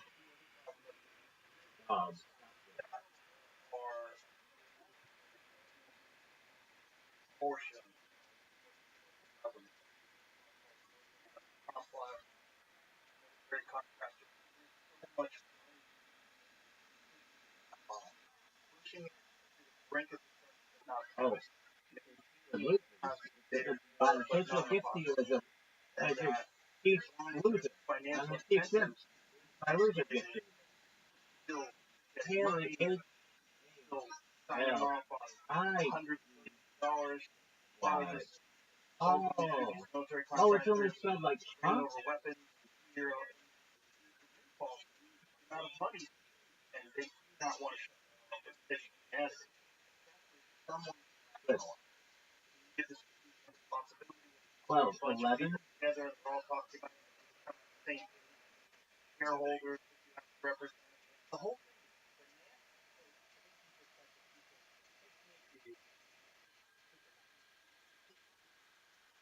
But I think part of the most salvageable those for-profit, larger government that capture, and I think that if you nudge them to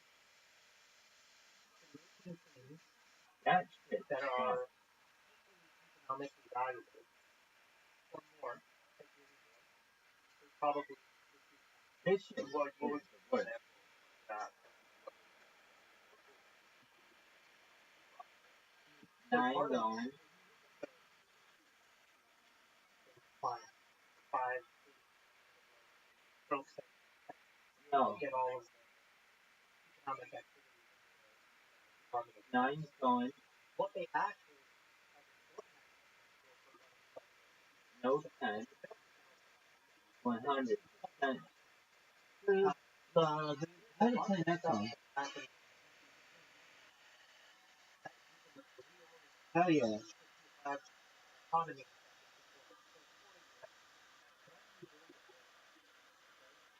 What you also Hey girl, you know who Rabbi is? 100 back again. I'm gonna get back to the 100%.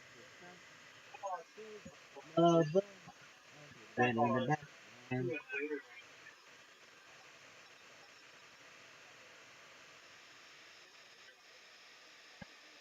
Part 2.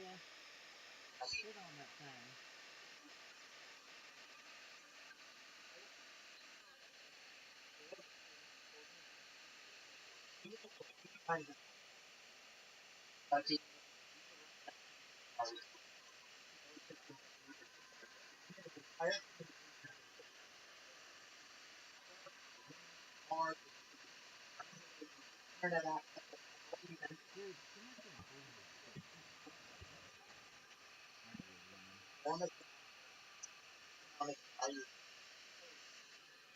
And we have these very siloed parts of the economy that are limited by what we know is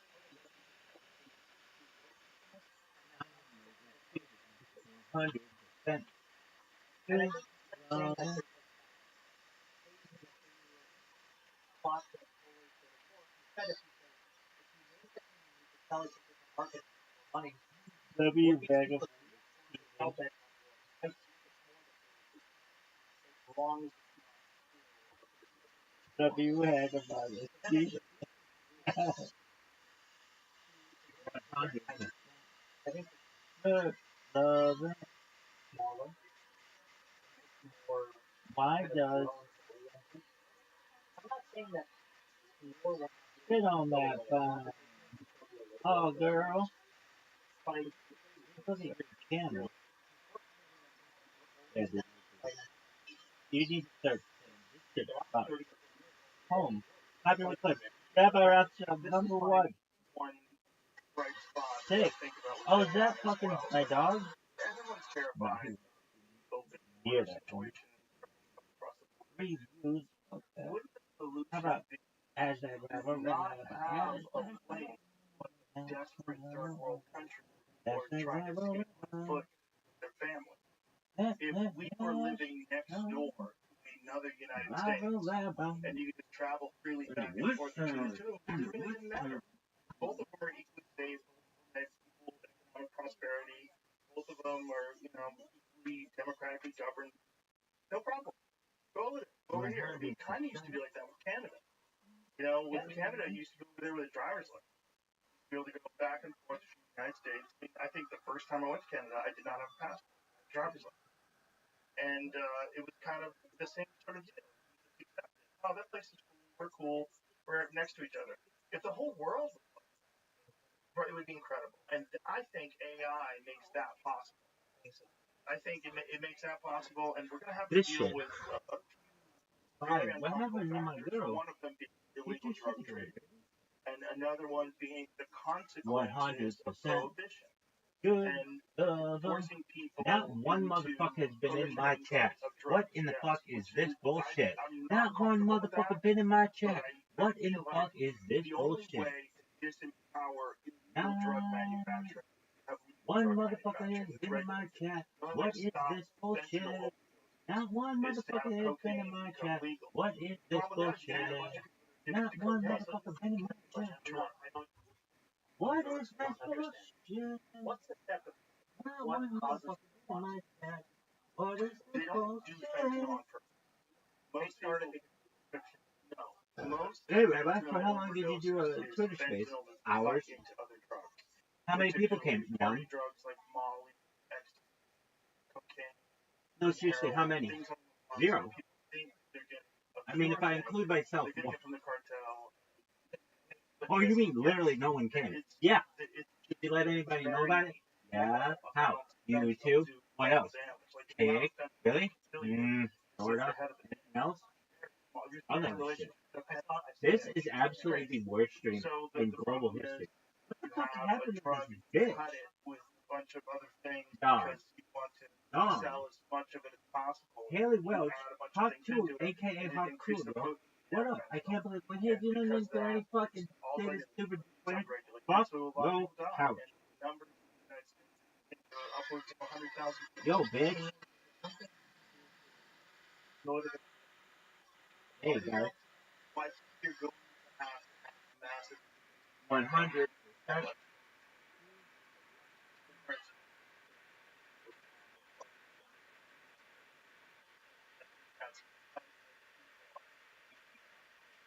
you'll in my belief, I don't matter and this my mom Adderall pharmacy. That pharmacy Adderall. That's some thing. No idea. You take it one day. That's a lot of special parties. I don't think fuck your life. I don't think fuck your life. Also, I drugs readily available. Alcohol, most destructive drugs. Health, family, guys, alcoholics, some driving accidents, some drunk people, just horrible out there. Alcohol, artists, what about what happened? Like we're yeah. possible now that Well, I'm already off the okay. Not like legalizing drugs. It's not like legalizing San Francisco. You have people that really care, hustle, and guys, drug addicts, Hey, Rabbi. break down society, open your drug market, everyone's fine with it, and it's somehow or another, I am passionate about this. Every, that's what we have in Portland, right? Portland is probably one of the most Oregon, I think it's awesome.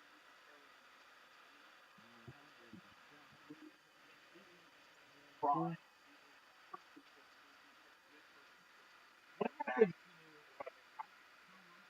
The fabric of society, the encouragement of discipline, hard work, and accomplishment had been eroded to the point where accomplishment meant that there's something wrong with it. Like if you were a person that was eat the rich, tax the rich. If you were a person that had accomplished something great, it wasn't because of extraordinary effort you put in. Even if it was you did something to fuck over other people. That's the only way to get rich. Bizarre. And it's permeated Portland. So when you introduce free heroin to that, like you're gonna get more problems. And you're subsidizing people from living on the street. I mean, I watched this interview where they were talking to these people in the Northwest where they moved there specifically so they could be homeless because they knew that they get money. And there's no incentive to get out of those tents. There's no incentive. There's free food and free drugs, and they give you money.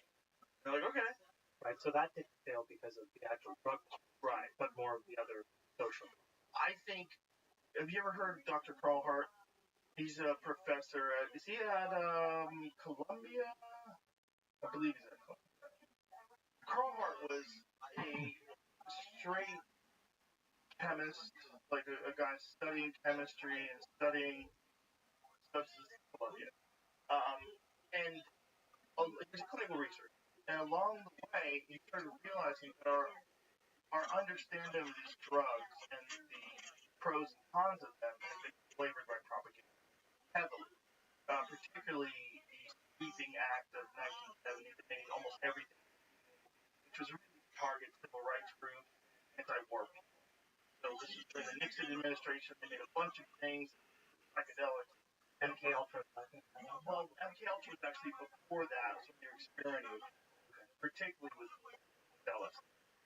So when they started doing this, they made everything.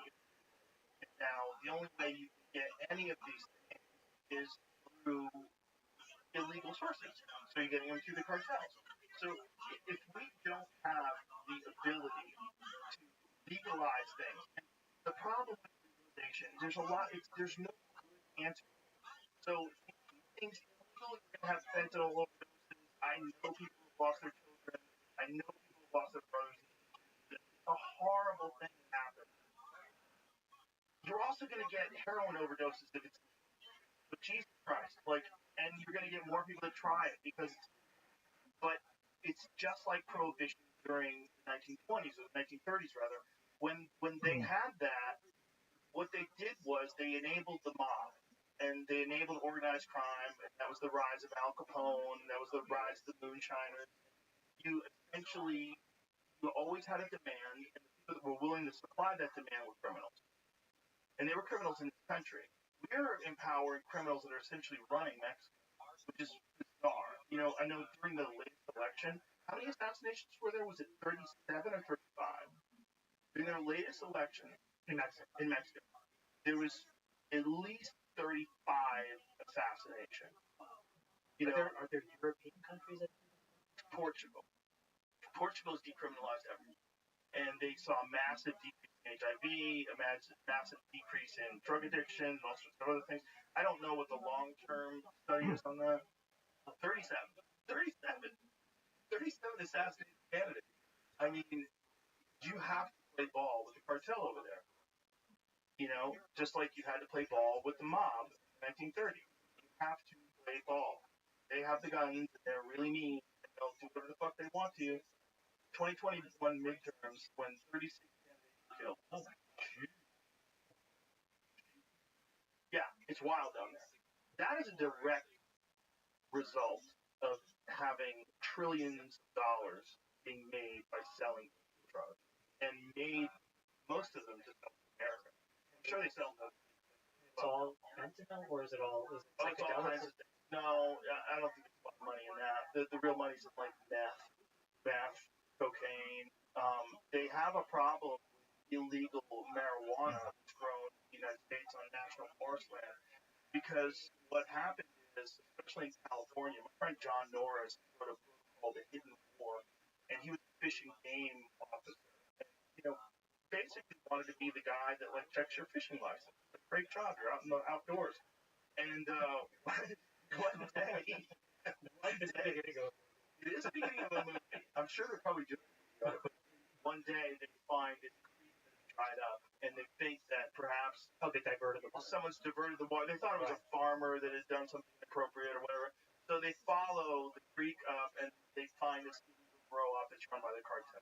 And then they become a tactical unit, and they have Belgian Malinois, bulletproof vests, and machine guns. The whole thing's crazy. And they get in shootouts with the cartel in national forest land, because it's a misdemeanor to grow pot illegally in a state where pot is legal.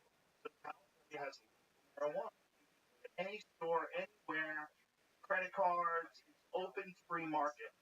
If you follow the rules, you can open up a store. I want to learn about the market, but you can't process the money, right? In some states, I know in Colorado it was a real problem, and in Colorado they had to do everything cash. Yeah, it's like Breaking Bad, like bricks of cash and they were using mercenaries.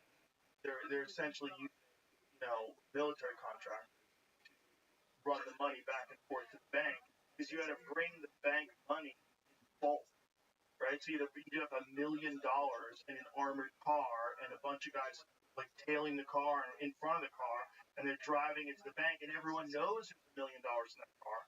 So like, and so it's very sketchy for a lot of people. I don't know what the current condition in Colorado is now. I don't know if you still have to do it that way. A couple of companies, the reason I know this, like, the guy came and picked me up. He was like the software. And, the company went public, and I just realized nobody didn't want to build for that economy. Yeah. It didn't make much sense because, to me at least, if the laws say it's legal, then I'll be treated. But then the problem, I think I remember them telling me, was that federally, yeah, it's great, and they're trying to diminish that. The latest steps during the Biden administration is to change it to Schedule 3. That's a proposal. Well, that would help, but really it should be just like alcohol. It should be something you have to be 21 years old to buy. You should have to have an ID, and we should educate people how to use it responsibly. And we should also pay attention to whoever the fuck is growing it and make sure you're not going wacky. Like there's people that are botanists that are out of their mind, potheads that are just 24/7 hitting bombs, and they're making stuff that'll put you on Mars, like without Elon Musk. The problem, somebody read this article, was it pushes down all these boundaries that you set up on the wall, all these blinders, so that you see the world for what it really is, and a lot of people freaks out. But what I think it does is it ultimately makes you more compassionate and kinder and nicer. You realize, like, in the moment or after. I think it's a tool for recognizing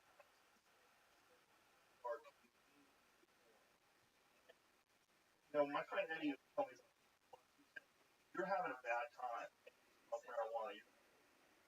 You're freaking out about something.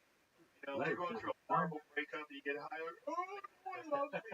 But if you're having a great time with your friends, you probably just laugh and be silly, right? Because you're not freaking out about it.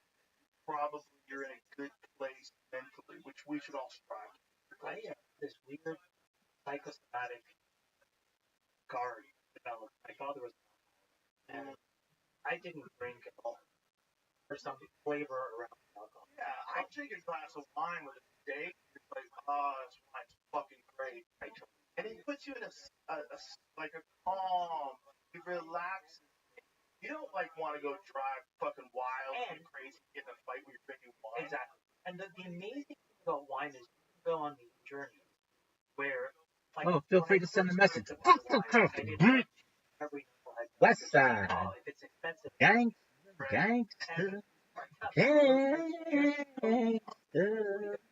Greatest person in the history. West Side Rabbi. Rabbi is the West Side Rabbi. Rabbi is the West Side Rabbi. Wiki shit ever. Wiki wow. Wild West. Jim West. Price value. And when you know it, it's so satisfying because it's like, oh, this is delicious. And then when your friends enjoy it, you're like, oh my God, this is delicious. And I'm like, yeah, let's eat it. Yeah. How? And I'm like, well, very hard to find. So then the skill is like, it's funny, I'll tell you, this is how bad wine is. Meaning, like, I love the story, I love the people, I want to support the industry. So I went to register for an alcohol license with the APC in California. Really? Because I was tired and frustrated trying to buy weed. Because you have to go through folks that have their own point of view. And I was like, well, it's become, me as like me and a friend of mine. And so we set up the thing. We set up the list. I filed the paperwork.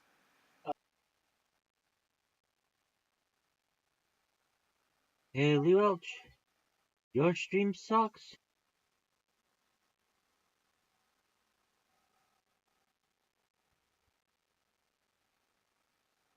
When you're like added to the dogs, basically. skeleton crew, you gotta like pick your projects very carefully. Are you gonna build this or that? If you choose the wrong one, you could like be totally fucked because now 6 months later you got no product, and the thing you were supposed to build would have made you a lot of money. Yeah, the lost opportunity cost is super real when you've got a limited array of resources and personnel. So you gotta pick the right shit. Yeah, that was a good lesson. Now I'm like, guys, please don't do a like you guys are trying to do a proto deck. I think it's a great idea, but I was thinking it's the same kind of thing where like you're gonna be putting like hundreds of hours into like every single thing about every photo because they're all different. It's like arguing like how do you you get so into the weeds. Like a year later, those photo decks and it's a ghost town. Everyone's left because the whole project fell apart. So don't do that unless you're sure it's gonna be a home run and everyone demands the product that they gotta have this photo deck and it's gonna make you money or at least one of those. That's the trick. Don't not do it. I'm not trying to discourage people, but we got to pick like for now we got to pick the projects that are like going to make the most impact that are the easiest to accomplish. Like we're not funded by anybody. We don't have VCs just throwing cash at us to build whatever the fuck. If we did, I would say build everything on its own. Sure. And actually, we're kind of getting close to that because crazy. I won't get ahead of ourselves. We're supposed to be talking about stats, but the Barrett James stuff.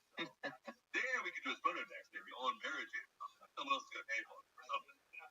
Now we're talking. Yeah, we'll get to that. That's moving towards the future. So I think James, you've alluded to the fact that you're not very good technically. So Jay, did you take over more of the actual, I suppose, coding aspect of it, and James was just the handsome face, or how did that work? How did you split the load across 5 people? What was that like? Right, I'm not the dev. BMU is the super whiz developer coder guy. He's not here right now. He's a blockchain guy. I think there's like a group effort. I come from a creative background, building like web stuff. There's an event on Saturday to get memes and martinis. If you're around London, yeah, I'm trying to plan it in for work, so I'll give you the heads up. Yeah, I'm trying to plan it in for work, so I'll give you the heads up later in the week, but that should be sweet. Cool. Yeah. No. So, how did we land on Ticker Bitcoin? Where did Bitcoin come from? Was that just satire? I mean, that was whoever did this VSC was genius. The entire thing. They just did everything. It's incredible. I miss those days a lot. Yeah, and then from the very beginning, so like we did a lot of the very early like marketing stuff. Fighting the floor to make it this sort of neo-Nazi recruitment boy.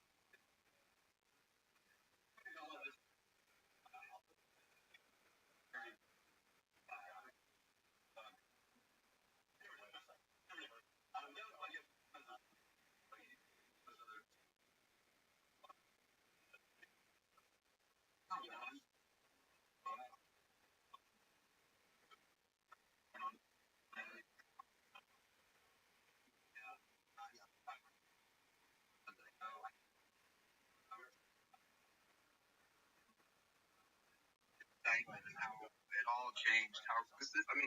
Bigger Bitcoin changed my life. Like the way that we went down the rabbit hole together at the same time, hopping into this community and diving in and being like, I remember when Killboy sent us his resignation letter. Like he was quitting his job. That was so funny. That was legendary. We should bring that back. And actually, Killboy popped in a few months ago. He came into the freaking super fun to see him. Yeah, I don't know. He like spiraled out of control, like had some sort of crazy thing or whatever. But now he's fine. He's totally fine. So it's good to see the guy. He should like join back in the whole rigmarole. Why not? Yeah, man. Because I remember when we came on, he was the whale of DSC at the time that did hold the most supply, and then we had the exploit with the contract where we just kept getting fucked with and everything going on. But it was just so fun. We didn't talk about that. The lore of fucking FA88, guys. If you were there for the you don't know the deep lore. FA88 was the most annoying thing on the fucking planet. We checked the contract, and there was like one wallet that didn't have any tax. It's a 1010, what do you call it? Reflection token. That was the thing back in the day. So one wallet could buy itself for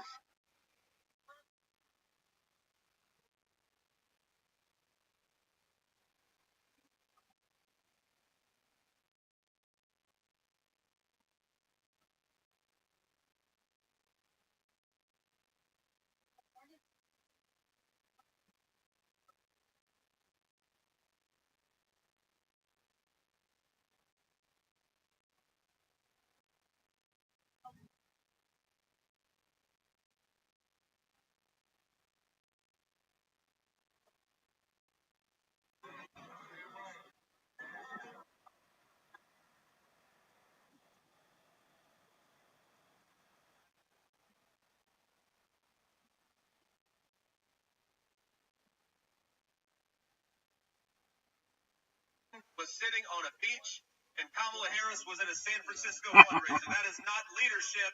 That is a disgrace.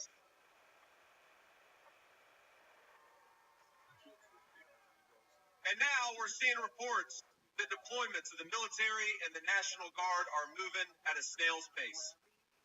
My friends, who the hell is running this country right now? Because it sure isn't Joe Biden. It sure isn't Kamala Harris.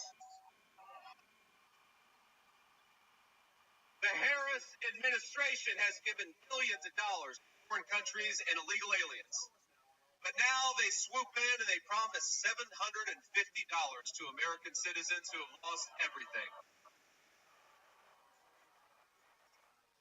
To everybody watching, to everybody at this rally, I want to say, I promise you, when Donald J. Trump is back in the White House, we're going to have a president that puts America first.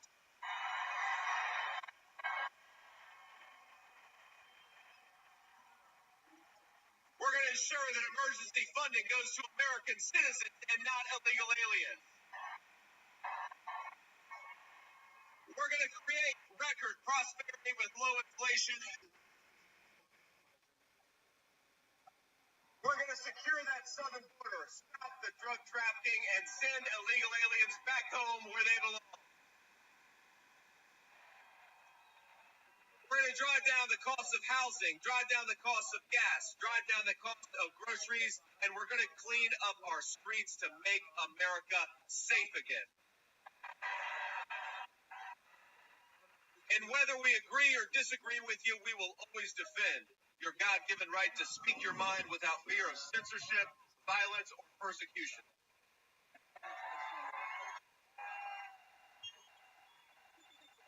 But to everybody struggling, I want you to know that though our country has, yes, been through some hard times over these past few years, I want you to know that help is on the way. We have, think about this, the most abundant resources, including some great energy right here in the state of Pennsylvania.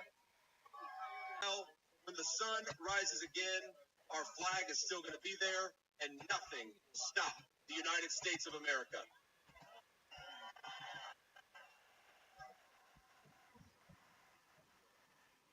So I want you all, I know he's not he'll be about it in just a little bit, but I want you all, when Donald Trump comes out here, to give him a true Butler, Pennsylvania welcome, because with Donald Trump as our leader, we are going to take this country back.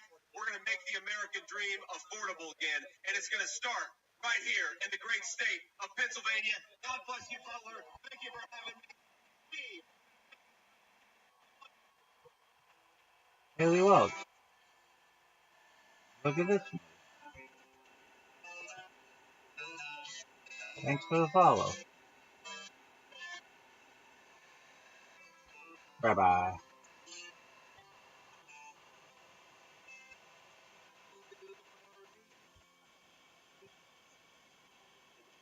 Welcome, welcome. Who it is? I know. Long time no see. How you looking, baby? No, I got excited for you. How much you was playing for? Alright. Alright, here we go, big dog. Do you have any questions? Rabbi? Bingo. Oh shit. Okay.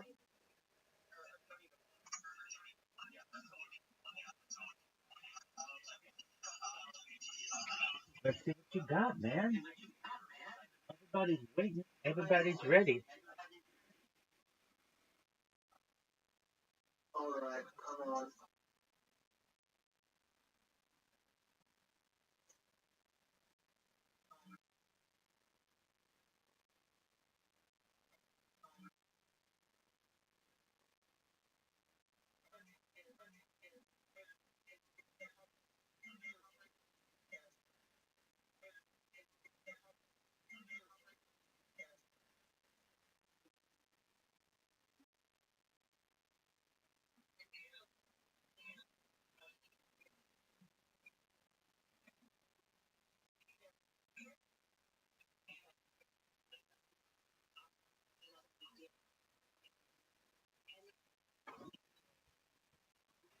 there's some other things too, but I just want to make you aware.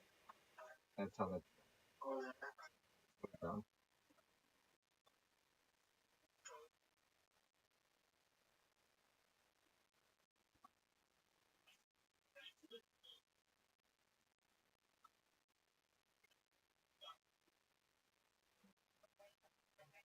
You're in check. Oh shit.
Yo, what the fuck? Oh shit.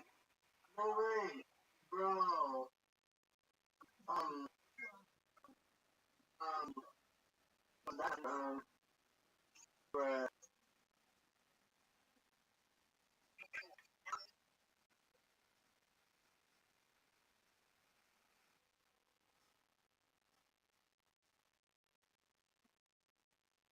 Yeah, I don't care anymore.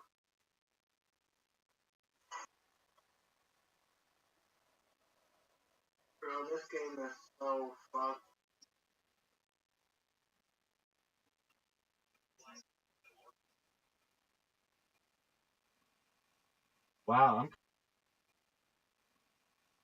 Wow, I'm kind of fucked, dog.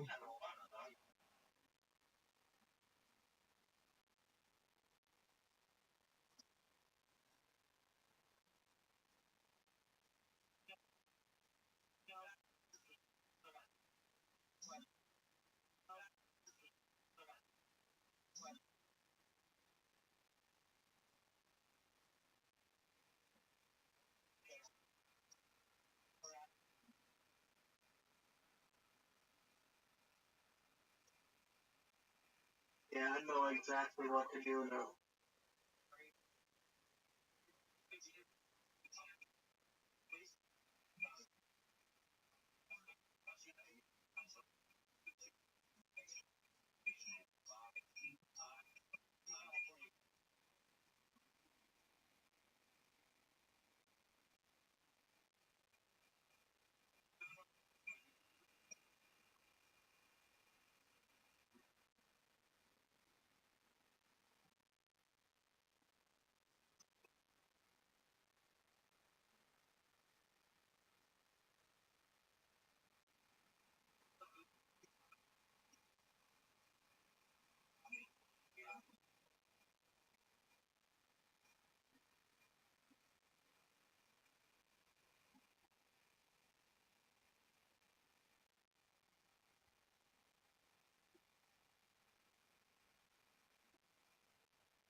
Yeah?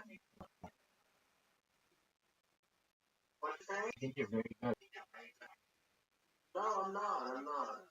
I actually don't even know how to. I know that that's it. I was fucking missing the castle game. Yeah, it's just casting. It's just the only Korean rule like everything else is.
Yeah, you got there, bro.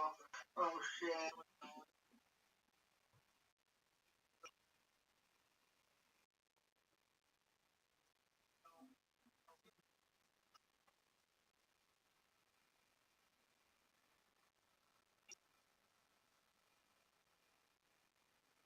Um, for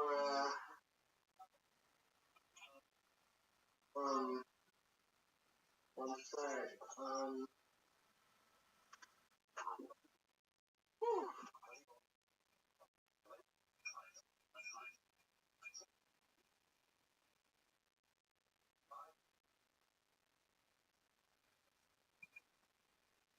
Better way. No, that isn't.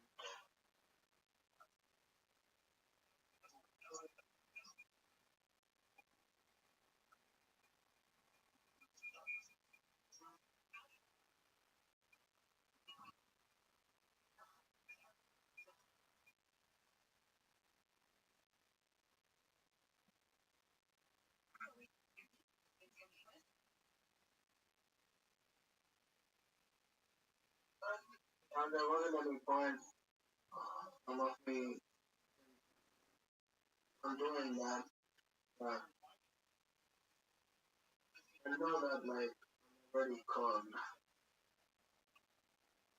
I just that for an extra move. Yeah, okay, let's just get this shit over with.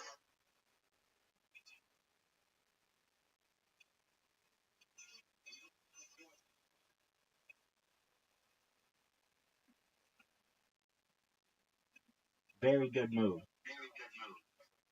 Dude, this is gonna be a fucking shootout.